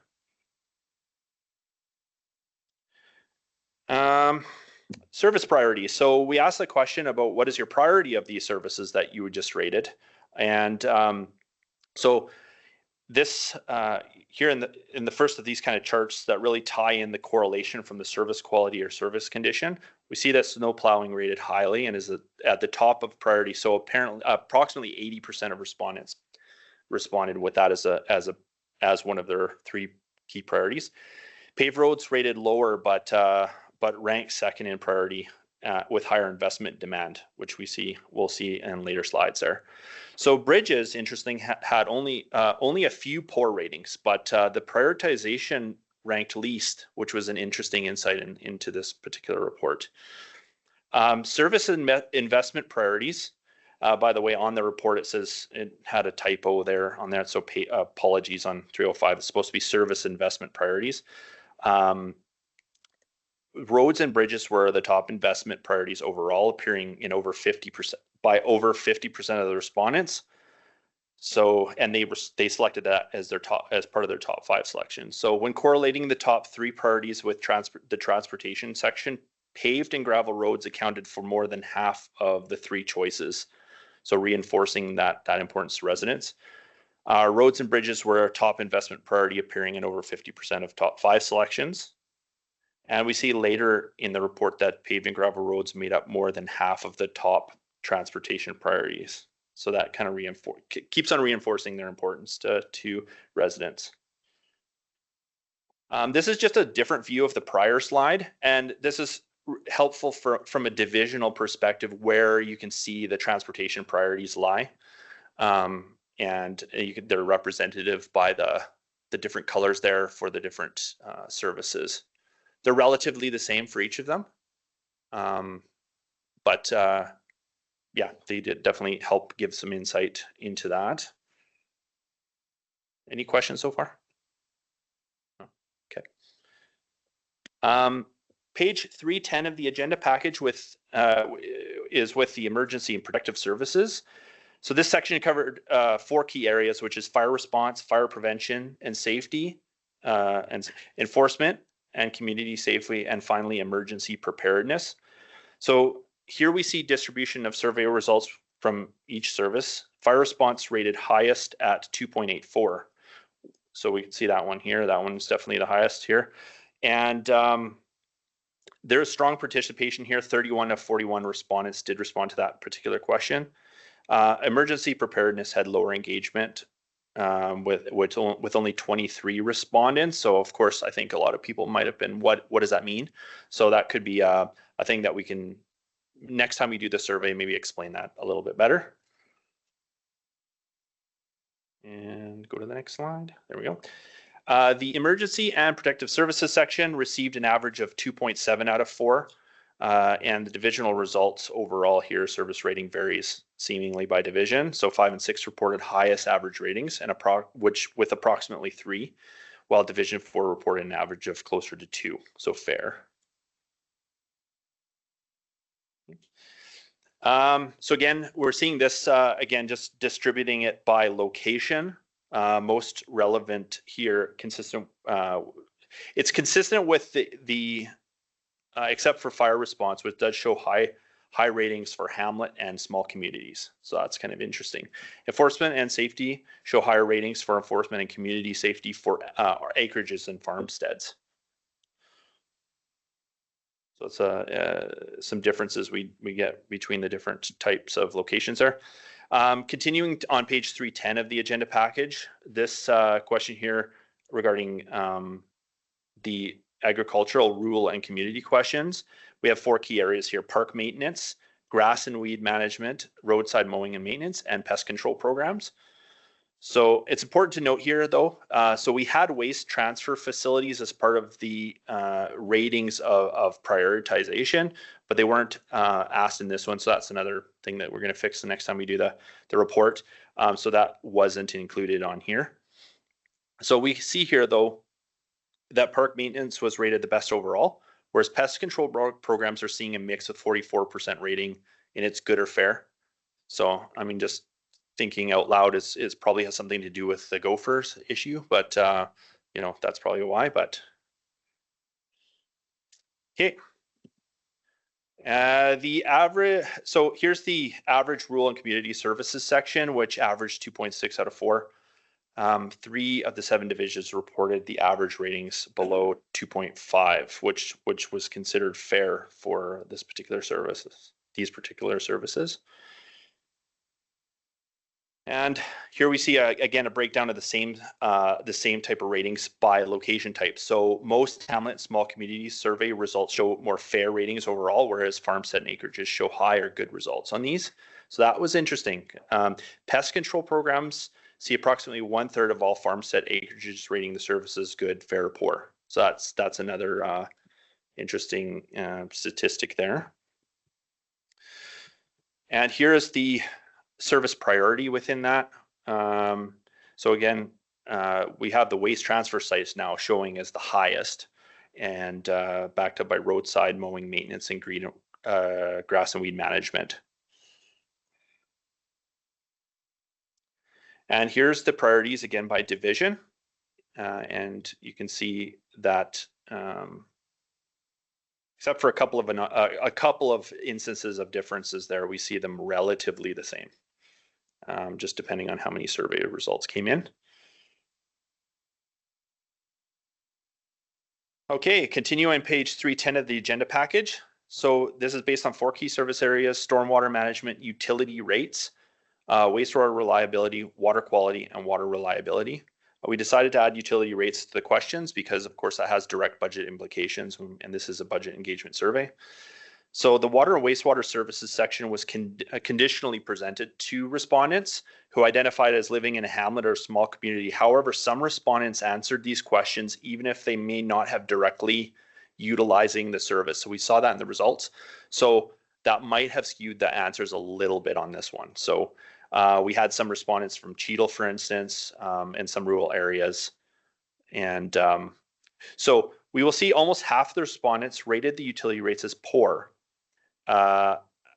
So that's kind of the big anomaly here. A few of the open text responses indicated that respondents preferred the lower, more subsidized cost options. Reliability was rated good 3 or excellent 4 by over 75% of the respondents. So they really felt that water reliability was good. And then 2/3 rated wastewater reliability similarly. So just over 50% of respondents rated water quality as being good or excellent. Okay, next slide. So the services received an overall average of 2.5 out of 4. And we saw on the prior, as we saw on the prior slide, utility rates actually was 1.8 out of 4. The stormwater management 2.2 out of 4, where the primary factors, those were the 2 primary factors kind of lowering the overall average on this particular service. This slide just shows, it's just a different view of the prior one, which shows the same information showing the 3 categories, and they're rating, the ones that are rating higher than 2.5 they're showing in green. Because water and wastewater services are a lot by the small communities, it's kind of hard to read because there's a lot of information here. But basically, these are all the hamlets or rural locations, or sorry, hamlets and small community locations. We also see rural in here as having kind of a higher number. I believe under small community there, we're probably seeing some of the Clooney ones. Again, we probably should have had Clooney as its own little option for small community in there. So that's what I think is part of that small community option there. Again, Carsland and Speargrass though, being primarily contributor to the utility rates results. And of course the stormwater management rating. So we see that in Carsland there, those two. Okay.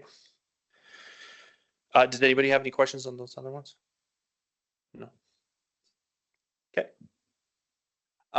Question 13, how is it important for you, is it to you, for Wheeling County to attract new business? So this was another important question because it's been part of the council's strategic plan. So kind of skipping down here on page 310 of the agenda. So as part of the budget engagement, we wanted to gauge sentiment of investment attraction. And at least 40% of respondents feel that investment attraction is very important, while less than 25% respondents consider it unimportant. So this may indicate a need to communicate a little bit more about what benefits are on attracting new business to the county per council's key strategies. I think we can, there's some stuff, better things we can do as far as our communication to help kind of help residents understand those. And this is just a bit of a different view on that same report, which shows how each division rated those particular sentiments. Okay. All right. Question 14. Where would you support increased investment, if any, to improve services or reliability of infrastructure? So this is kind of back up on page 13 of the agenda package. The question was asked of everyone, and it was to select the top 5 service investment priorities. This kind of is what we were doing on our prior surveys, but we asked a lot more questions here in one and say, hey, give us your top 5. So this is sort of summing up a lot of what we've done in the past into one question here. Some information was not surprising, and some was. Top priorities generally align with expectation, with some areas increasing of increased focus. In long-term savings and maintenance ranked in the top 5, which was also backed by some open text comments that we received, and it was identified by over 40% of respondents. Roads and bridges ranked the highest investment priority, although correlating with this kind of with the other data that was found, more so the roads, paved and gravel, if we correlate it with the other chart that we did prior.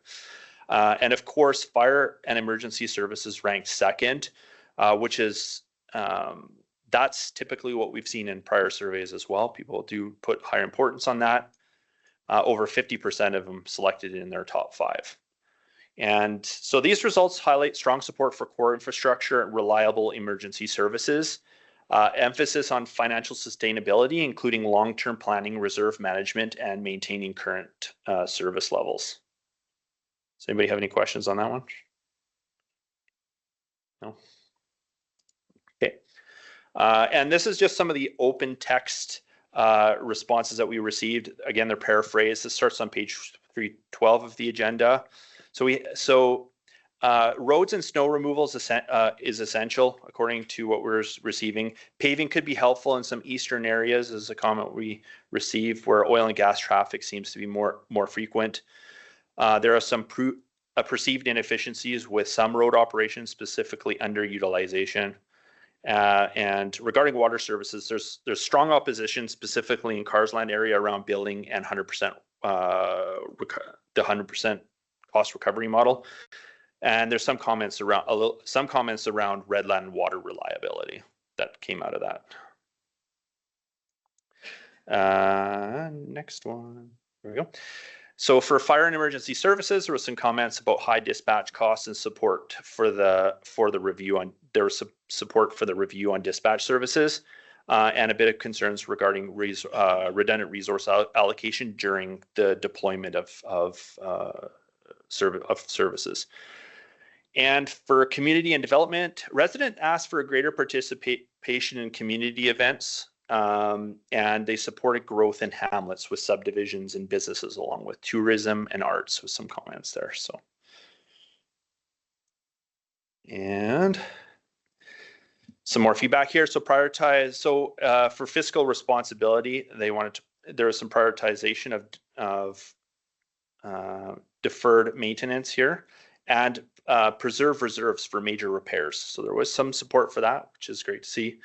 Overall, reduce overall operational spending, and concerns with a little bit of concerns with record keeping with continuity with staff attrition there. And as a result of that, sort of repeat requests that might come in to staff. So just sort of consistency with secure handling of information there. All right. These are just some high-level correlations that we did when we went through the results. So communication engagement, over 50% need better forms of proactive communication. So top suggestion here was doing email push notifications, which we chatted about before. Snow plowing received strong ratings. Top priority, 33 out of 41 respondents indicated that, and it seems to that they are satisfied with those services, but and it seems like they want to maintain the funding for it. Paved roads did get some lower ratings, but it was the second highest priority. So looks like increased investment there, especially in eastern areas based on some of the comments that we received. And waste transfer facilities. So this is the top rural priority. 31 out of 40 people selected that one, which is out of our community services. The wastewater. High investment priority overall. Strong feedback on this one, especially in cost recovery and redland reliability. And then fire emergency services rated reasonably well, but high investment priority. 21 out of 41 residents support, commented on that. So, residents support the service, but they do question some cost efficiencies there. And last one is the key takeaway here for business attraction is that there's strong support in growth, but seemingly not as necessary as the expense of supporting core services on that. All right.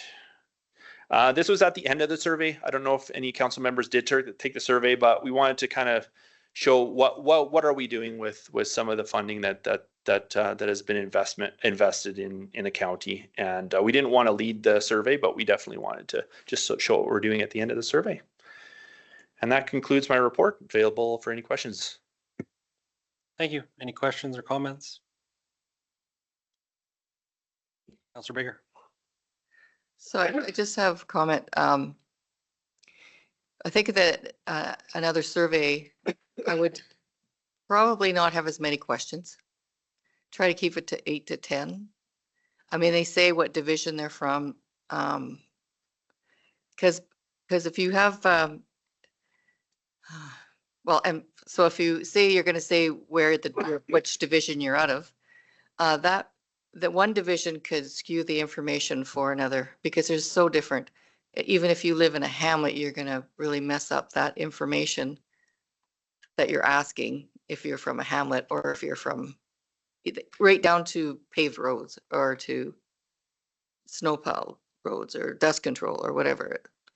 So if you just keep really good questions, 8 to 10 questions, you could actually take the divisions out and see where they're from, or like maybe not division, but hamlet or rural. Yeah, and just shorter because people just go, yeah, and that's that one. I do it too, so. Councilor Clayton.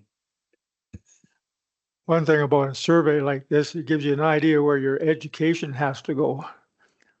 Like, how many of these guys knew, well, we don't necessarily need any new businesses coming in, but do you realize how much of this business pays for your taxes? You know, there's a real disconnect when 7% of you guys pay for the road and 93% are non-residents pay for your rest of your road.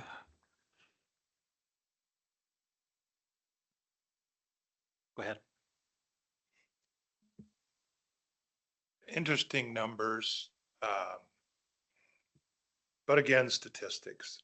I looked at some of them and the one was, oh, we need to be told about decisions before, not after, and we need more representation. So just for an example, I had 2 open houses in my division in my first term. At the first open house, we had, I believe, 4 people came. At the second one, there was 1.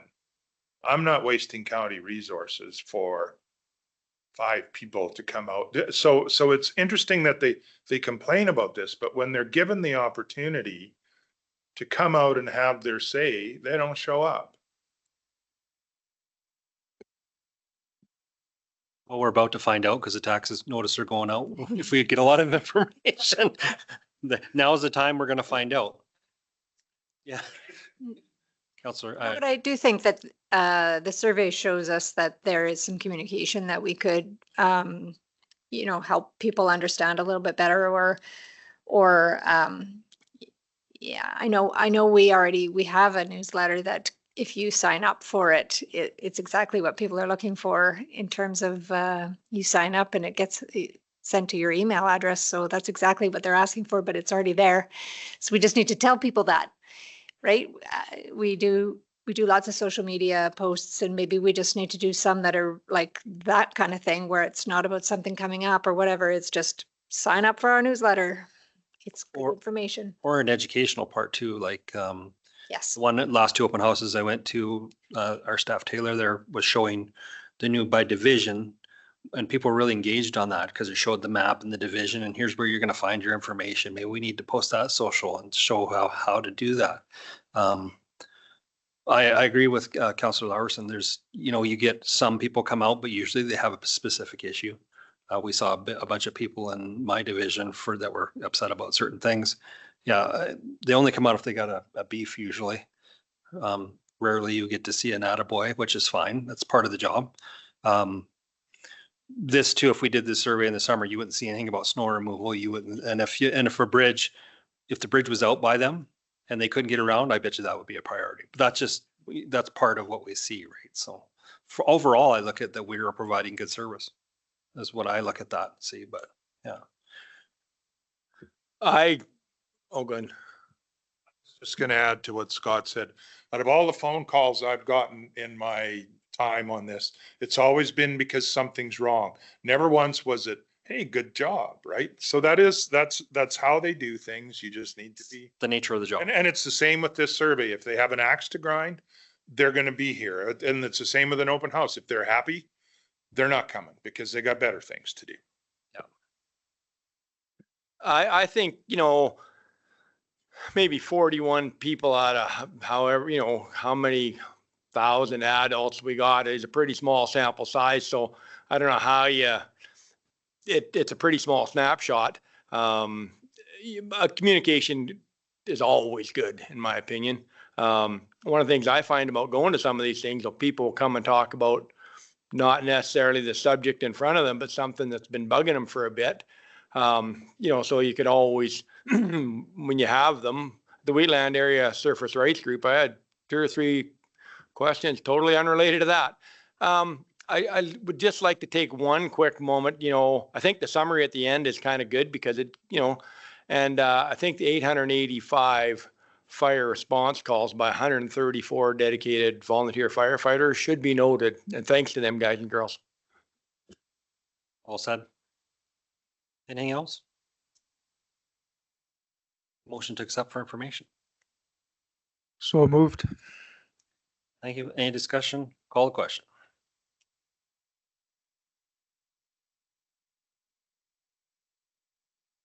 I'm in favor. My computer died down. I got to go plug it in again. Okay, Sorry. Thanks for that. We can work with that. Shanna has the power. That's carried. Good job, Glenn. Move on to 9.6, Nameka Community Hall lease agreement. Good afternoon, Council. Dave from Administration. Administration is seeking Council's approval for a new lease agreement with the Nameka Community Club for operation of the Nameka Community Hall. The current 5-year lease expires on April 30th, 2026. Administration's worked with the group and they've reviewed the lease agreement And there's a signed agreement in the package. If council is fine with the lease agreement, it's similar to other halls that we've done over the past few years. And it's a 5-year lease commencing May 1st, 2026 with a nominal rate of $1 per year. Any questions? Thank you. Any questions? I have one or two. It was just the hall where there was some foundation work that had to be done before. There were some deficiencies on some work there. A couple years back, was it done? Does anybody remember that, or am I talking The crazy? floor. Yeah, through the chair, yeah, there was some questions from the community, and there was a structural review done. To my knowledge, there hasn't been significant work done to that structure. In fact, we would know about it because it's a county-owned facility. But I believe the review came back and said it was structurally sound, or at least it didn't need attention at that specific time. But I haven't heard about it since then. But I don't believe any major work was done. And kind of on that same similar line of questioning, we've listened to stuff through our RMA about initial name insureds, and I'm sure this is be one of those facilities, and about the levels of replacement value. That'd be something we need to bring back to council at some point in the future. Because the ANIs, if it's not its own standalone policy, the risk that's associated with all our other policies, if there happens to be damages to these facilities or any of the ANIs, is something that, because it kind of goes hand in hand with these when they do this. They try to keep costs down. But yeah, that's all I have to say. Go ahead. Just I thought I should clarify, just yeah, there were some issues with the sagging roof and things like that, but again, I didn't want to say there was no issues identified. There were some, but it wasn't anything that needed to be addressed immediately, as I recall. Fair enough. Thank you.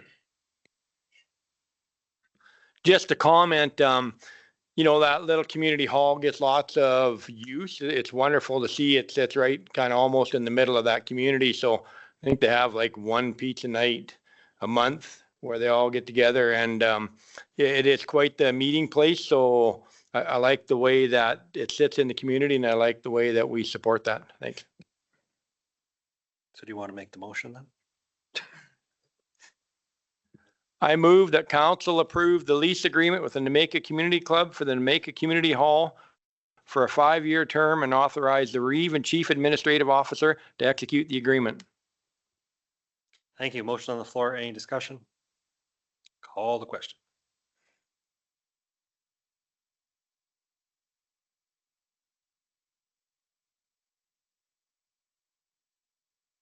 That is carried. Is there anything in the agenda that I've missed?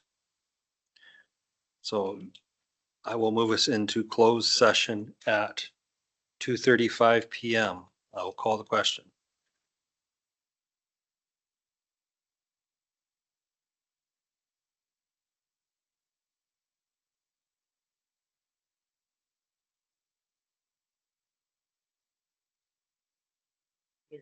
Everybody had a chance to see how reassessment of their community hall for the valley.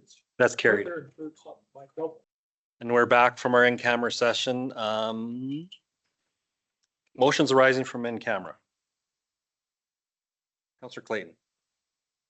I'd like to make a motion that council approve a capital project in the amount of $510,000 for the conversion of the east exit West Highway 1 Industrial Park groundwater test well into an operational water well, including associated raw water supply infrastructure to the developer property line. And further, that council direct administration to proceed with the project only upon execution of a cost contribution agreement with the developer, which shall require recovery of 100% of the county's capital and operating costs associated with the project and ongoing raw water servicing.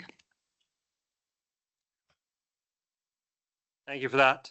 Motion on the floor. Any discussion? I just want to say I'm happy to support this. It will support development, and development's willing to pay for it. And drilling program that we utilize to find water is actually going to be used, which is good. It may only be for a few years, but it will get us throughout to get the project going forward and give us some breathing room. and the cost will be borne by the development. So, anyone else? I'll call the question.